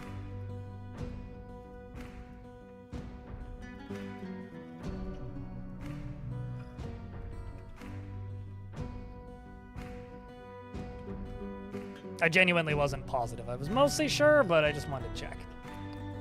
You know, like, for safety's sake. And by safety's sake, I mean, like, dropping a fucking wall piece on a dwarf's head.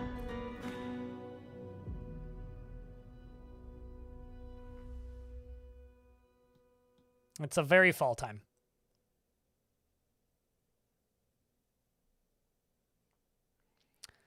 So now we officially have the collapsing penthouse.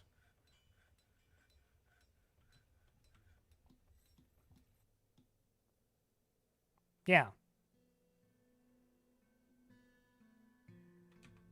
But daily minimum or not, I will do a quick save and cave it in for all of you. How's that sound, chat?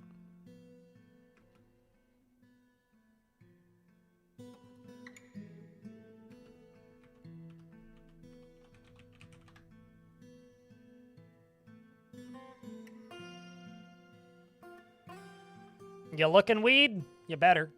Hey, chat, look up. Wake up. Tab over. Get ready. I'm going to laugh really hard if it doesn't actually fall, by the way. Like, if I missed a spot and it's, like, somehow still supported, I'm gonna laugh pretty fucking hard. But here's hoping.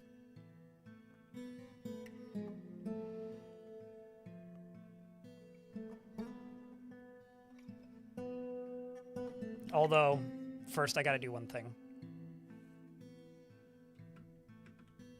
Which is, I'm just gonna make a burrow up here real quick.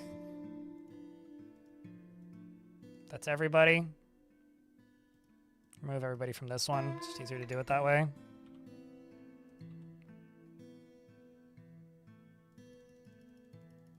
Let's get rid of all these real quick.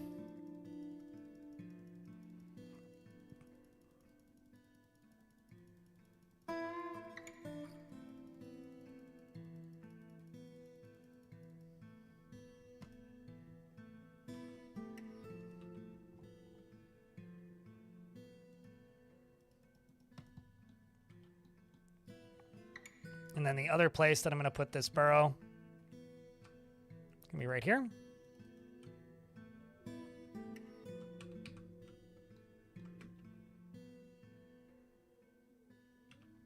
Let's just give them a meeting zone right here. And a tavern. All right. Get ready, we're about to drop the mic. Actually, I can make this bigger.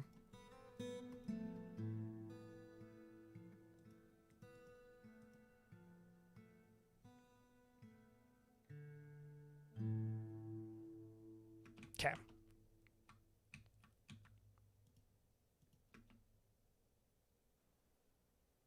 So now I just need to wait for one dwarf to come pull the lever.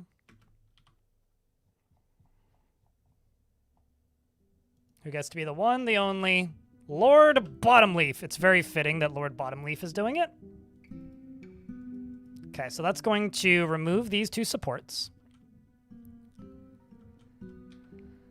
And those two supports are have these two walls sitting on top of them, which go all the way up to here, which the only way onto the platform is via this, which is not load-bearing. And it should just fall.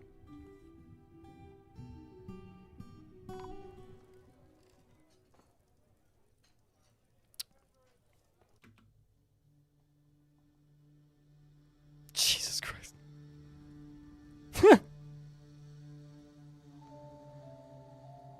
Yeah.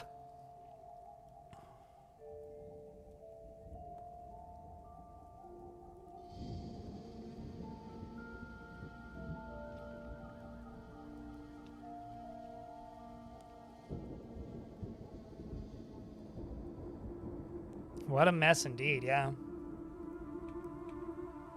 Wow, it went all the way down and into the fort.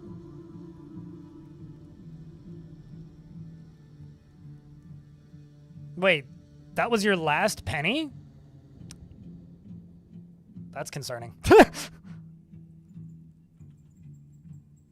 That actually looks pretty cool, I'm not gonna lie. You know, all these doors are like, what the fuck?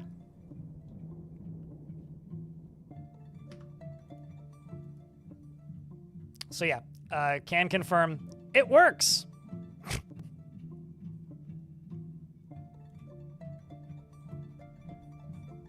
What's up, Darren? How's things? Thank you very much for the 73rd month. Welcome back, man. Appreciate you greatly.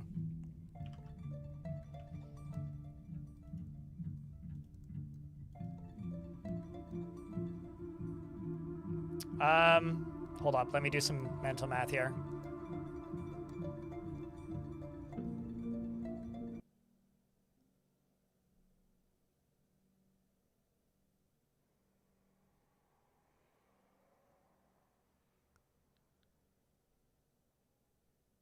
I'm currently 45 US dollars? 44? 44, no, 46. I can do math. 46 US dollars away from the daily minimum. But we're much closer now. Like 2/3 of the way there. Fuck yeah. Appreciate you. I mean, with a couple more Prime subs today, and we'll make the daily minimum go away.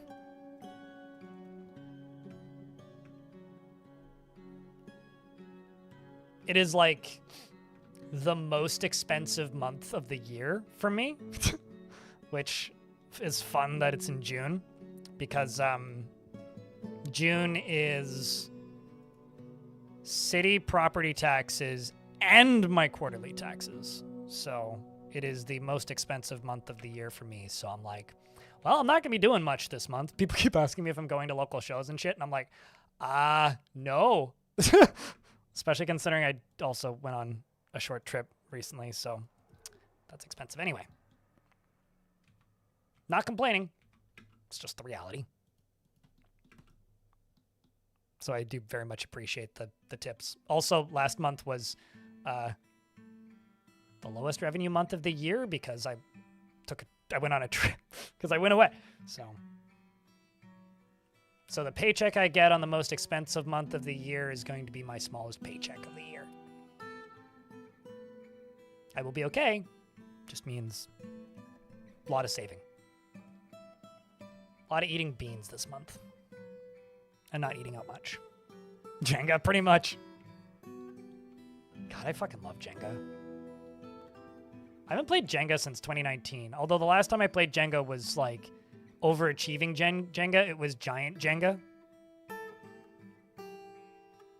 I don't know what a piffining is. What's a piffining?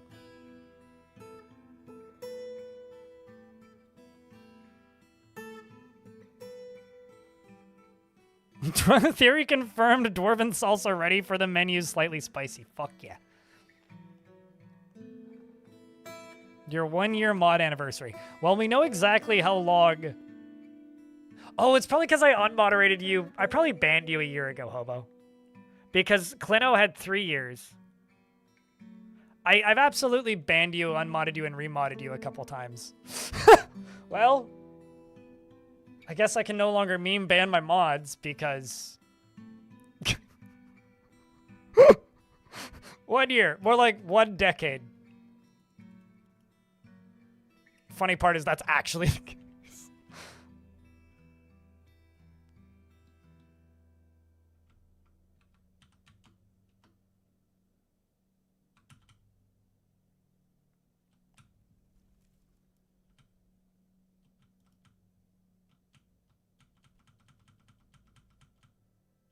Definitely hit the aquifer over there.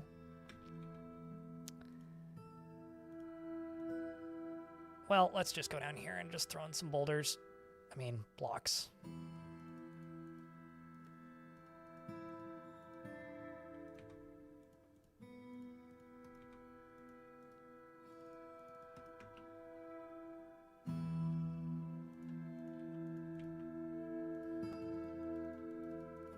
Stop some of that from flowing. I've just got the tick enabled that lets me dig through damp walls, so.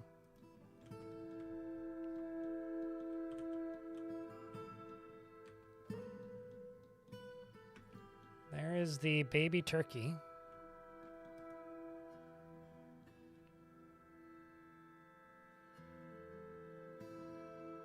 Here to idle prime. No, it's all good. I do appreciate the idle prime. I'm just a zooper. Don't say much. It's all good, man. There's a couple channels that I lurk in. I actually recognized a streamer around town here relatively recently and realized that I think I've maybe typed in her chat like once, and I was like, I'm just not going to say anything. So I was like, I don't want to be fucking weird. Just walking up to somebody in public and being like, I know that I've seen your stream. But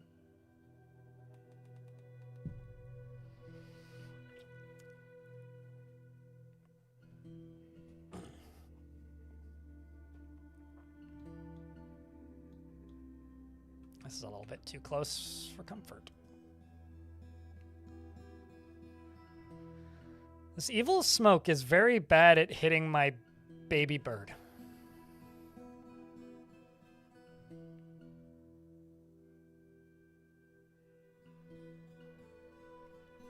On 422?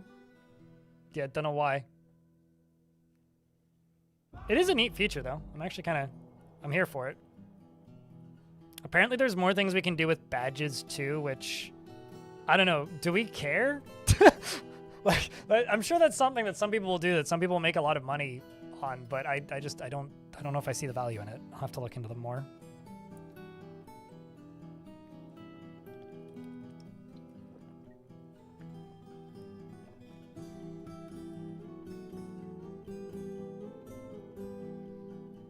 Also, there's apparently a rarer, more cooler version of Golden Kappa hype trains now that, like, give you gold variants of non-Kappa emotes.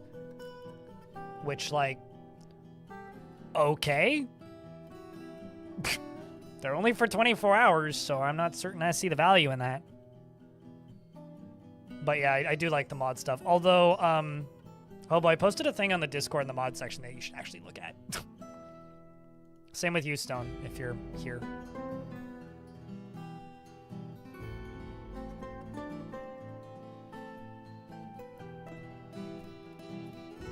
You do actually have the rarest Kappa.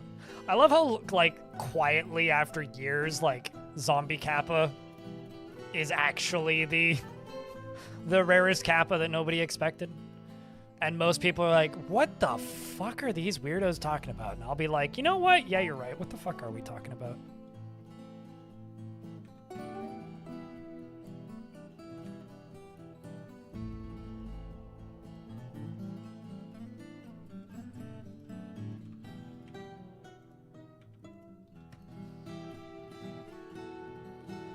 Like the little turtle frog demon? Yes. Yes, also gray face, no space. Or gay face, no space, don't forget. Very important.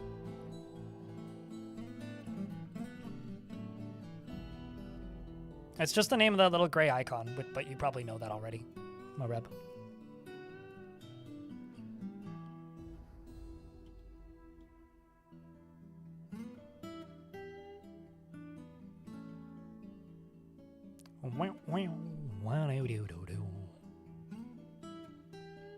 As we dig out this underground area for one of these.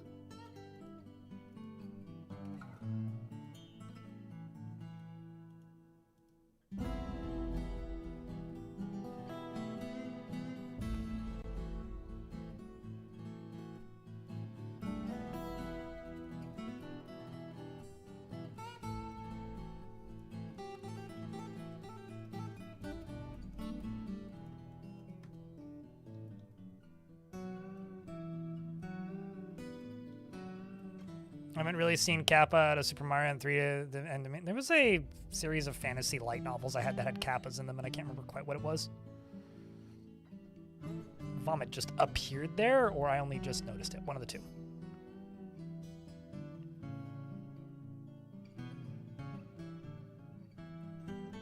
But Unicode icons don't even work on Twitch. They still replace them with other emotes.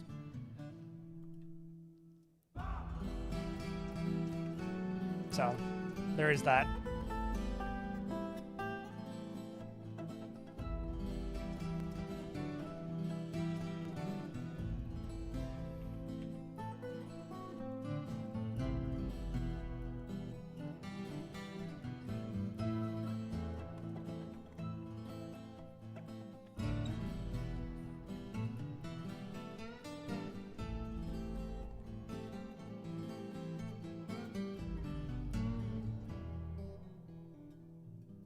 You did promise Brian to invite him over when you win the big lottery. Lottery failed. Last time 120 mil went to someone else in the chat. You just need to bribe harder.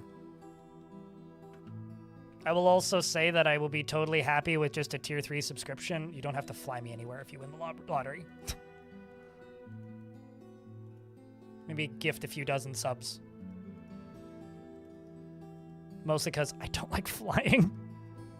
And traveling is expensive.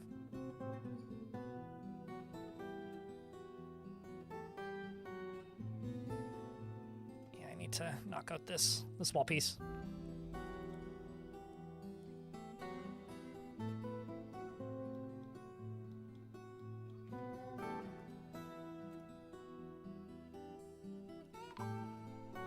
The outpost liaison, Mang Kongaman, has arrived, as well as the trade caravan from the North Guilds. I remember you. Boot curled. Yeah, that's why I remember you, because you had relations to my previous dwarves.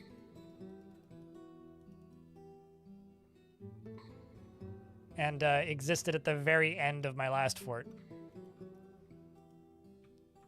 In that faction. That are like visited once.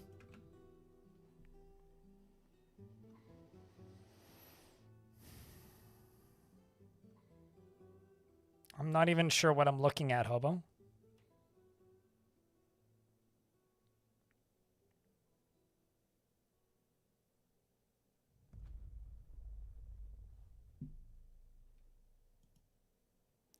Murloc meets with the outpost liaison. I'm your liaison from the mountain homes. Let's discuss your situation. Holy fuckballs, that was fast. Merit deserves reward. I come empowered to establish this colony as official land of our realm. Can you imagine the trade wagons? Of course, there are responsibilities, and the nobility must live well. I'm not certain that's a good idea, my guy. Have you seen where we live?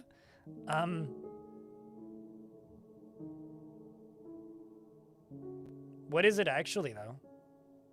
I mean, it kind of looks like if you took Nemo from Finding Nemo and an Among Us and glued them together, but it's Indonesian? Oh, well, it's not supposed to be. It's supposed to be Indonesian.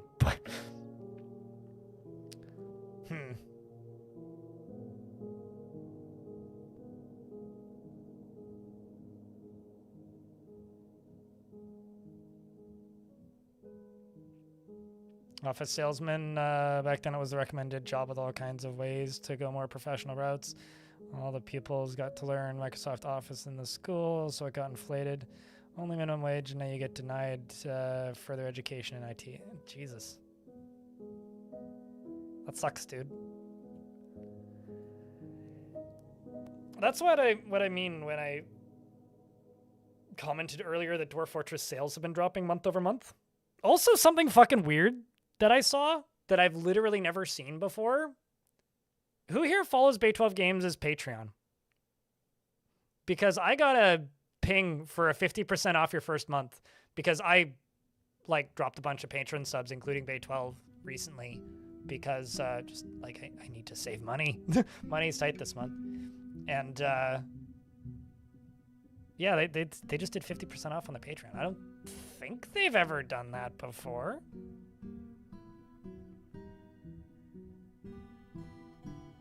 You didn't even know they had a Patreon? It was their only source of income while batting direct tips through PayPal. I mean, obviously Murloc would take the elevations, so we're going to give it to Murloc.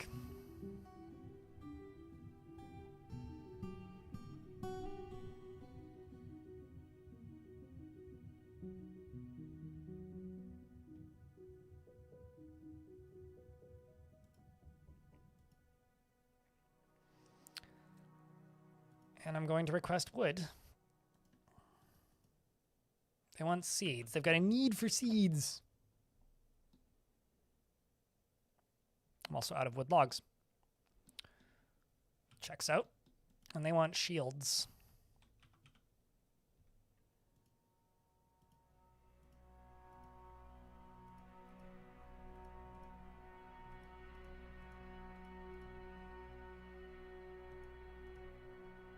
Just gonna bring the finished goods and also get these dwarves no orders and on duty, so they go equip whatever they can. Thanks for the $2, YouTube chatter. Appreciate you. Also, I forgot to like the other one. Should do that. And have a heart.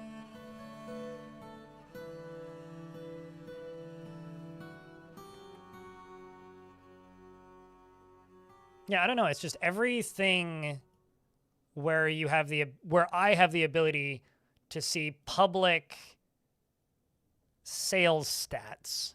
Everything seems to be dropping roughly 20 to 40% month over month. It's like that's the rate at which that people are feeling the squeeze, I guess, because like that's about what I've noticed. Subs have stayed relatively stable, but like tips revenue has dropped by about that much month over month since like January. It's like I'm still okay for quite a bit. At least once I get through fucking June, I'll be okay. But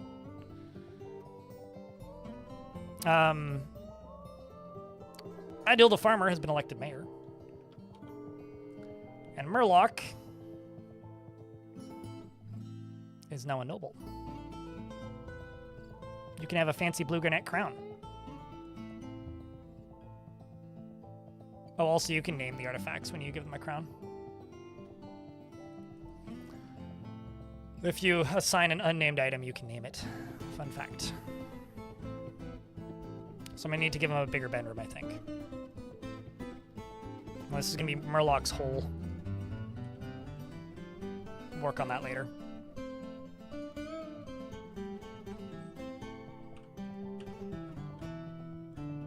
Actually, he is happy with his bedroom. Huh.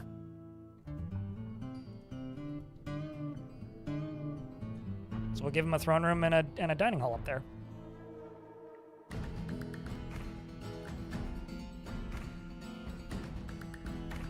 Yeah, well, I mean, the thing that I said last stream on Saturday, Sophitus, is the games that I stream can be played on a potato.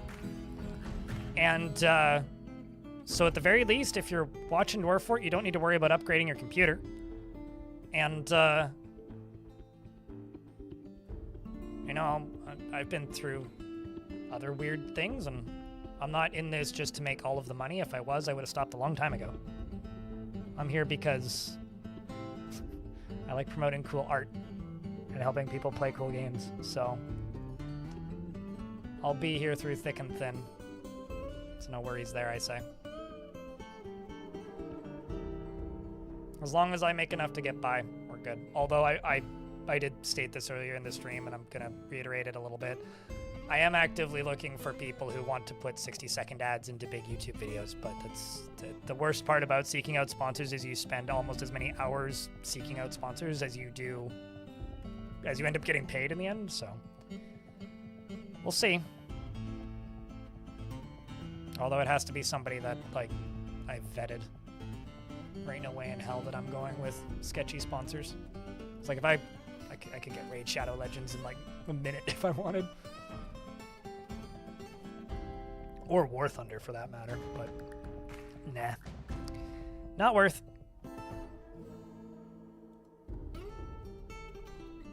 Let's grab you. Those barrels. Buy a couple breastplates. Some fancy robes. Thanks for the additional $2 in money on the YouTube side. Hey, Twitch chat, can we get a round of beers? And YouTube folks, can I get a round of beers? I don't know, find a beer emote, post it. They exist.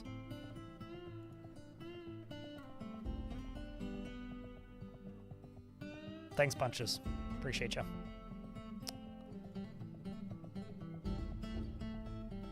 For some reason, somebody I know, or rather, several people in the past that I've seen, have had Geralt saying thanks bunches, or that voice actor saying thanks bunches.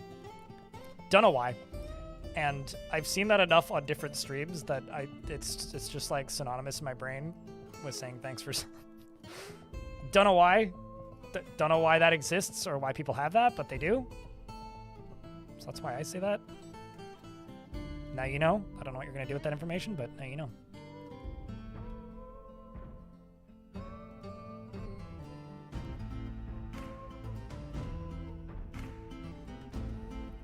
Wasn't about to sell my Baron's crown. Cloud of infernal murk has come from nearby. Right, well, if it goes up ever so slightly, maybe we'll have the result. There it is.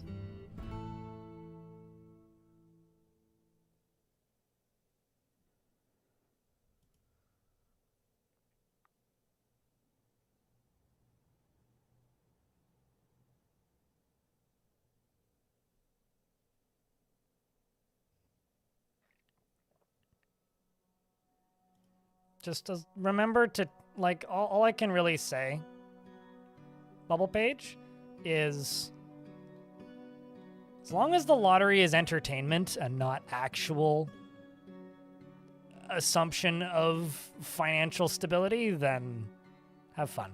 But just treat it as entertainment. When people say stuff like that, it makes me a little worried, and I think chat feels the same way in some cases, so.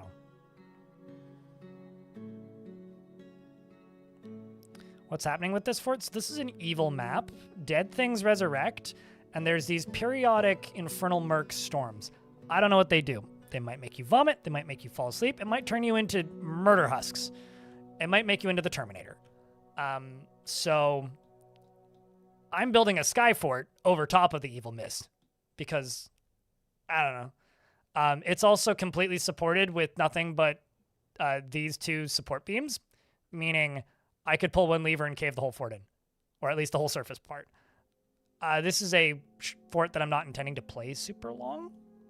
So, not being the nicest to the dwarves, they don't really have bedrooms, you know, that sort of thing.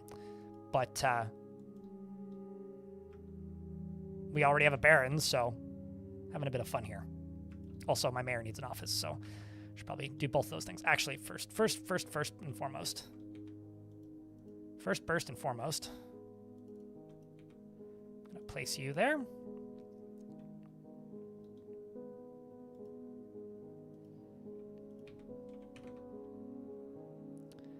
I require some blocks. Actually, why don't I... Yeah, you're just not making blocks right now. Let's just keep some more blocks.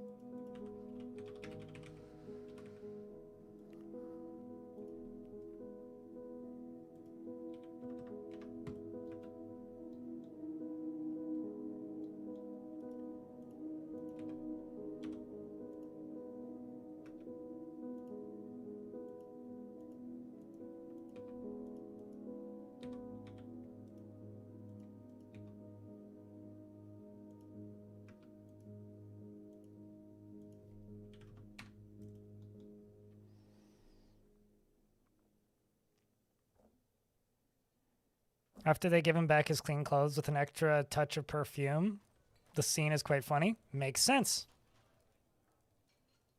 Well, anyway, I've heard enough people with that it's just thanks bunches just sticks in my brain for some reason.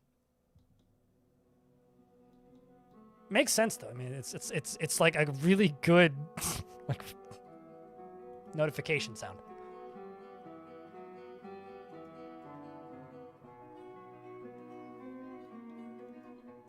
Like, objectively great, even. The question is, chat, does the mayor get an office up there or just a bed? I think the mayor just gets a bedroom up there. The mayor doesn't need an office up there. So the mayor can have the condom room back here.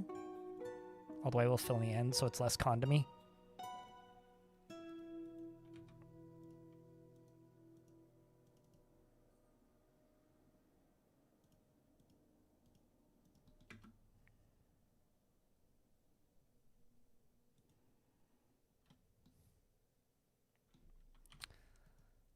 Let's do wooden table, wooden throne, chair.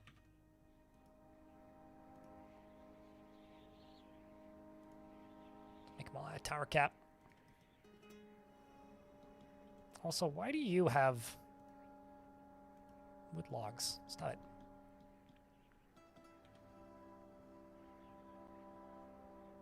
The one ticket you bought in Montreal did not win. Yeah, I figured I would have heard something. Also, I kind of forgot that you'd even done it, so. But, noted. Although that is what a winner would say. It's like, did you win the lottery? Nope.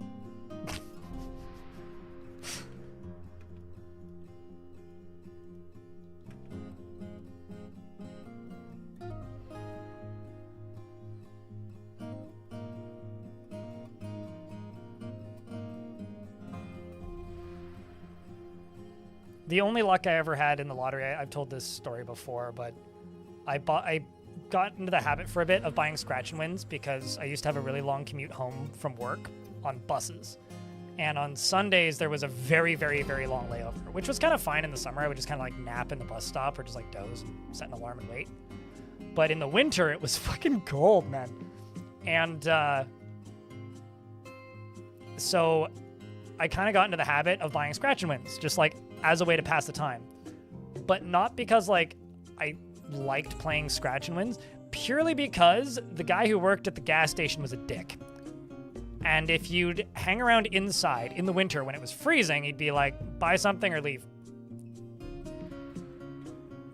So I would just be like, all right, I will buy a scratch and win. And I would buy the cheapest scratch and win I could. And I would do this every single Sunday. And the one that I would buy was called Gold Rush, and it was $1.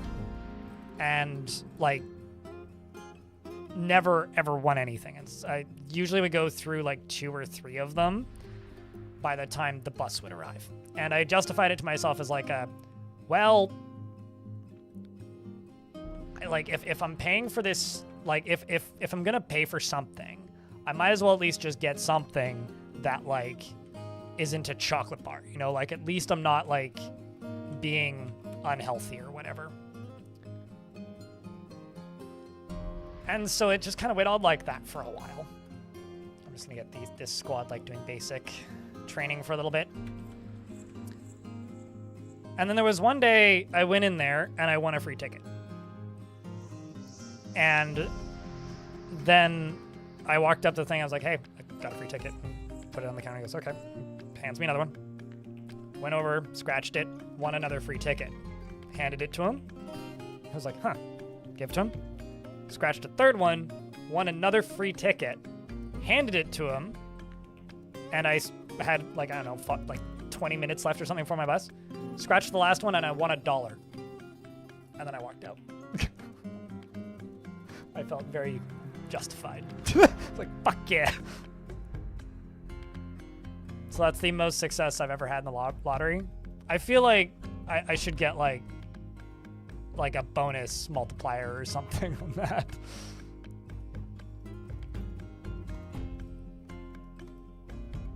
Fuck yeah, broke even. Yeah, no, I wasted everybody's time and some paper. Like, that was, like, my most successful time ever gambling.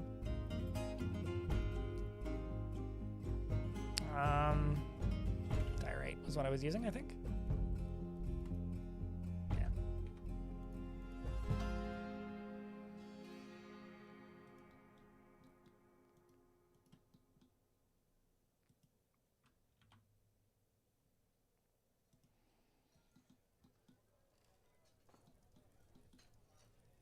So that can be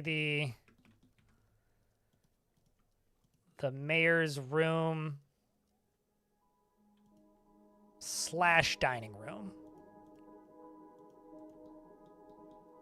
And then over here can be the mayor's office, which can be 1 tile bigger than the manager's office.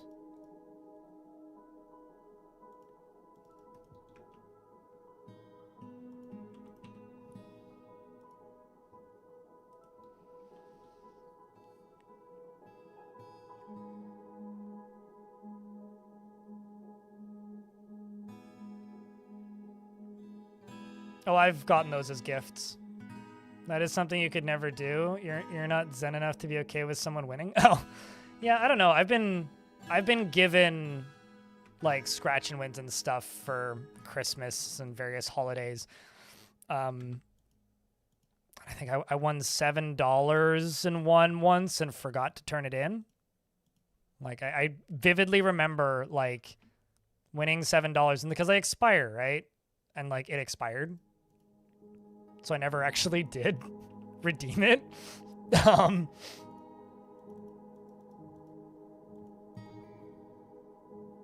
Which I still feel kind of dumb about. Okay, what the heck is my mayor up? Is my manager up to? Oh, you're off planting seeds.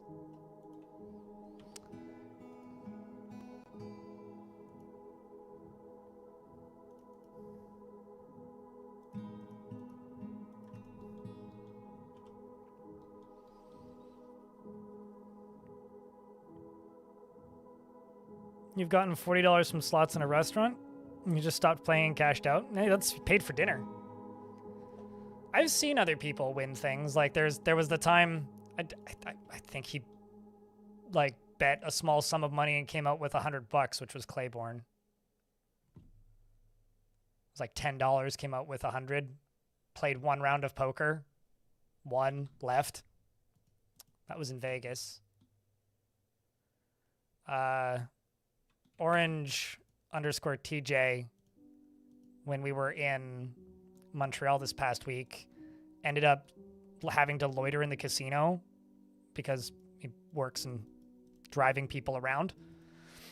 And won a, what was it, like, put $5 in and walked out with like 30 or something. I can't actually remember what the number was, but I don't know, it wasn't bad. It wasn't nothing, that's for sure.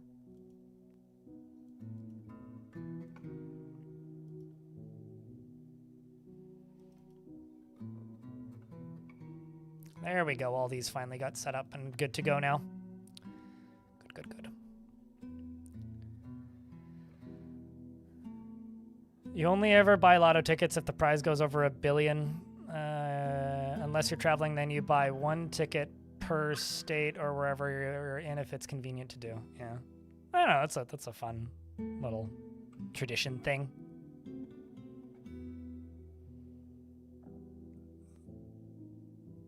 You got that with Coke bottles? Seems a whole lot got winners in them. Coke bottles? Like, as in, like, random item sweepstakes? I want a $100 Tim... This is very Canadian. Want a $100 Tim Hortons gift card on a roll up the rim to win. And if you don't know what that is, you're not from Canada, and it's okay. Or you've never watched Canadian television. Which was fucking baller because I got free bagels for like 2 months. It's awesome. Because I used to get bagels 4 days a week from Timmy's on the way home from work. You don't really like luck-based games once you get some free boons for a casino for resting in the hotel next to it. So went in and checked in the free money and played a few turns of roulette to get it out you couldn't do directly, and then got the money and went to eat ice cream. Yeah, that's the way to do it. I don't mind casinos. Hold up. I don't mind just hanging out in casinos, but I'm also not a huge fan of gambling just in general.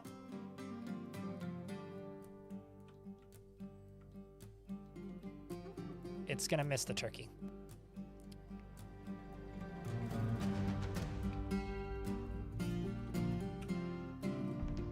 Yep. It's going the wrong direction. There's another one over here.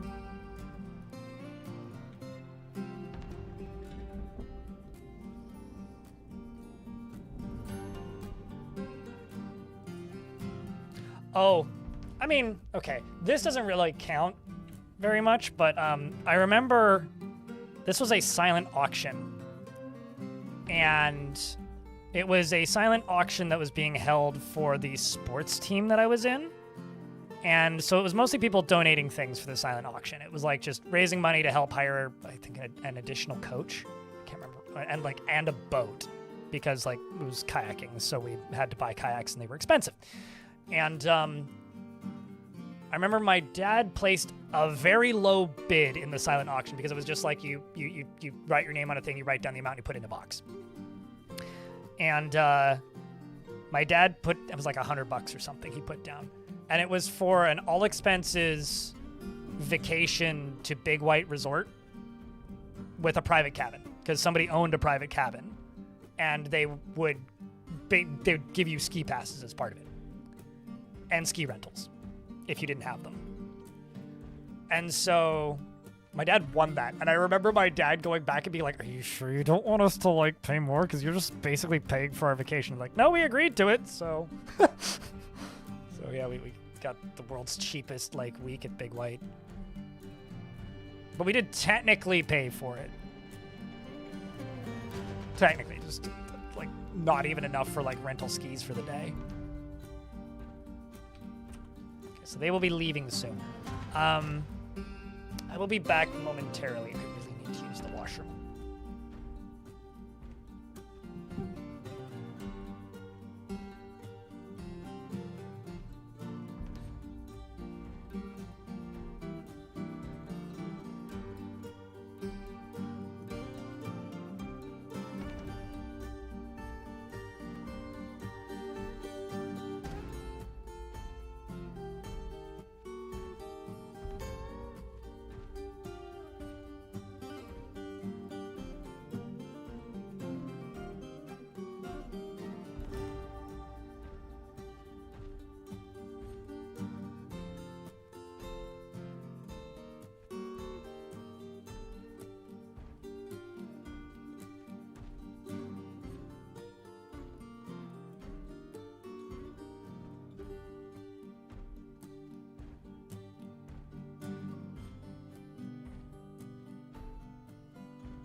You guys want to hear something real fucking random?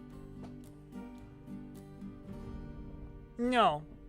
Well, for clarity, Vivid Nights. At the time, that was like that private cabin that we stayed in. If you wanted to rent it, was like $1,200 a day, and we were there for 7 days. So, you can do the math as to how much of a discount that would be. But $100, like it's money, but like. You guys want to hear something really not odd? Like, I knew this was going to happen, but really weird that's very, very hyper-local to where I live. So, I've lived next to some pretty hefty construction for a while.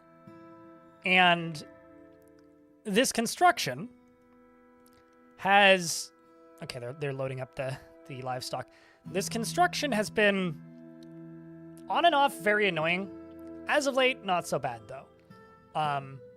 But the construction, one of the problems that I've had with it since the very beginning of the construction that's been happening is there is a mural that I really like. And they put in new power lines into the dirt, which is now going underwater, and like they're upgrading the power grid basically and making it more storm resistant and disaster resistant. So like no actual complaints with what they're doing. But the unfortunate thing was one of the side effects of where they were building all of this construction is they ended up having to destroy a mural that was like on a piece of concrete in the area that they were doing the construction.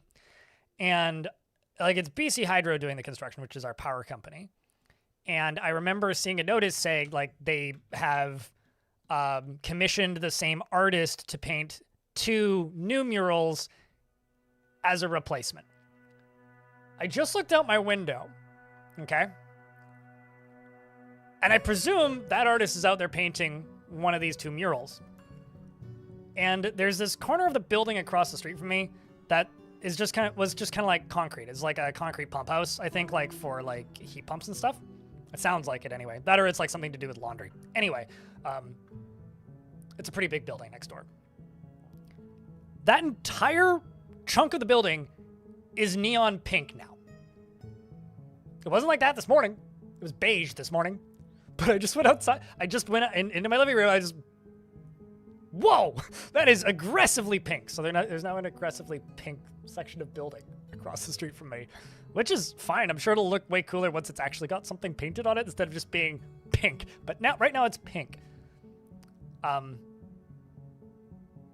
Yeah.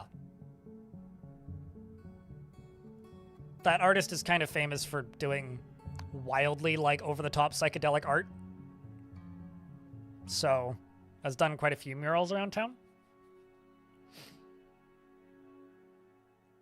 I don't know. Depends on how many penises are on it.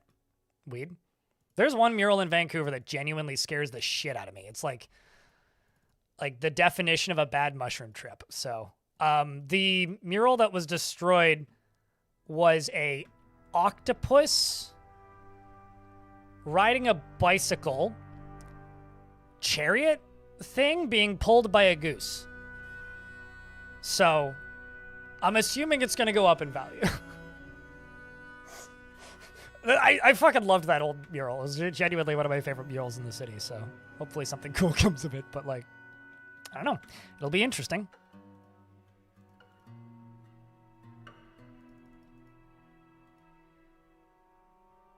Sounds like not that much was lost. I was so fucking bummed out when it got destroyed, so I could not disagree more. It was one of the greatest murals in the city.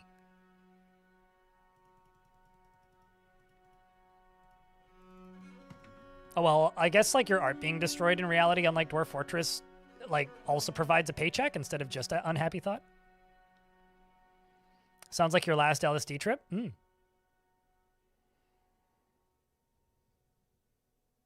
One thing's for sure, it will be pink. Well, it will include the color pink. Honestly, like, I'm very pro-mural, weird or not. Some migrants have arrived. Sir, that is a yak. Doesn't look like a dwarf to me. Oh, hey! It's Smoking Top Hat! You were in the chat earlier, weren't you? You might still be here. If you're still here, you just showed up as a migrant.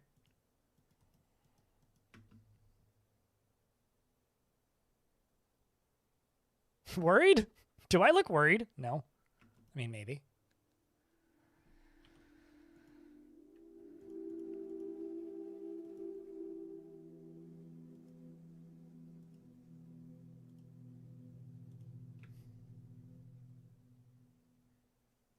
Who, what, where? See? This is you from the year 201. Was when your dwarf showed up in the last or the first fort I ever did in this world, which was Squidward. The very, very, very laggy water fort. If you remember.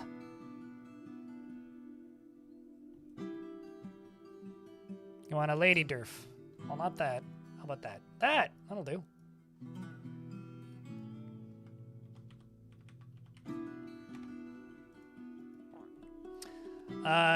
She is not readily moved by art or natural beauty, and she's conflicted by this for more than one reason. She prefers that everyone lives as harmoniously as possible, and she is not inherently proud of her talents and accomplishments. She has an active imagination, and she doesn't focus on material goods. She doesn't mind wearing something special now and again, and often feels lustful. She occasionally overindulges, is quick to form negative views about things, and is often cheerful. She is stubborn, and she needs alcohol to get through the working day, and likes working outdoors, but grumbles only mildly at bad weather.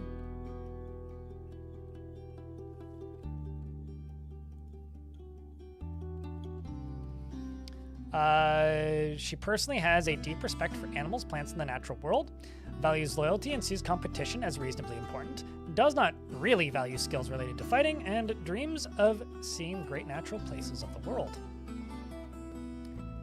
She likes hornblende and bismuth bronze, as well as violet sespertine and cabochons and picks and figurines and ballista arrows and dogs for their loyalty and the sound of the adorable bell, and when possible prefers to consume apple cider and absolutely hates brown recluse spiders. Her extremely long hair is neatly combed.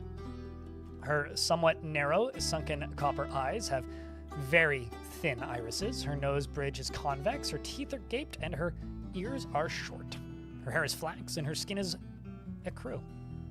She has 2 kids, 2 sons, and you are a member of the Silvery Communion. Welcome to the fort. There are your 2 kids. And all the pigs that you brought. One of them is named.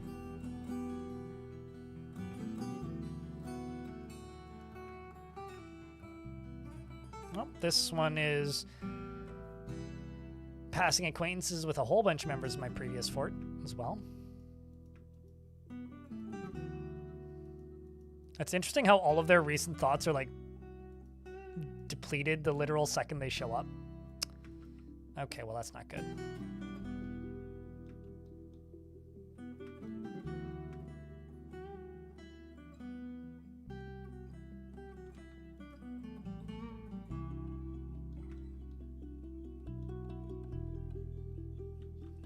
There it is.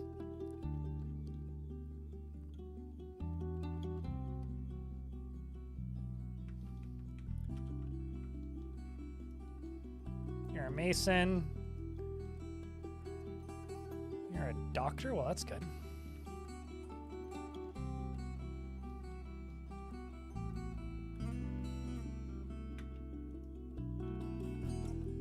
Someone's pet.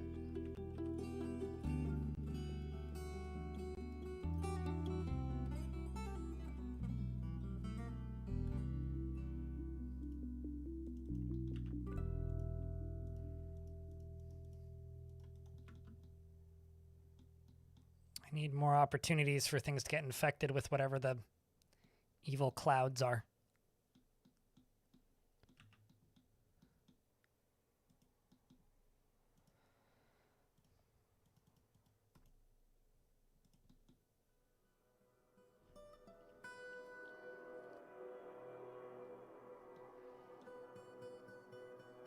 Crypt beer indeed, Nessim. Crypt beer. Well, now I got 2 opportunities.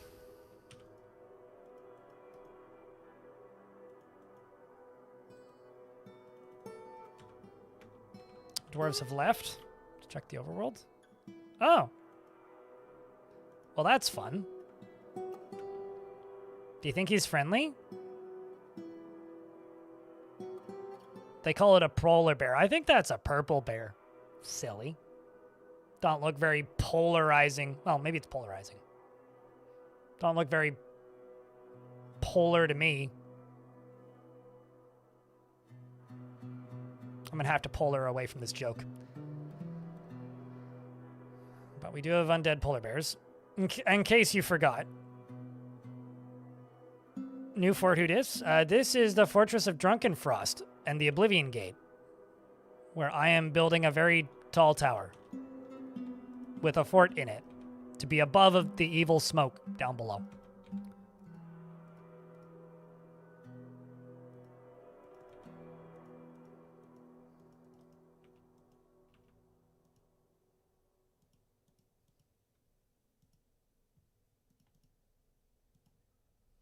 That's going to be the mayor's office.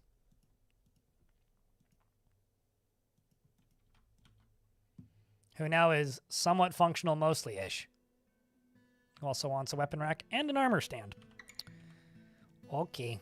I don't blame him for not being happy with his, like, dining hall because it is literally, like, empty right now. Like, there's nothing in it.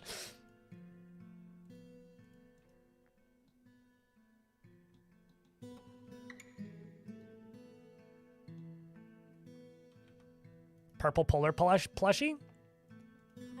The purple polar plush. The best kind of polar plush. This is mostly the entire fort, hey?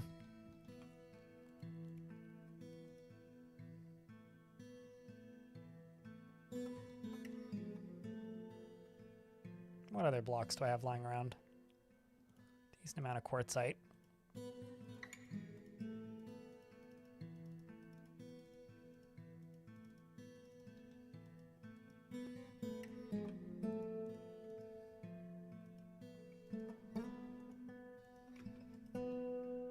And this can be a craftsdwarf shop.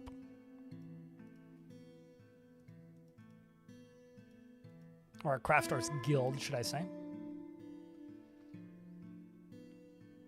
Because they want a guild hall. All of this is new if you haven't seen it yet. So now this pops up over here to tell you that you agreed to do a guild hall and the date that you agreed on it. And then it says that they want a guild hall, so you build that one. Let's just leave that one as specific members only. And then it will tell you the value when you hover over it.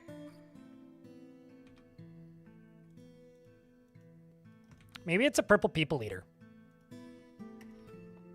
That would honestly check out, if you ask me, that it's a purple people eater.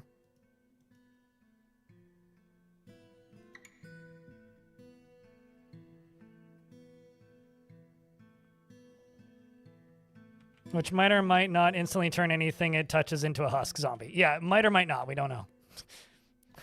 Like, information is inconclusive. Need more data. By that, I mean, I could really be real helpful if one of those animals would just touch it. Although, you know, maybe the actual play here is to just leave the animals outside. Because I do actually just kind of have a bunch of them outside right now.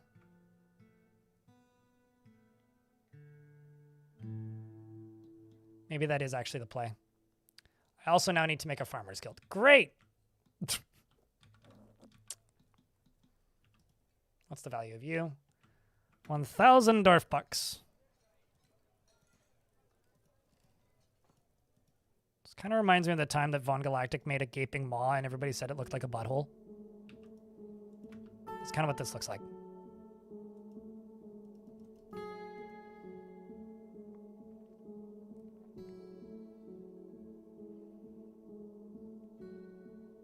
Sorry, what? Only has 2? Vivid? You get your own migrants as you need. I previously believed that you said in order to get your own migrants, you need to start as the same faction, same world after retiring a fortress. Generally, this is the case, yes, with some exceptions. But if you want to consistently get your own previous dwarves, you have to play as part of the same faction twice. Is correct.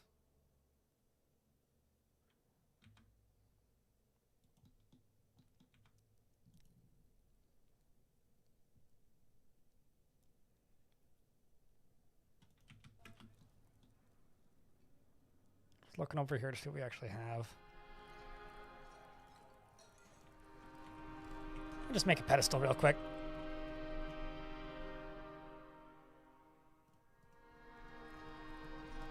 Why can't I click you?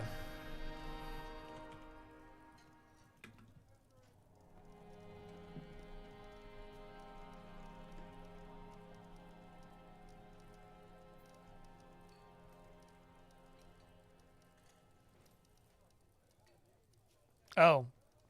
I mean, if it was born in an evil place with murder weather, then that's not that unlikely.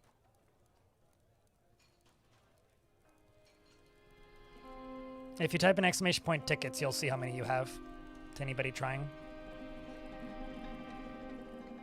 Although there was a big reset for reason being I'm an idiot. I accidentally, well, I screwed up my backup process when updating to a new OS this past week. And so we lost about 2 years worth of data.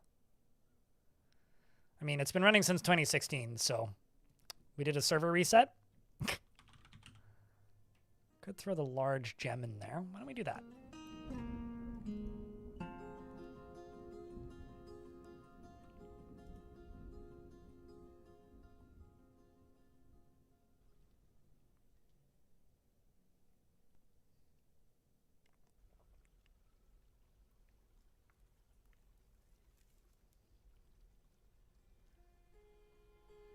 Because you've only been here since the last 2 months. How could you? You lost everything?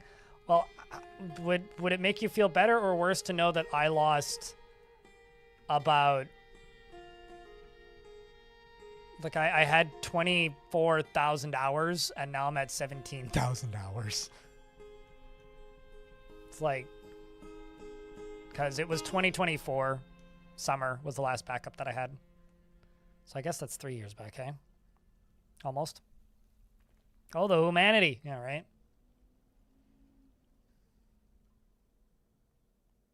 Anyways, guild hall's done, so that should disappear in a moment. Now I need to make a farmer's guild. Oh, the humanity.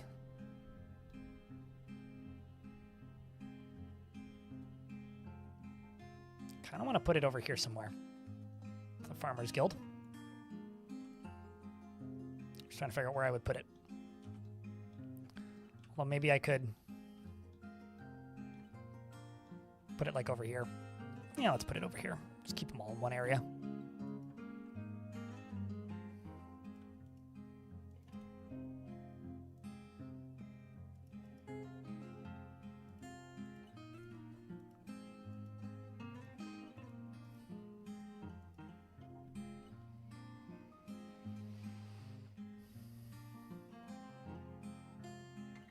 Yeah, you've got negligible difference. Although I will say, literally no sound commands are working because my bot still has the commands for them. It just doesn't know where, like, the actual, how do I put this? sounds are. I do. My bot doesn't. But it's gotten me thinking maybe it's time to do a clean break and redo them all, like, properly.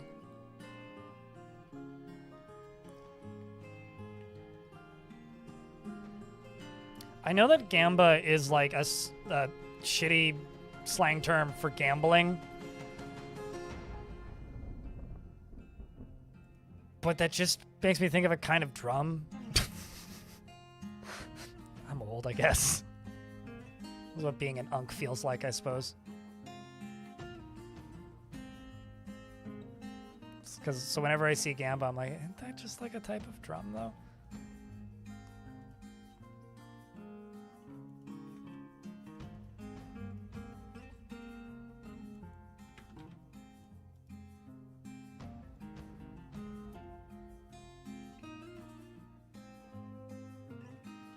Embrace the unk? That would mean that people should hug me, though, right?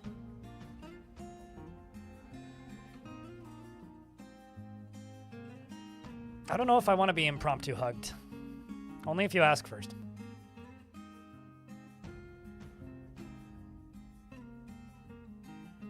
Although I can actually count on one hand the number of times I've gotten hugs this year. I think I'm up to like 4. That's like almost a hug per month, so.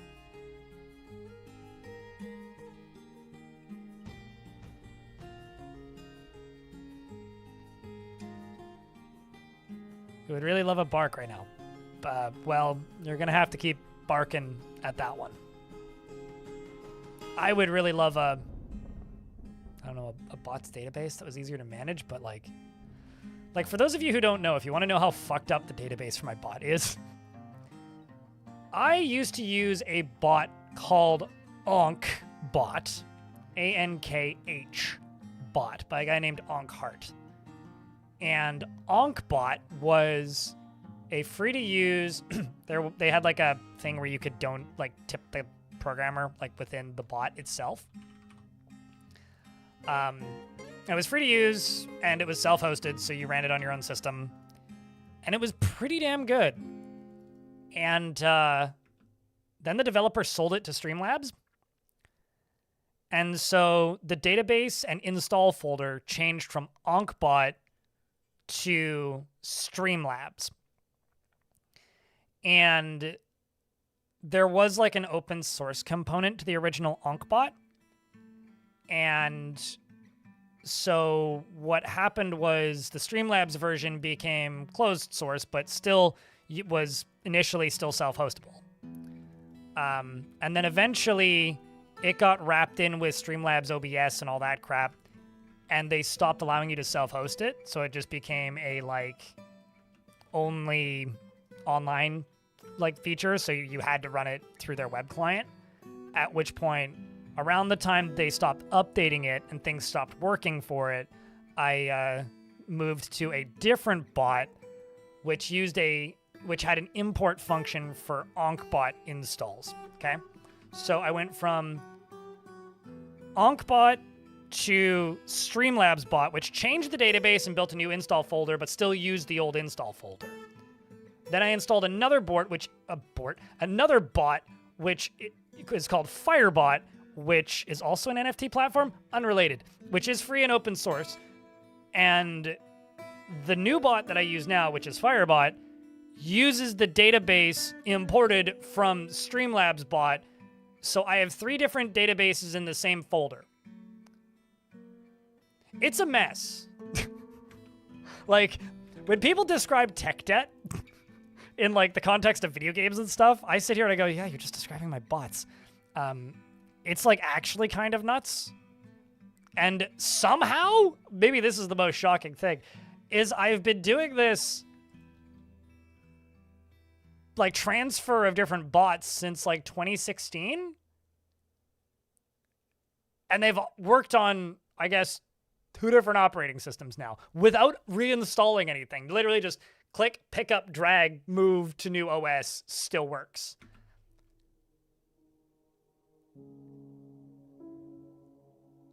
Anyway, maybe I need to go back to therapy and explain the situation with my bots, and they'll just be like, what? Excuse me? This isn't AI psychosis. That's what you're here for. That's all I know how to treat now.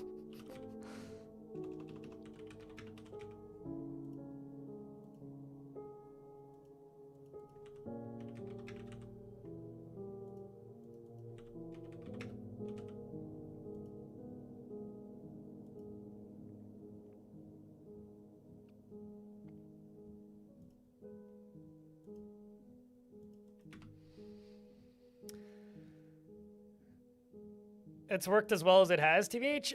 I mean, it's just .json files. Like, they're not. I don't know who Jason is, but he makes all these files, and somehow they just work with everything. It has been kind of an incredible run of consistent compatibility and also updates. But like, yeah.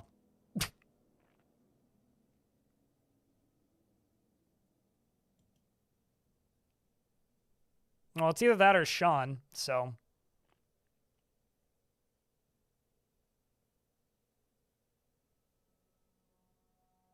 Wait, what?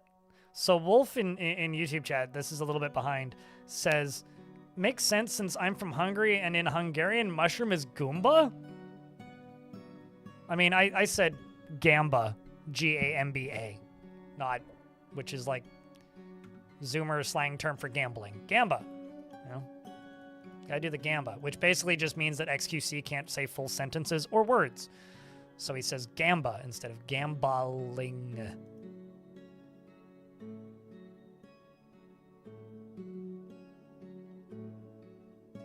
Jason, son of Jay. Yep. That's it. That's exactly what it is.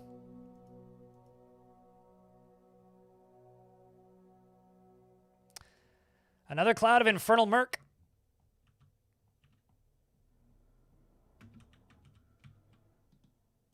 Well, I go here to finish this. And make you.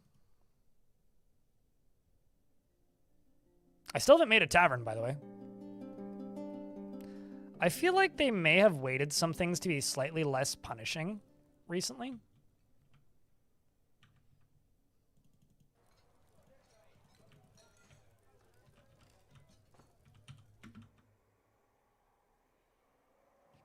Because I'm just looking at these moods and going like, it's not feel, it feels like this should be more punishing. Like, I feel like they should be more upset right now.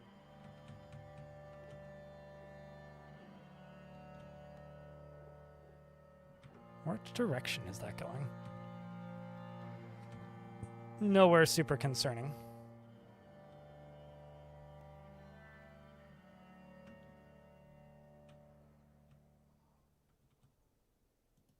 There's my little turkey. Sitting and waiting. Same with the pig. Saltwater wizard. Oh man, it's a shame you weren't here for my ocean fort when I was draining the oceans. I felt like a saltwater wizard for a good chunk of time there. All these dwarves are watching engraving demonstrations and becoming engravers. I'm actually going to give this whole thing a big ol' engraving.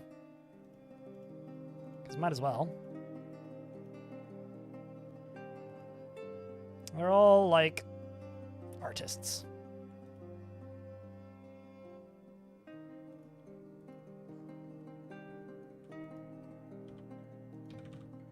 Our Baron. You really do look like you're from Drunken Frost. The big ol' hood on. And the headscarf.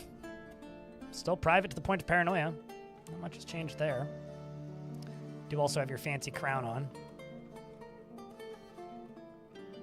He thinks he looks splendid. Well, that's good.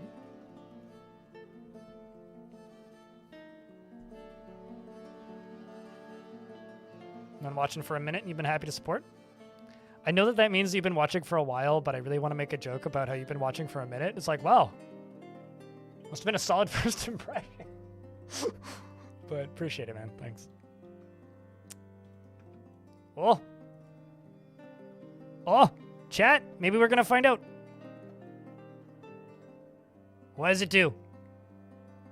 Okay, so it's currently dizzy and numb. Okay, so that's not so bad, actually. Dizzy, numb, unconscious. Injured.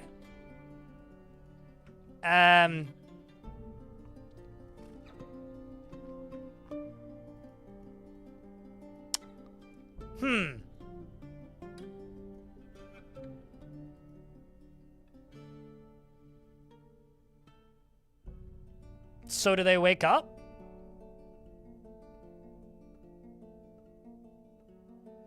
So drowsy, dizzy, numb, then falls unconscious, now has an injury.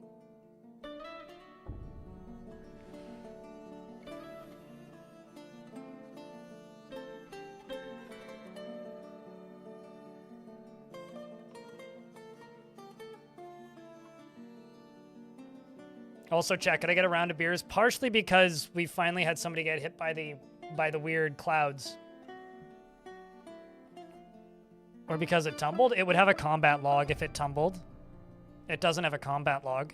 So if it like had an impact injury or something, it literally just lay down and went to sleep. Or got knocked unconscious.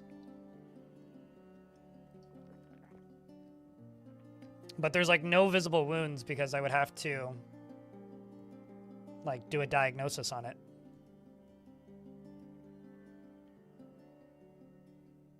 The question is, does it wake up again? It's also not covered in anything. Okay, so the injury went away.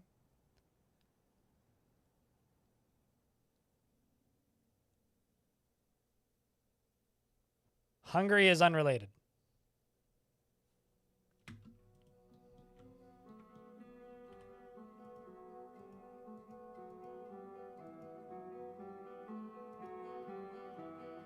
Which is also interesting, because they don't sleep, so...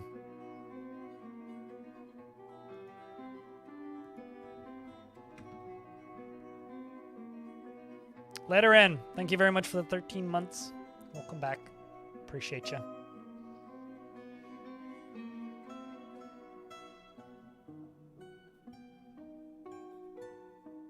But, no, it shouldn't fall asleep at all. Well, it's no longer drowsy now. So will it wake back up? It would be really funny if it's just like knockout gas. Did it get brain damage? Well, it healed, so I don't think so.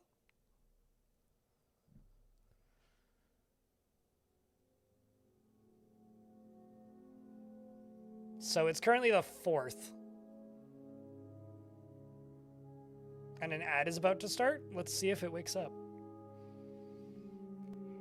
Well, I just kind of left some livestock on the surface to figure out what would happen. Also, check it. I got a couple beers for the 13 months. The very spooky months. And it woke up.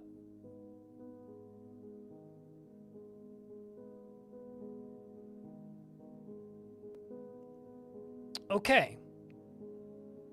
So that would be real bad if it... Okay, so can I just say that I think one of the funniest things in the world would be if we got invaded and then they got hit by one of those clouds and we just ran out there and killed them all before they woke up?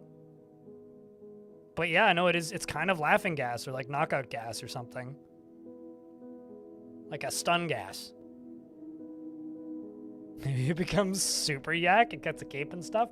If this yak can now fly, I will be very surprised.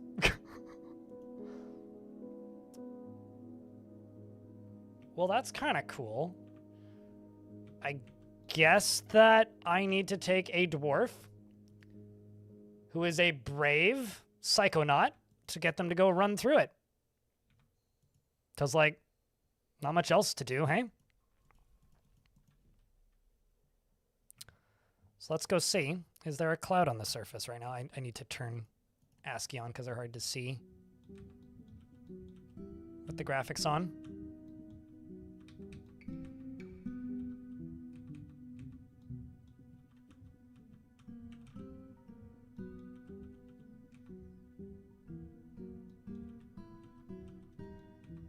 I also don't have a hospital yet. Maybe I should build the hospital. I'm gonna build a hospital first.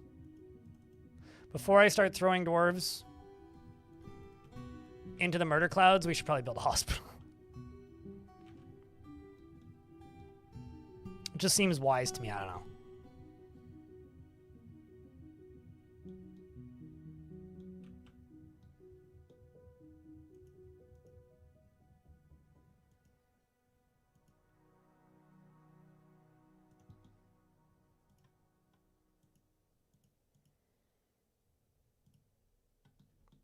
Jess, thank you very much for the raid. Appreciate it. It's the first raid in a while. It's first raid in the last couple hours. Thanks a ton. How was Strum today? What you been playing? There's a non-zero chance that you'll get one, Necron tier, but you want a happiest, beardless Morrigan. Well, you can't be Nomald, so you are the second happiest beardless. You're married to Daggett. Who is Morrigan? But, hi, Jess. Hi, Raiders. Hello. What were you playing today? Also, hi, Smitchell. Never mind. I have to take back what I said about raids. 2 in a minute. I love how that happens. It's like you get, like, one raid right at the start of the stream, or you don't get any, and then suddenly, like, they all come in 5 minutes. Hi, Smitchell. Hi, Jess. So, I know what you were doing, Smitchell. How's the fort? We just learned that when you touch the evil clouds, you get really numb, and then you fall asleep for a bit and develop injuries, and then you sleep for an abnormally long amount of time, and then you wake up. So when the next evil cloud arrives, I have to send a dwarf to go, yeah, Leroy Jenkins, and dive into it. We'll see how that goes. Stream was cool. You were playing some more Satisfactory. 1.2 went live today. Cool. You're so tired today, so you ended early. Yeah, I'm still rebuilding my streaming endurance.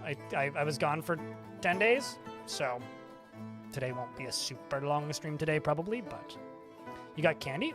Ooh. I like how the Radu Constantine has just, like, infected everybody with the times comment. It's like, we got the candy times. Yeah, it's like, I know exactly what you mean, and I read that in Radu's voice. Button push and fancy stream, you know? You would never chase cloud sickness. Who says it's sickness? But glad you had a fun stream today, Jess. And thank you very much for the raid as well. It's Mitchell. And welcome, Raiders. This is Dwarf Fort.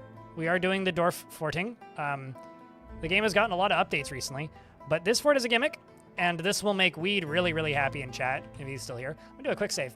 I'm going to show you what this fort's gimmick is. You guys want to see? It does require a save and reload, though.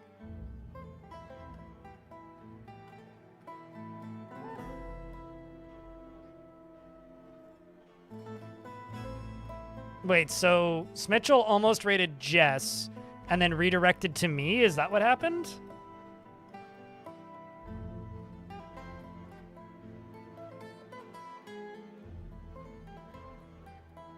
That is decidedly not true. There has been streams that you've missed, Weed. I know this for a fact, which is why you have a kappa.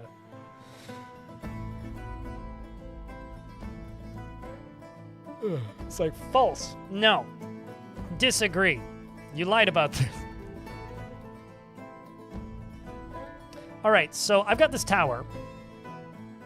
But you see, this tower has a problem. I've just done a quick save, so I will have to reload at the end of this.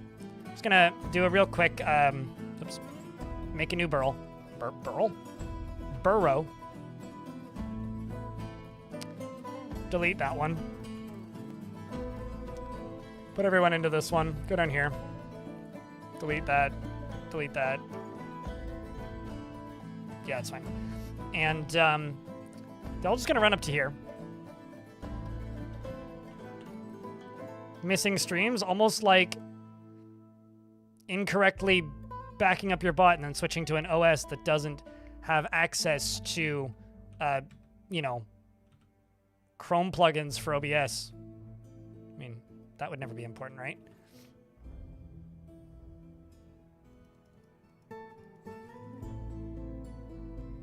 Get up here, dwarves.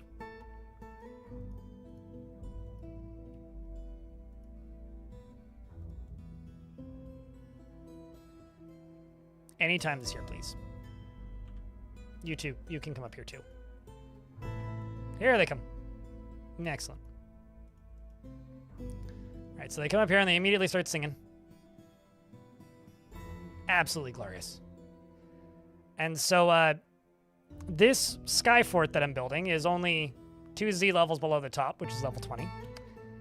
Although I need to fill that hole. There's a skylight there that's unwanted. But if I go all the way down, I can then pull this lever. And this lever deconstructs this and this, which is everything that is holding this up. So who's coming to pull this lever? It's Daggett, apparently. So this is that's what happens when the big fun button gets pushed.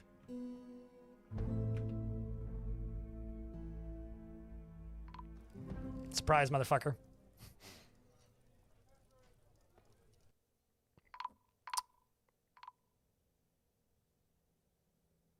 Oh no, a baby. Only one? Nah, I think there's more than one.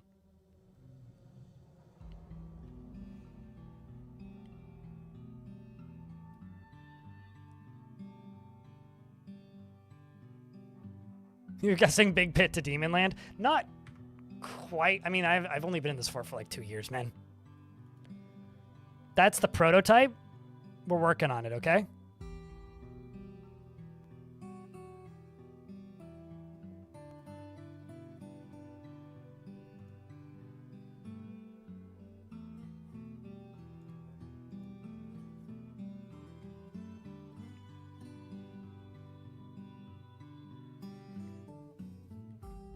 But that would be cool. I'm not against that idea. Big old pit to Demonland.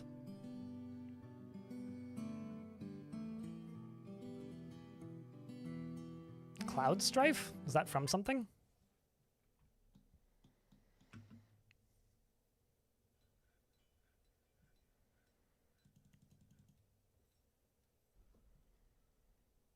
You'd like to see it? What, go straight down to hell? I don't know if it'll go all the way down to hell, but I think it would be cool to have like a segment that I could drop that could maybe be like over here or something that would just go all the way down here and just like punch through all the way down, all the way down, all the way down, all the way down, all the way down to the Magma Sea. Is that his last name? I just learned Cloud's last name. Can you tell I never played Final Fantasy VII?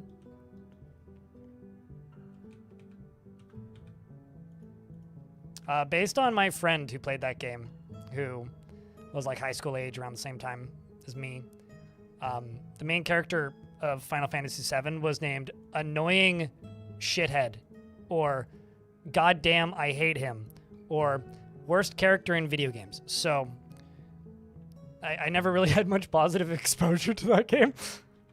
Mostly because I didn't have any friends that had a PlayStation, and the one friend I knew who had a PlayStation sold it before I really got to play with it much. So then eventually those games came to PC and I kind of didn't care at that point.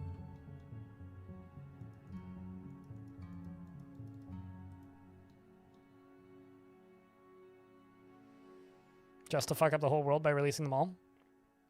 So the Adventure Mode soundtrack, the discs on the inside are screenshots of my forts. And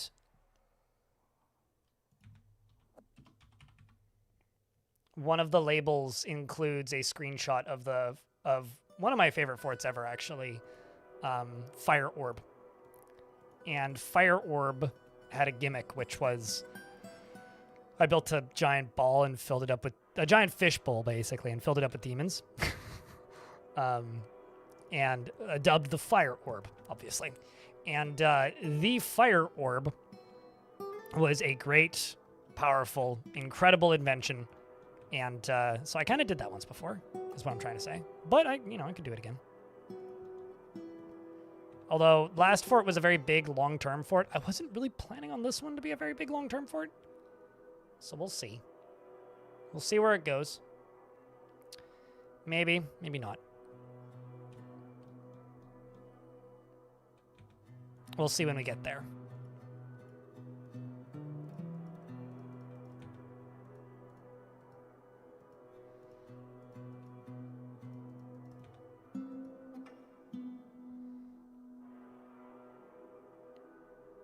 Let's go gem windows.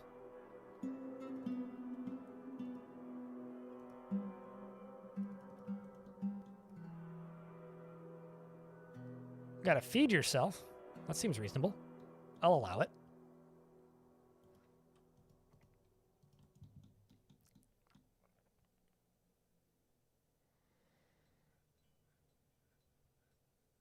So, fun fact about artifacts.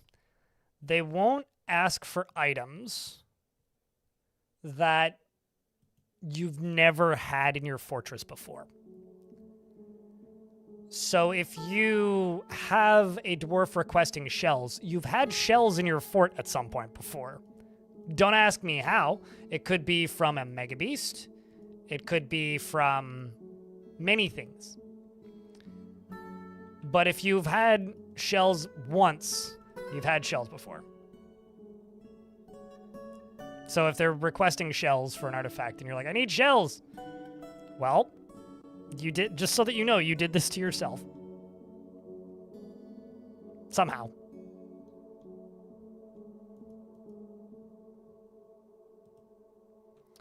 Also, I think it's finally time to make a quantum stockpile.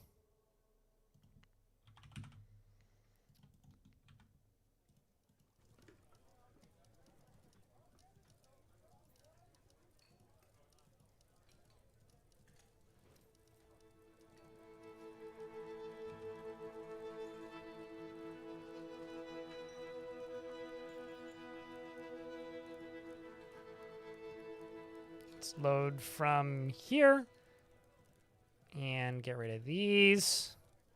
And you're going to load other stone and take that minecart. Shark Jumping Walrus, it's good to see you. Thank you very much for the 37th month, man. Appreciate. Big appreciate.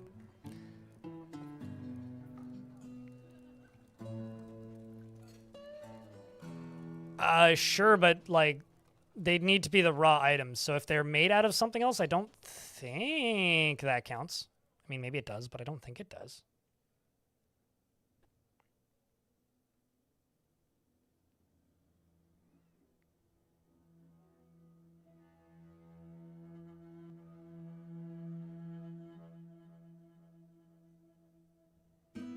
So there's our quantum stockpile. Look at that.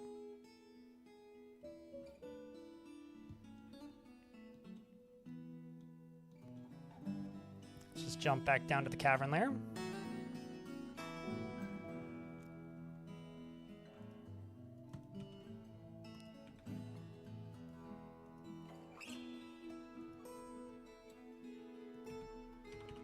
It's the block I have the most of. Sure, we'll just use more bauxite.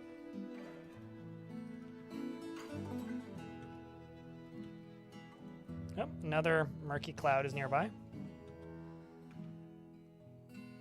Where's this one going? Wouldn't mind having more data. It's probably gonna pop up here. Kind of skips the beach, you know? Hey, chat. That's 37 months from Shark Jumping Walrus. 2 people posted beers. We can do better.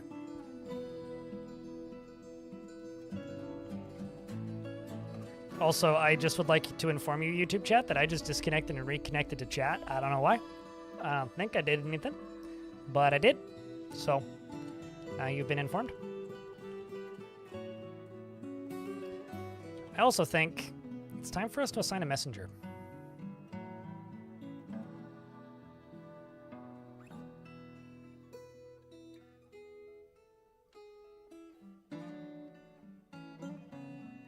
Kaz, you're now my messenger. There we go, much better, chat. We're gonna go make contact with my old dragon fort. See what happens. I'm really hoping that a dragon shows up from there, or a hydra, or a rock. All I want is just for the game to rock my socks, you know?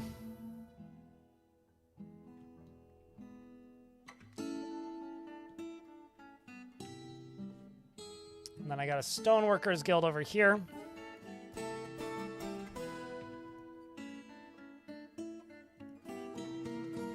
What if I make you into a Stoneworkers Guild?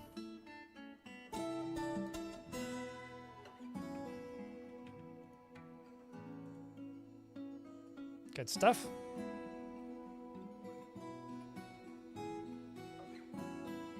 I am making a video. And also, dragons in Dwarf Fort don't fly for pathing reasons. They're just giant fire-breathing lizards. I also need an Engraver's Guild, which I have over here. Which isn't quite valuable enough anymore. How did I get a dragon to begin with? Wait and watch the video when it's out. When the video's out, you'll find out. Alongside of everybody else. Or go watch the VODs. I don't know. They are up on the VOD channel.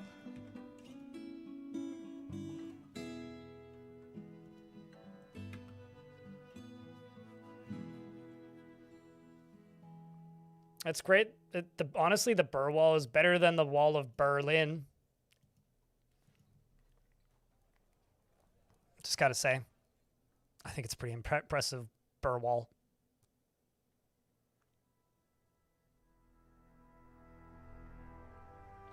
Anvil. That's what we'll put in there.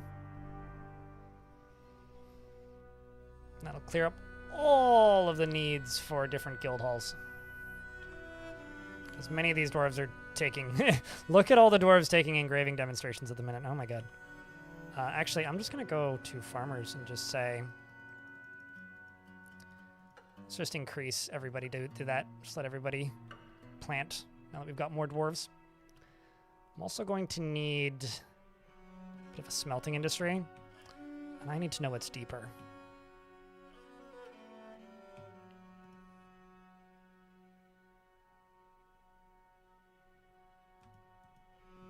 Let's dig and see where we end up. Chat, what's your biggest achievement in Dwarf Fort? Like, what do you look at and go, that is the craziest thing I've ever done?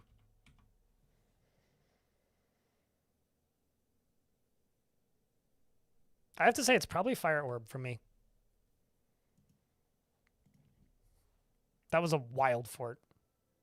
You made a fort that lasted 1 year? Impressive. You know, if Dwarf Fortress had achievements, survive 1 year is probably like 70%? I don't know. Chat, what percentage of the Dwarf Fortress player base do you think has survived in a fortress for a year? Once made a 3D maze. Huh. There was one time I built a giant, like, maze and put a minotaur in it. Drop a layer of dirt to the cavern? True.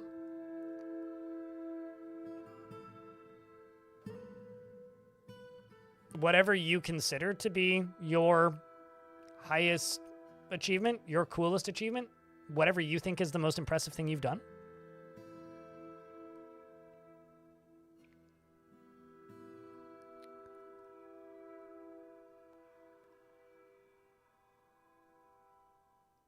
Well, I'm thinking like since Steam launch.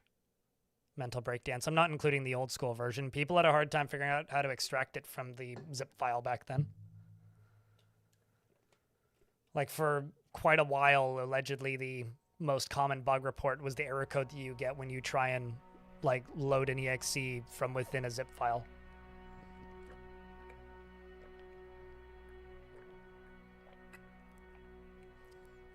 With various named zombie combatants. Yeah, that's pretty cool. Mario pipe trap system that grabbed up sieges. Oh, actually, maybe like the first time I figured out how to build a lava geyser, that might be up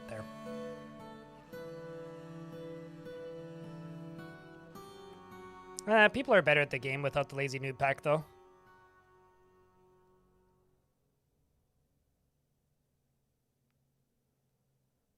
You used to force plain packed items in the ASCII version when you were in college in 2009? Right. I'm starting to think I missed 2 layers.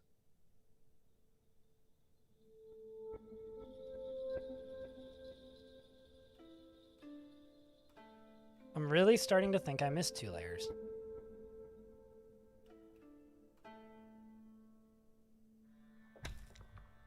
%? I was gonna say around 50 to 60% have survived a year. Because, like, if you leave everything on default, the default settings are 100 frames per second. And that doesn't actually take that long to clear a year. I guess we didn't miss both of them.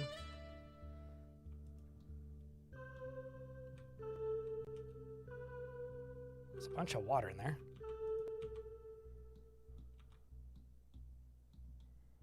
That is a whole heck of a lot of water.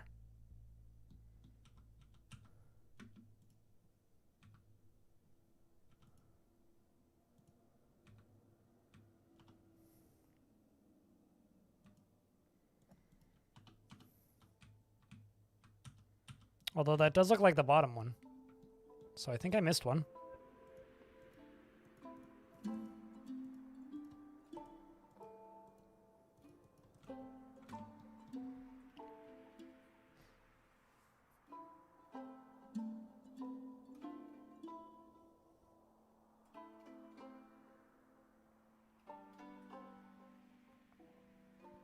Maybe I'm more optimistic than Chad is then.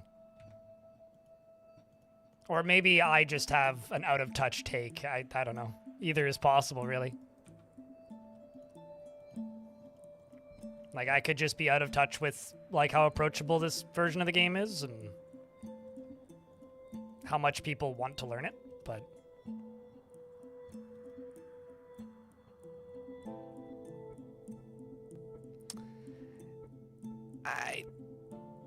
I do genuinely think that people over-exaggerate how difficult this game is to learn, but I've also felt that for a long time about this game. Like, I don't know, I've seen people, like, allegedly never look up anything about this game and learn it. So, like, it's not that difficult these days.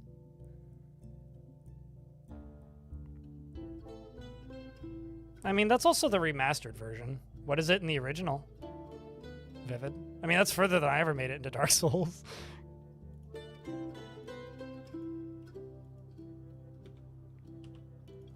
Oops. I'm supposed to click that twice.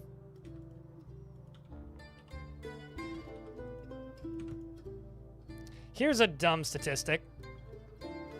My most viewed Dwarf Fortress tutorial has about 300,000 unique viewers on it. About 500,000 views, but about 300,000 people have viewed it. So if we take just that tutorial, and if they just made it through episode 1, that would get them through the first year. And if this game has sold almost 1 million copies, it's probably over 1 million now, or very close to 1 million. Or no, it did pass 1 million copies, didn't it? It's like slightly over 1 million. Anyway, if this game has sold 1 million copies, that one tutorial alone, and it's not the most viewed tutorial at all for Dwarf Fortress, that would be Nucrium, I think. Krug Smash and then Nucrium. That would make me think that... Oh, there's... I've hit Semi-Molten Rock. Great. Let's just go this way a little bit.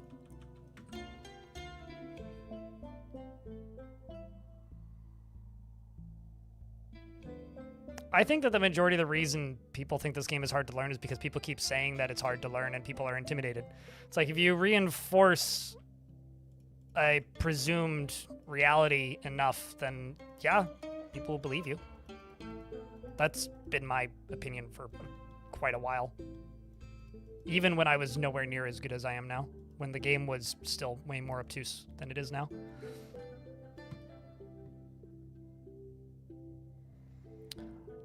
No, I hit Semi-Molten Rock. I hit Bedrock. It's a lot to learn to be good at. I don't think it's as much to learn to be able to survive for a year, though. Because effectively, I just tell people it's like, I wouldn't say that, Geek 2 Games. It's different in almost every single way. I think it's like objectively worse than RimWorld in some ways, but also objectively better in some ways.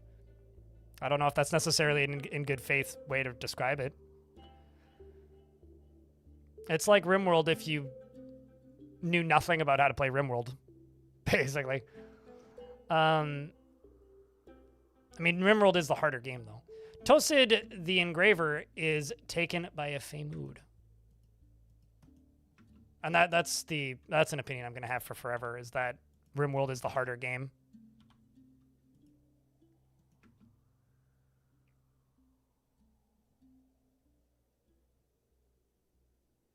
Because people keep saying that. Weed. Like, Dwarf Fortress isn't particularly hard. It isn't particularly complicated or hard to get in. It isn't particularly hard to get into. It just takes some time. Like, it's a very forgiving game. Like, you could survive a year in Dwarf Fortress, assuming you're not in, like, a terrifying biome, or, like, right next to a goblin fortress or a necromancer tower. You could just, like, found a fortress and get up and leave. And you'll probably not die in a year. Because if there's a source of water nearby, and they can scrounge for food between the stuff that's in the wagon and the stuff that's on the ground, they'll survive for a year. Like, it's just a matter of, like, putting the time in. Okay, so we need gems. Yeah, it just looks like we need gems. Like, will dwarves die? Probably. But, like, you can do it.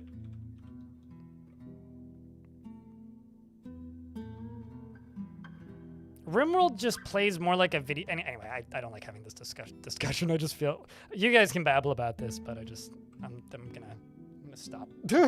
Just makes me feel like I'm going crazy.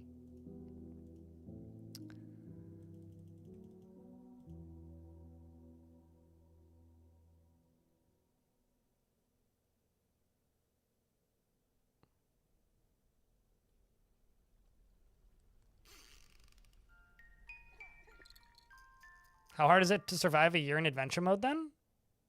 Adventure mode isn't a fun video game. Adventure mode is an interesting way to experience a world in Dwarf Fortress, but on its own, it's not a fun video game, and I don't recommend you play it. How hard is it to survive a world in adventure mode? Extremely easy. If you're willing to wait, eat, wait, eat, wait, eat, drink, wait, eat, wait, eat, wait, eat. Like, it's not fun. Like, I like adventure mode in concept, but as, like, a video game to play, I don't actually recommend anybody play it.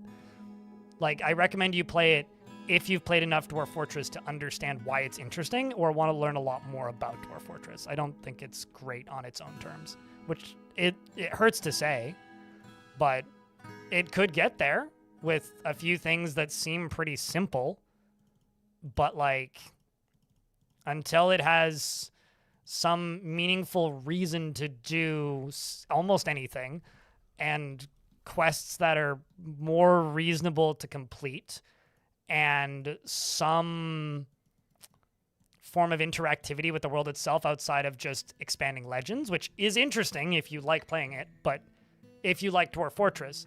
But if you are playing adventure mode as its own thing or to survive, it's not fun. There's a reason I don't do it on stream. Like, I like the concept of adventure mode, and I like what it's capable of showing. I don't think it's fun to play. No, absolutely. And it's, like, a well-known fact if you've played a ton of it. And, like, even the people who love it and play a ton of it play it purely because it is a way to learn more about how the game works under the hood. Like, I always tell people, it's like, if you want to learn how the combat in Dwarf Fort works, play some adventure mode. That doesn't mean it's a great game, though. Yeah, don't even need to wait or eat. Yeah, just play a goblin. Or play a elf. Same thing.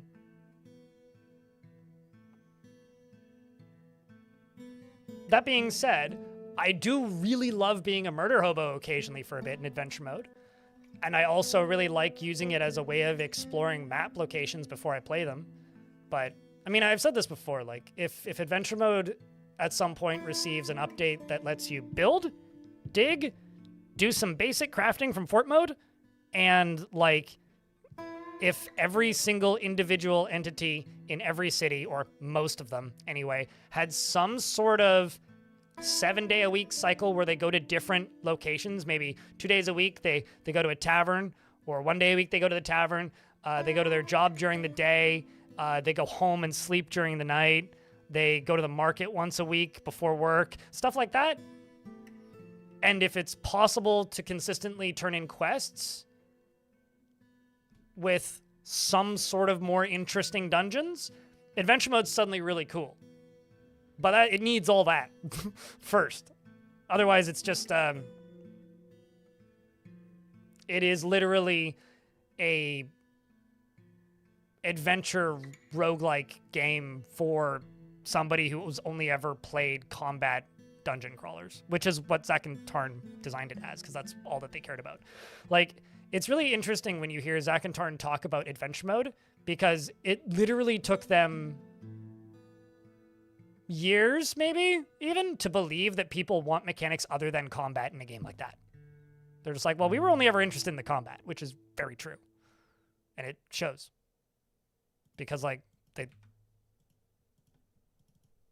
that's what they wanted to play. Like, you know, like, Dwarf Fortress is a very classic, like, they made the game they wanted to play game.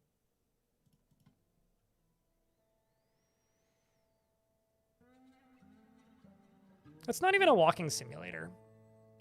But...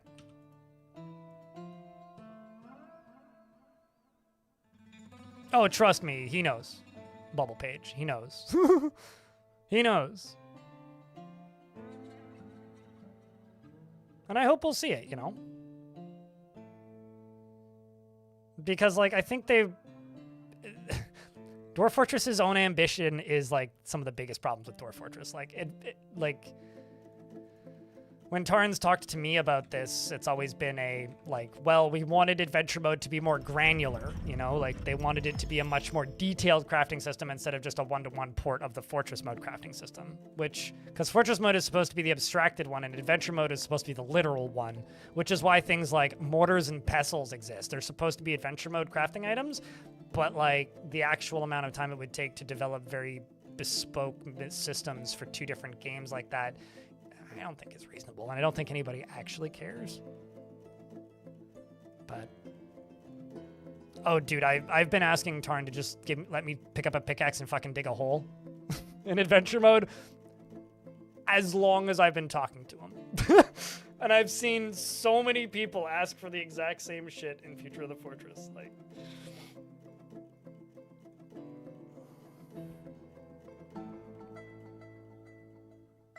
no, absolutely. Like when D&D first was a thing, like, it was a rule set entirely about, like XCOM combat scenarios, right?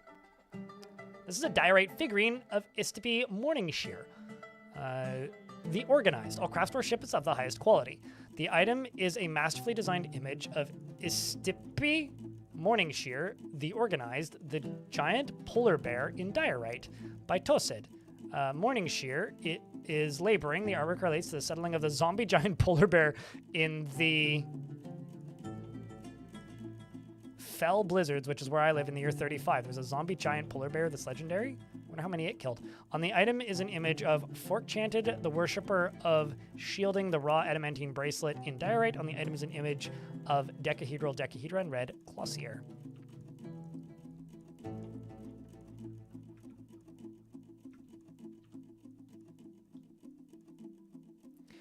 But they really need to change the engine level thing. It's not easy, but yeah, blind with that more lively adventure mode.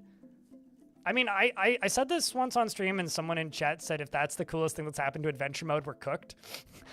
Which is, I said once on stream that the coolest thing to ever happen to adventure mode in the time that I've played is tables have items on it now. Like, I think, and now it's actually more accurately... I think at this point now it's more so more so the coolest thing I've seen since I've started playing this game is that in adventure mode like crossbows work now. It's probably are like usable now. That's probably actually the coolest thing because it's been a bit, but The reality is the development of Dwarf Fortress is pretty slow. It's a lot faster now than it has been in the past. Directly porting features from Fortress mode to Adventure mode is actually pretty quick from what I've seen historically in comparison to other things that they've done. So I'm not like, you know, worried or thinking that we're never going to see any of this stuff. I think what's happening right now is Tarn fucking hated making the graphics and the UI. And that was very evident. Like, talking to him and talking to Zach, like, Tarn wasn't having a good time during that period. Like, at all. More evil clouds. And I obviously, I'm not Zach and I'm not Tarn. But I am a creative person on the internet. Let me tell you. If you don't like the thing that you're working on, it's real hard to be quick and efficient. Especially when, like, you don't really have anything other than your own paychecks to, like, make you work faster or more efficiently. And Tarn made all of the stuff for Fortress mode. And then immediately went, after admittedly getting a giant paycheck, to then do the exact same thing for Adventure mode. With help from Putnam at that point. I think that Tarn is just defaulting to doing all the magic stuff for two reasons right now. One, it has been something that he has quite literally been promising since as the fucking dawn of time. I don't even know. For a very long time, I'll say, for a very long time, he has been talking about adding magic systems to Dwarf Fortress. So I think, like, there's a part of it where he just kind of feels that he has to, because otherwise there will be, like, some sort of apocalypse. And also because I think he thinks that's the best way to bring the most people back to the game that haven't played it in a while, which is probably true. Because he's actually excited to work on stuff now. Like, when you see him in his devlogs and his updates, he doesn't... He looks happy and like he's excited to be working on whatever the heck he's working on. And I do think that that is a very good place for the game to be. So I do think that things are going to speed up kind of gradually from here on out because we're no longer in the era of Tarn hates what he's working on. And patches have been coming in really quickly. You currently with your masters, you're so fucking tired of it? What are you studying, if I can ask?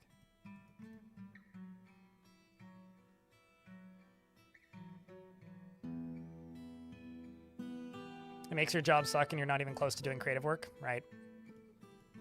I guess, like, on paper, creative work is inherently more enjoyable than the alternative.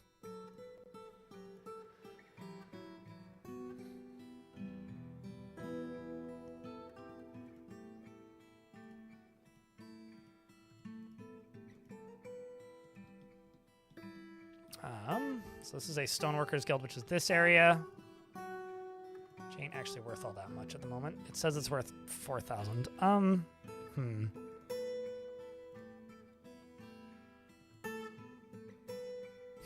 Meanwhile, YouTube chat, bring back the economy! Maybe one day, we'll see. Biology and computer science related, you had to redo the data so much that you personally just want to burn it all down? Well, don't ask what Hobo did. I know a few people who've been taking, like, some variety of, like, computer science and the like, and then just...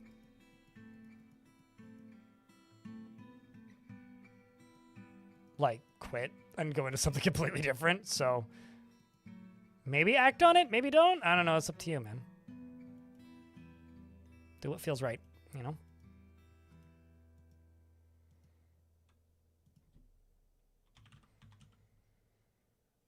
You know, the economy apologists have, like, slowly started to show up in my chat over the years of like the people who are like, I played the game back in the day, and like those systems were actually very simple to use. Just nobody understood how they worked, so we're how to balance them and just kept printing dollars. So it was the player's fault. I'm like, oh my god. I'm kind of ready for the economy to get like, how do I put this? A redemption arc. That would be interesting. I want the economy to make a return, but I want the economy to make a return alongside of humans being a playable faction. That's what I want.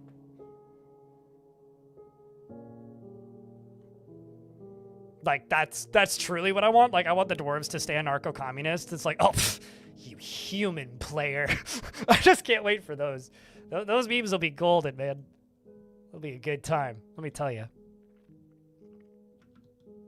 It's like, I'm just over here playing with my coins because I modded dwarves to play. I was like, you ain't no dwarf. You betrayed our kind. And they'll be like, what? It's like, we don't do that here. Alcohol is a dwarven right. I was going to say human right, but you know what I mean. I'm ready for it, chat. It'll be fun. It'll be good times.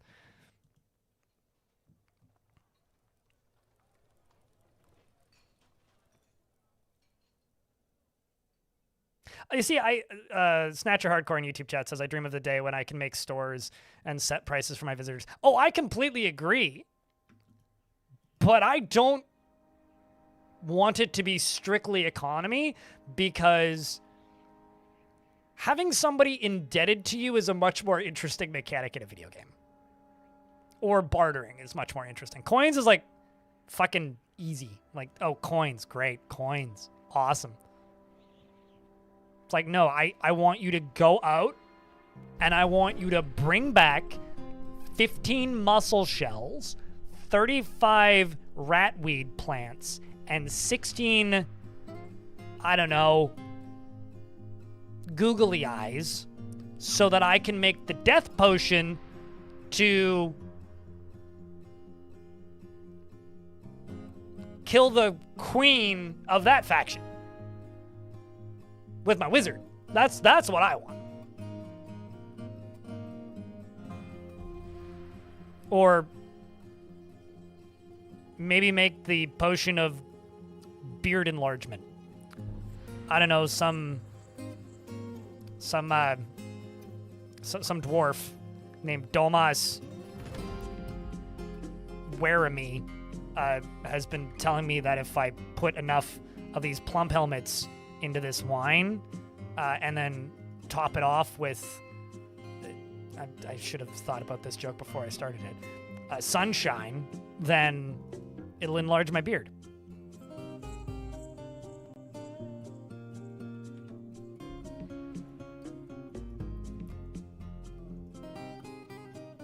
You know, sometimes I'm just like, the joke didn't land it, and then sometimes I'm like, nah, the joke just wasn't funny. That just wasn't funny. Like, I should have thought about that one before I said it.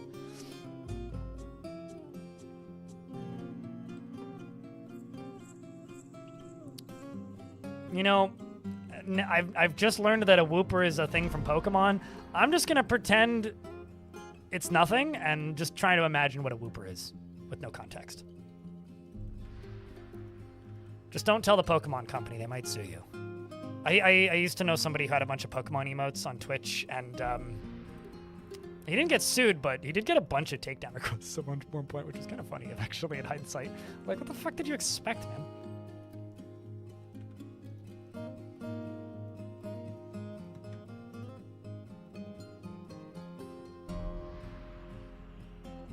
It was all fun and games until he tried to sell merch.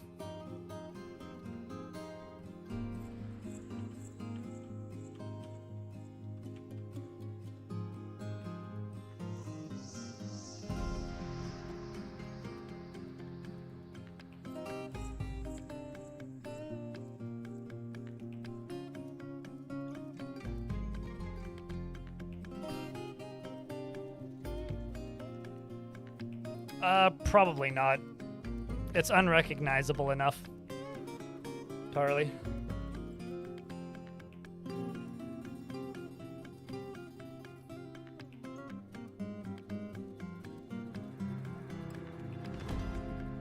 just post it in the chat if you want, Letteran.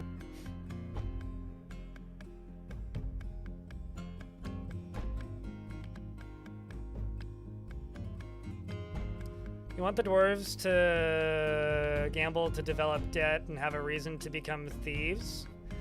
What I really like is like when you get deep enough into Legends and then you find a character who's way into gambling and also way into like investing in different products and sometimes makes a ton of money investing, buying, selling, and trading stuff, and then like loses all the money the next week gambling. Those are all such fun little stories to have in your head.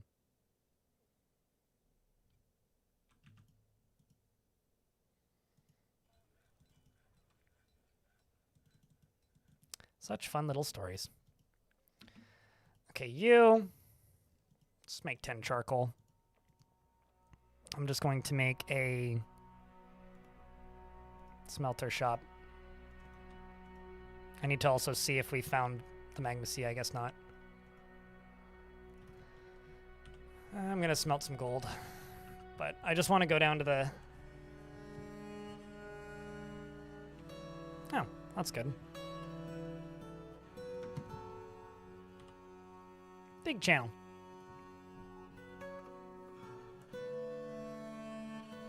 You can just right-click, copy link to image, and then just post the link, and it'll just pop up in a web browser from Discord. That right?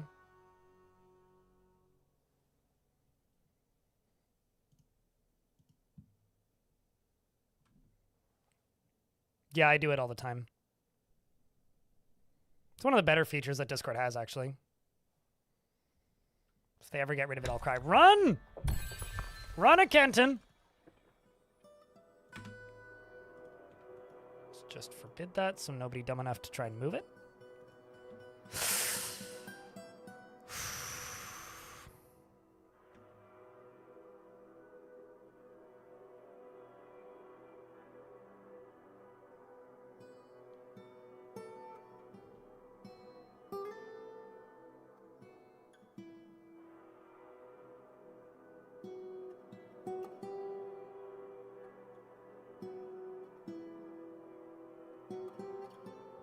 Pour one out for our poor boy, chat.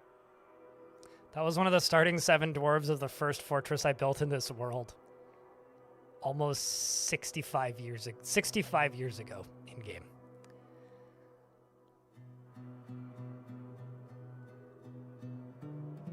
Goodbye, sweet soul. It's good to be back, Thomas. YouTube chat.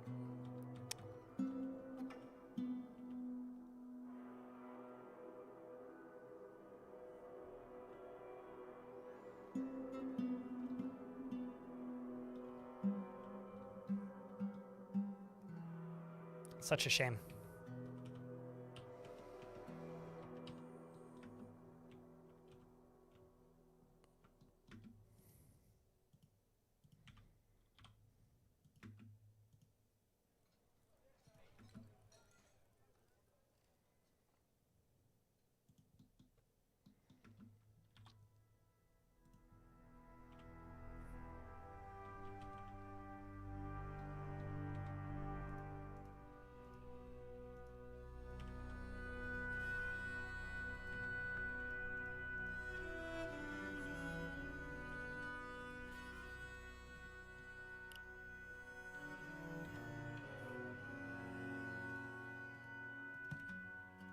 Lived fast. Didn't die super young, though. You up here. Go to the Chief Medical Dwarf.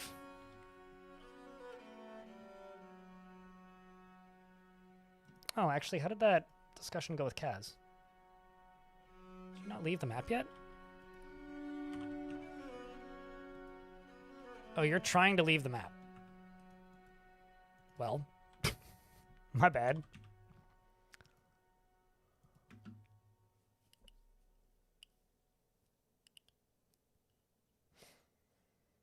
You should be able to leave the map now, though.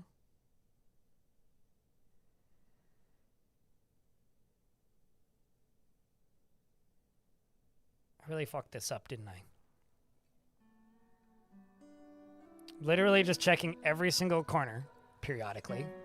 At least you're feeling pleasure remembering being near a fine door.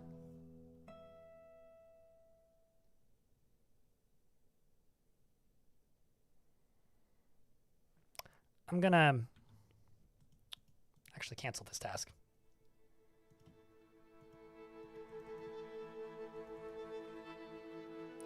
Then I'm gonna restart it.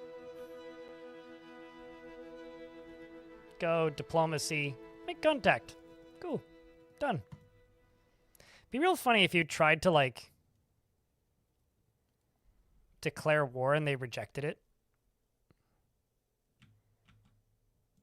Oh. That's why.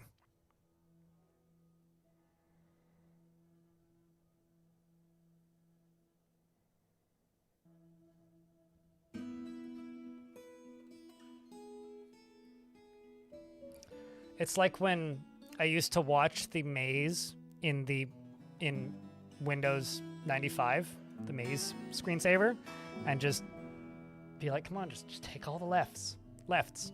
Couldn't you control that screensaver, or am I imagining things? I feel like if you hit space or something, you could steer it.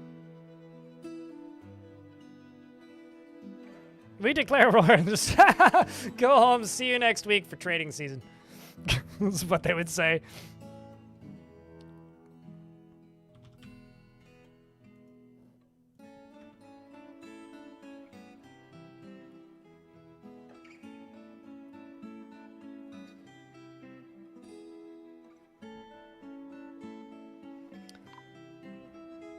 Kenton has been missing for a week. For shame.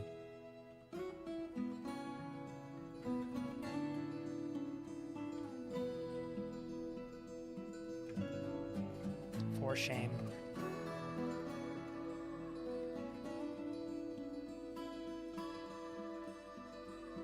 Oh. Have to finish making the thing first.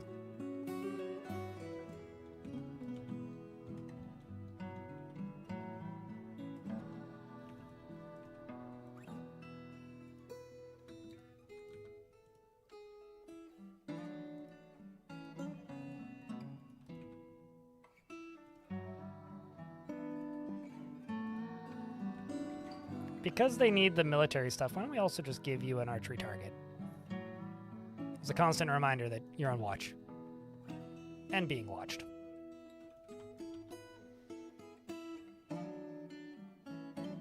Ballista arrows, hey?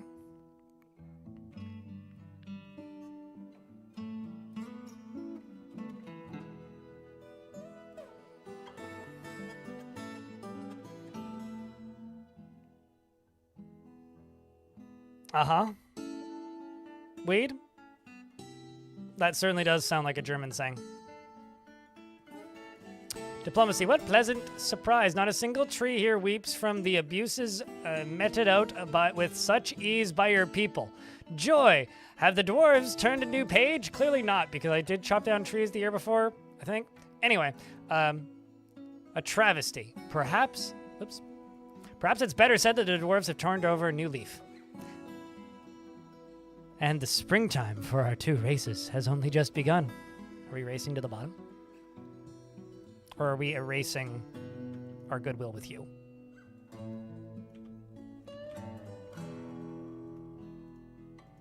I'm not trying to be friendly with them. I just haven't, like, gone out of my way to antagonize them yet. Okay, so you, making charcoal.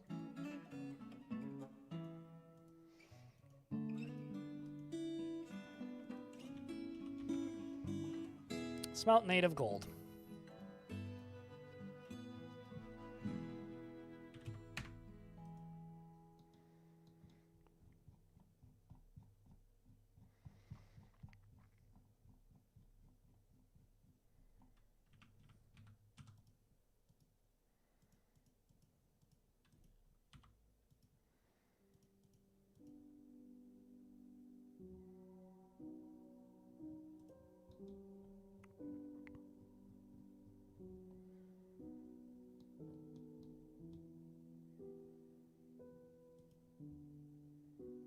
A new beef? What? No, we're turning over a new beef. If these dwarves ran an Arby's, that's what they'd say.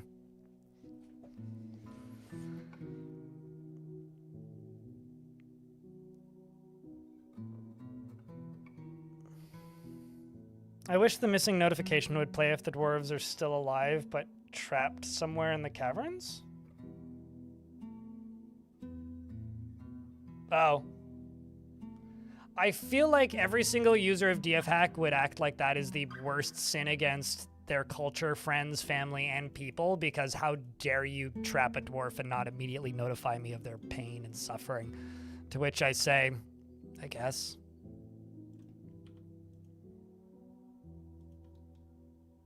I'm not super bothered by dwarves dying like that. I think it's like part of the game and kind of hysterical when dwarves get stuck somewhere.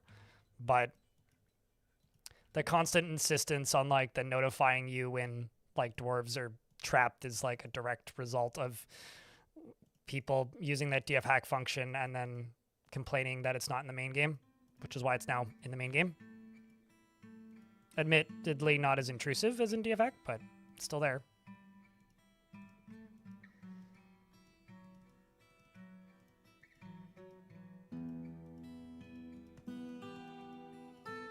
Like, I'm attached to my dwarves, but if I screw up, let them die. Damn it.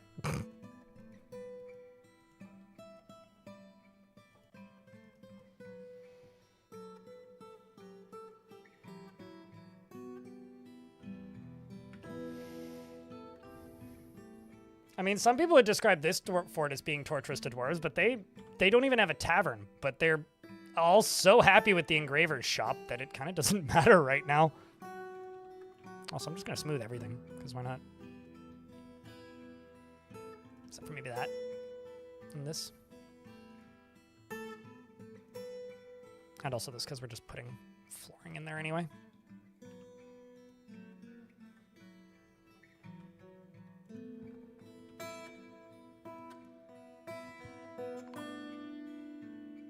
An elven caravan from Tosis Thorma has come. An ad break's about to run. I will click this OK button when the ads are done. Your status as a minor land has attracted a bit more trade than usual. It's a minor land? Huh. However, the overall trade sentiments are tenuous as best. I wonder what a minor land means. Huh. I love all this new text. It's good.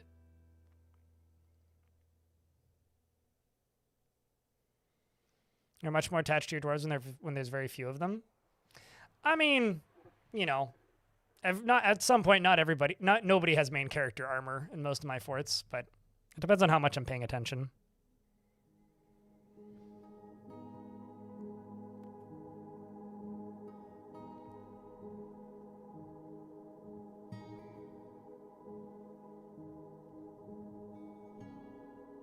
The ads are now running. Also, I'm kind of curious. So I'm going to go look and refresh the thing.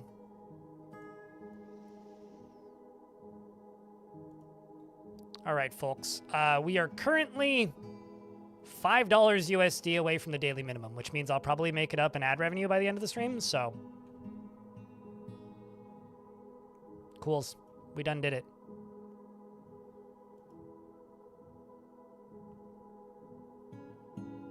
Well, it says minor. N-O-R. It's like, you know, all the people making child labor jokes. Also, I lied. I clicked the button too early. Oh, well. Round of beer for the DM. Dungeon Master. The Duty Mangler. Letterman, thanks for the tenor. Appreciate. Cheers.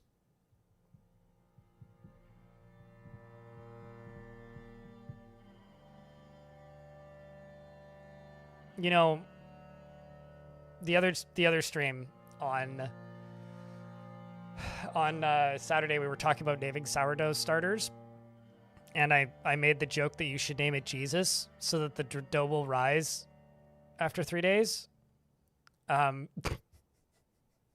And you could put it in the fridge and then take it out and be like, after 3 days, he rise again. And the person said that their mom might disown them. And you saying Daily Min is just like, made me think of Daily Min, Daily Bread. Anyway, if I ever, I'm keeping 2 sourdough starters. I'm naming one of them Jesus because that is just way too fucking funny.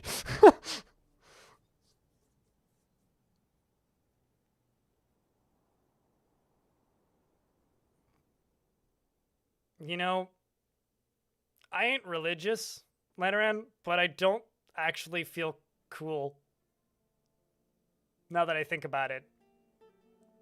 Repurposing the Lord's Prayer for my stream. So maybe I should just leave that one where it sits. Like, you know, I'll poke. I would absolutely name a sourdough starter Jesus, but the Lord's Prayer might actually be a bit much even for me.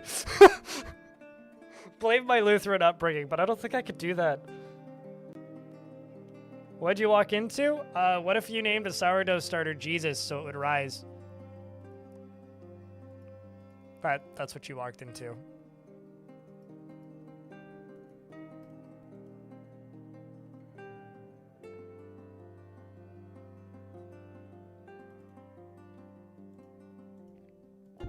We went and made contact with the Dorfsies. The North Guilds made contact with the both the contests at Monster Smash. Kaz of the North Guilds met with Reg Fenced Dent, the monarch of the Bolt of Contests, to make contact and open trade. Kaz began to negotiate with disconcernment. Reg Fenced Dent replied with a fiery speech. Well, I mean, he is the Dragon Lord, so... But ultimately, the matter was agreed, and the proposal succeeded. A fiery speech. What a choice of wording.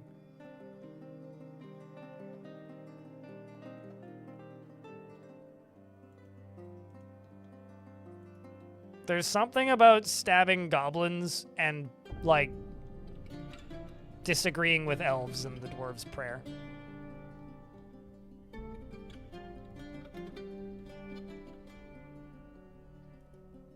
Diplomacy. Make contact.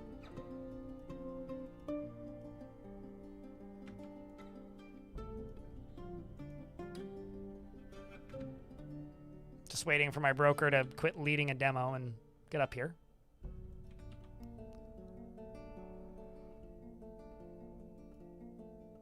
Literally is too busy leading an engraving demonstration that nobody is in the room for.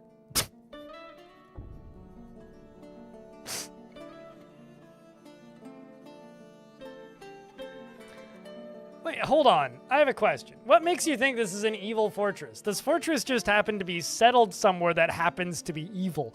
But what makes you say that this fortress is evil?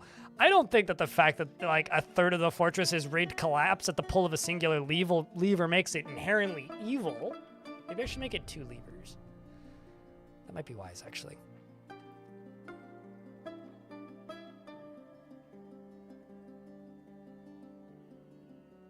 I mean, it would be in Dwarfish for one thing. So it wouldn't be in English. Weed. Huh?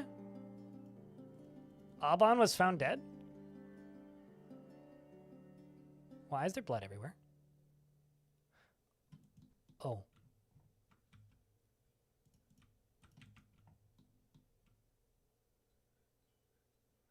So...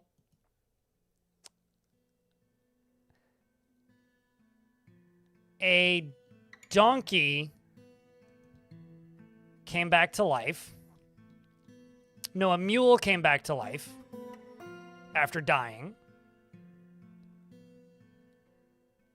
Something. That dwarf's dead. Looking for Alban. Where are you?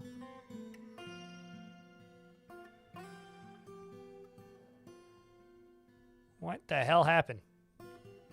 The mule corpse is fighting. Ah. The engraver punched it. The thresher bites it, naturally. Kicks the engraver. The engraver punches it. Thresher punches it, punches it. The mule bites the engraver in the left cheek, tearing apart the skin. Ow! Mule Corp kicks the engraver in the right hand with the rear hoof, bruising the skin. Huh. Fun. Kicks the engraver in the upper body. Stone worker hacks the mule corpse in the head with a copper battle axe. The injured part was cloven asunder. Well, that seems bad.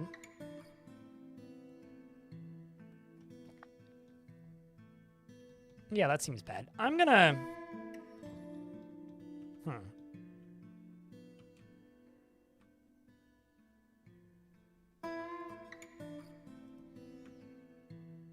So now the important question is, are the bodies going to come back to life?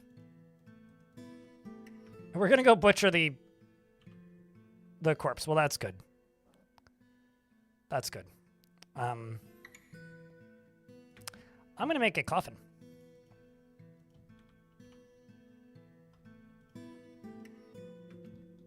That's what I'm going to do.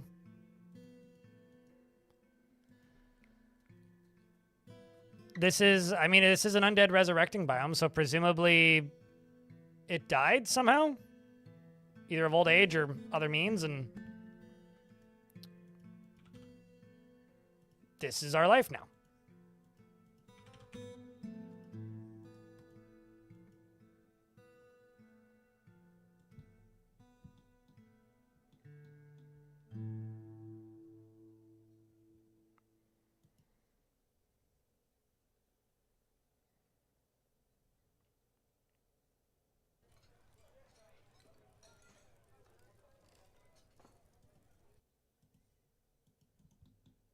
How's those?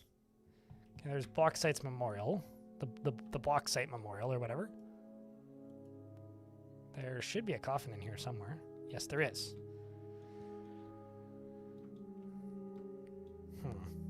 That was going to be a hospital. But what if I blop a hole in the back here? And actually try to do a bit more of an organized tomb. Because I haven't done that in ages. Noto Casa, thanks for the 36th month. Appreciate you greatly.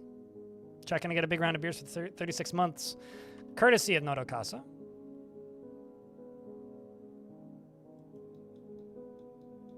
The big old round of beers.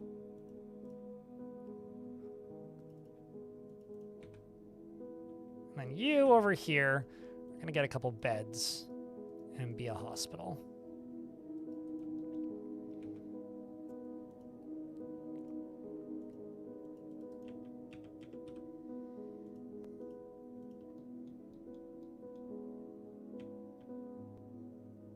Which means I probably need a mechanism.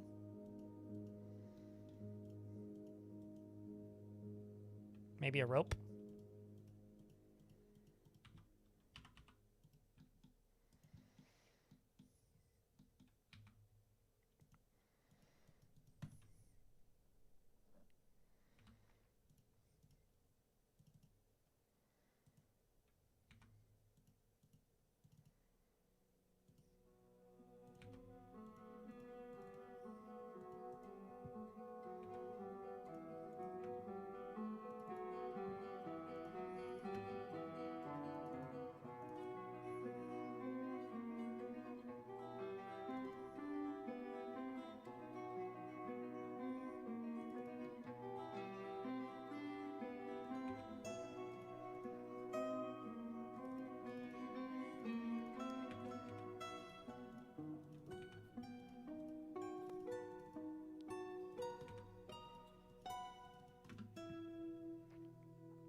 And then I will throw one into the middle here. Body still there. Thankfully, it is a mangled corpse, which usually don't resurrect. Shortish players snatched by kobolds, lost to sight. Snatched by goblins. Kobolds don't snatch, do they? Snatched by kobolds, lost to sight. There's no part of dwarf kinds, right? Stone guard, children, strong and true from goblins. grubby view. There's health to hearth and home to the dwarf that stands on may our ale flow bright and deep and the goblins flee squealing sleep. Now the real question, can you translate that from English into dwarfish? Don't worry, we don't need to play Go Fish, but not bad though.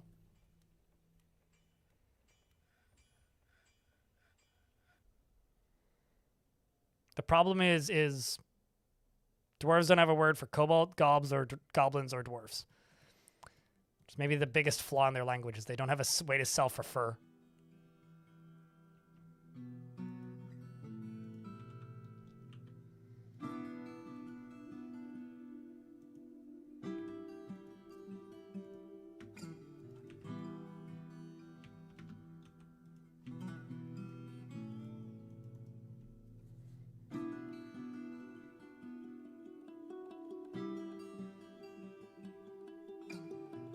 In YouTube chat, I'm currently on an evil biome and didn't realize I couldn't have animals.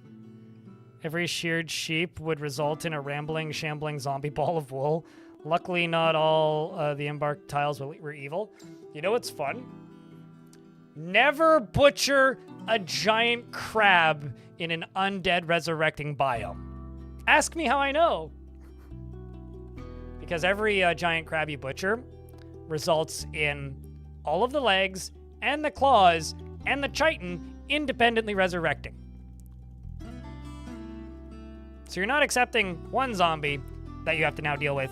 You're accepting several. They don't have a word for dwarf, no. Are zombie wool balls dangerous? No, but they're particularly scary, which can horribly ruin moods. I've been dealing with them, and I'll be honest, I've just been kind of ignoring them.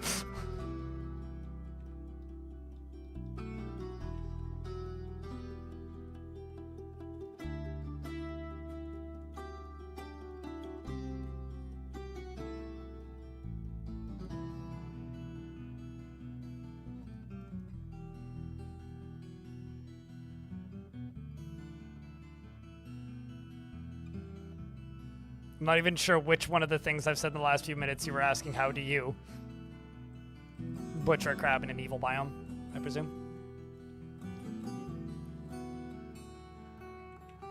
You know, I just thought of a life hack, chat. This is now a tomb that is assigned to a Kenton because that's his slab. So when I make new tombs now, it won't automatically assign the new tombs because he already has one assigned. But because his body is gone, it's just that. Go into the inkwell. Thank you very much for the raid. We just had a little bit of a zombie problem. This is a resurrecting map, so it's not very nice to us. But we're getting by, doing what we can. How was the stream today? How was the things? Did you have fun? How's chat? Thanks for raiding. Appreciate you. Mods gotta get a shout out for the raids. And chat, feel free to drown them in beer.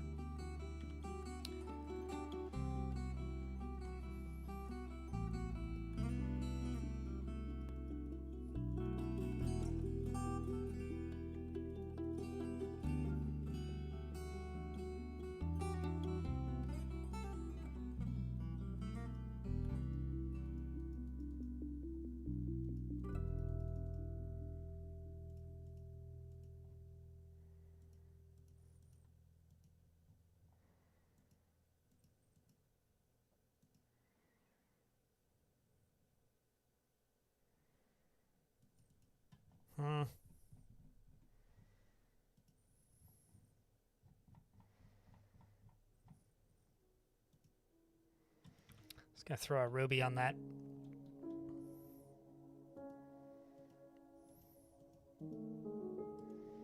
Okay.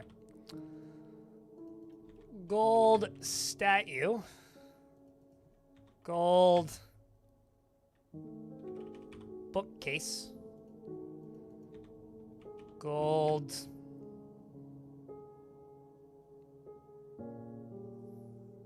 man. looking at different options.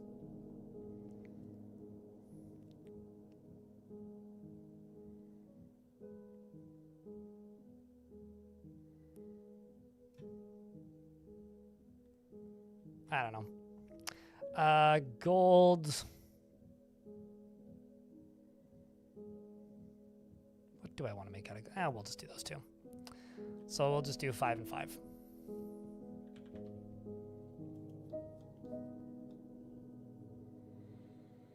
$200 years old?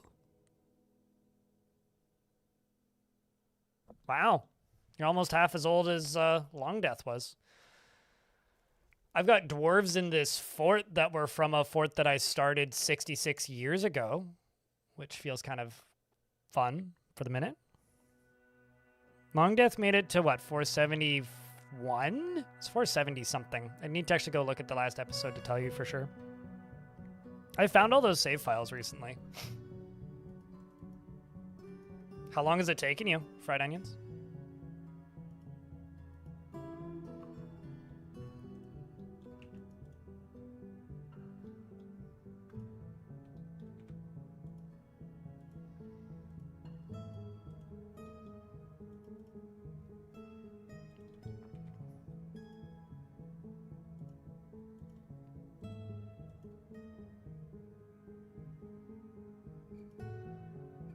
That is one strong-ass dwarf.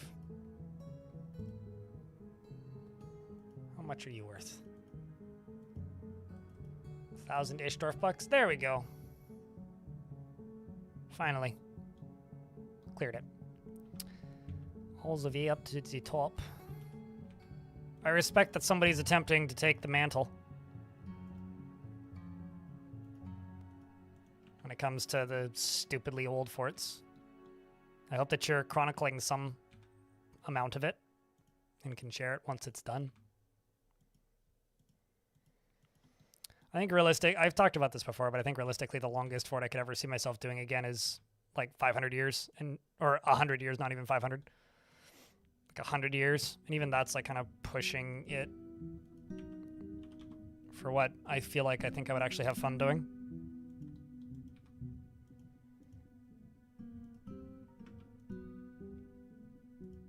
That is not the material I want.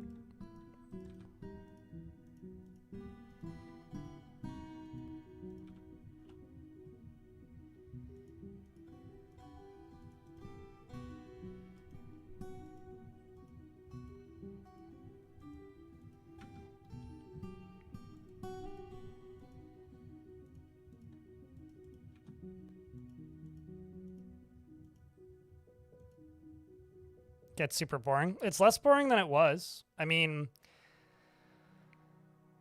in Long Death, there was the animal cap where you would just stop getting migrants once you hit, was it 3,000 dead, 2,000 dead, something like that. So there was like that hard cap, and that was the fort where I realized just how harsh that actually was. So I stopped getting migrants after, like, of any kind. After the year, it's like, I don't know, 60 to 70 or so. But yeah, at a point it just becomes a screensaver. Chad, have you ever had a game that you like playing, but you felt that the way you were playing it made it boring, but you liked it anyway, so you kept doing it for way longer than you feel like you should have? Because that was me with Long Death. It's just such a oddly specific thing. I don't know. Like, if I'll ever find somebody who's been like, yeah, been there. Hello, DJ Grom? I'm confused by what that means in YouTube chat.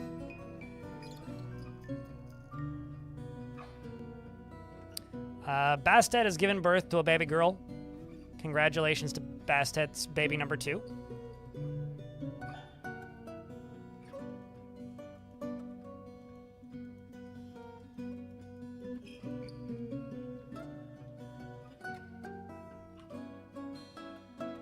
Oh, everybody's just smoothing floors, of course.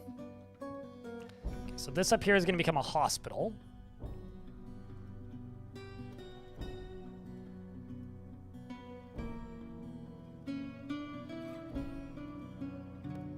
which I do actually already have set up and ready to go. Dolores can be the chief medical derf. Don't really have any diagnosers. So Morrigan can be the diagnoser, Cog can be the surgeon, and Solon can be the bone dirk.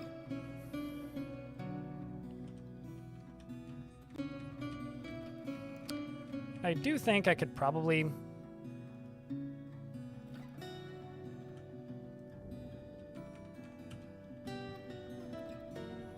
just dig down here.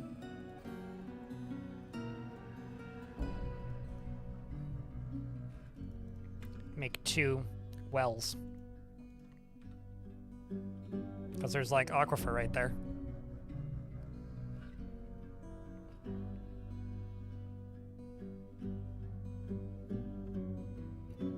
I mean, there's many different gods or goddesses of death.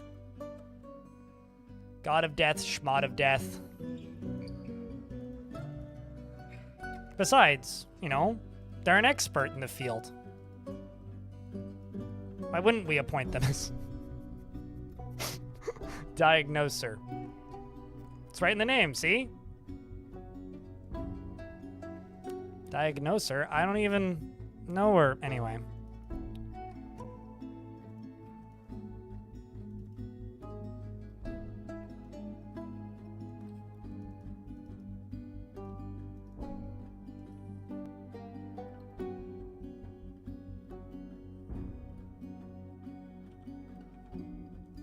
Let's go up here. Plop in Zivel. And I need rope.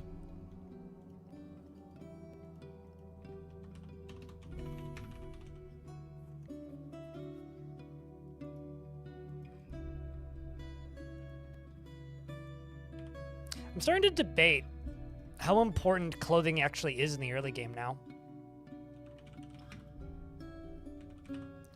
Because if I go to my starting dwarves, like none of his clothing has started to wear yet. And obviously he's picked up new clothes, but like those trousers are original. Clothing seems to be slow enough now in its degrading that I don't even know how important it is to like make clothing stuff early now. Most of Skyrim, you're glad you turned on survival mode this playthrough. The challenge has kept things interesting for you and honestly made each new bit of story more savory. I think like Skyrim just became a power fantasy too quickly for me.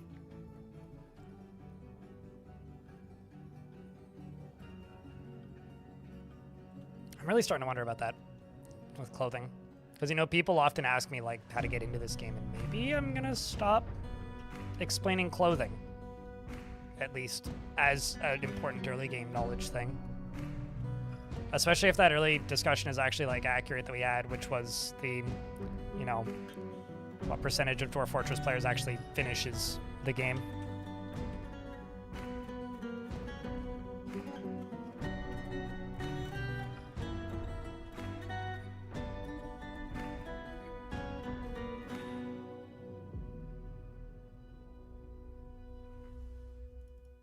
Want those white jades.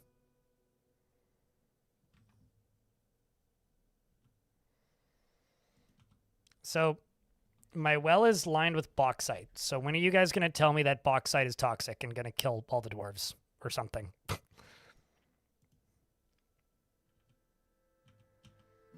Because I presume that's going to happen soon. Unrelated, but some migrants have arrived.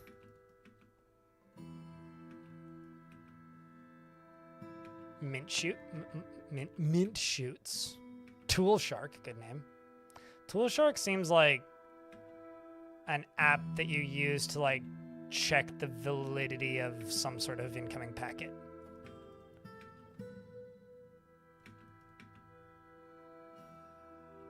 Like Tool Shark sounds like a piece of free open source software.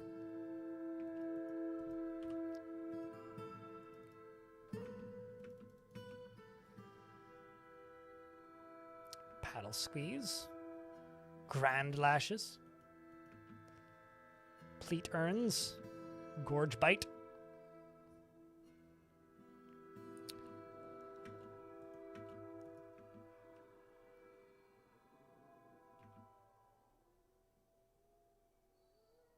Did I never name anything for Family Noir who requested something like an hour ago? No, I did not. The hell am I doing? I don't have any administrators.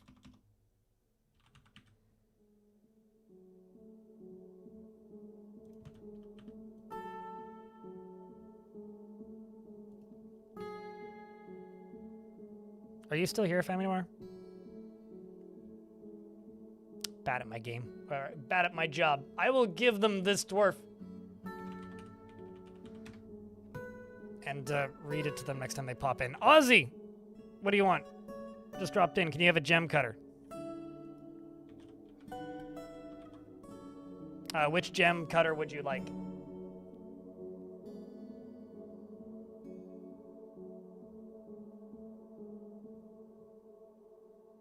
I think you mean lead goblet. You don't make... Well, I guess you could, like, I guess use raw lead. You'll take id. Id do, if you will.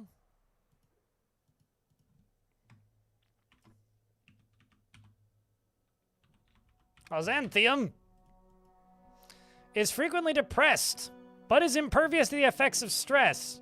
After seeing a dead body in the year 210, it's been a long time. She does not have a great aesthetic sensitivity and is conflicted by this as she values artwork in its creation. She's somewhat quarrelsome and she is bothered by this since she values friendship. She sometimes acts with little determination and confidence and finds helping others emotionally rewarding. She's curious and eager to learn and tends to share her own experiences and thoughts with others. She is quite comfortable with others that have a different appearance or culture, and she is brave in the face of imminent danger. She often gives her knuckles a good crack when she's thinking hard, and she needs alcohol to get through the working day and does not mind being outdoors at least for a time, and doesn't really care about anything anymore. She dreams of mastering a skill and personally values romance and sees working hard as a foolish waste of time, and sees competition as wasteful and silly. She likes native aluminum, and kunzite, as well as silvery gibbon bone, nav fabric, oriole parchment, and the color amber, weapon racks and crutches, and ducks for their quacks, unicorns for their horns, and the sound of the tulip of rhyming, and the sight of the lute of poets, and when possible prefers to consume hagfish, leeks, and 2-grain reap beer. You know, you kind of were sounded like a very hoity-toity until the hagfish part. Water buffalo's milk, and pendant amaranth flour, and oat seeds, and absolutely hates leeches. Okay, you know what? I'm with you on that one. You're good friends with a bunch of dwarves in the fort because you were previously in my other fort, which was very old now. And you felt sympathy after bringing them food. You got quite a personality built up already. Welcome to the fort.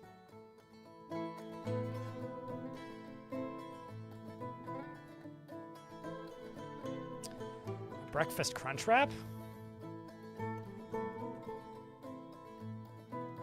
Sure. Speaking of hungry, there's an ad break playing at the minute. I should leave the game paused.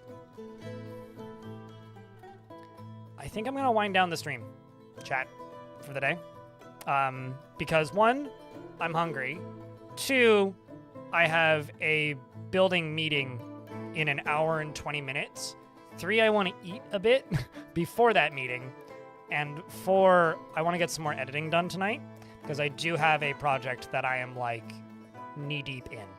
So I think once this ad is done, if there's any final things you guys want to see before we call it, let me know. But I think that this has been a pretty good day for the fort, so far at least. I need to also check recordings and stuff to make sure everything actually worked properly today. It's still a very, modest fortress, considering we already are a barony somehow, and I accepted it. And we are slowly building the Sky Fort. Because glorious Sky Fort. I didn't really think of the rest of the speech, so I just said glorious Sky Fort. Tomorrow is my birthday, tomorrow I will be streaming a little bit later than today. Probably quite a bit. We'll go for like probably 10 hours or something tomorrow, unless something weird happens.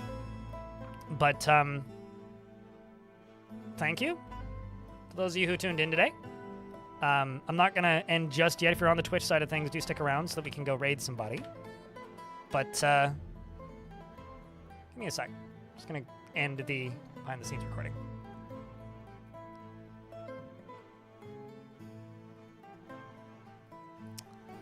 Give the game a save.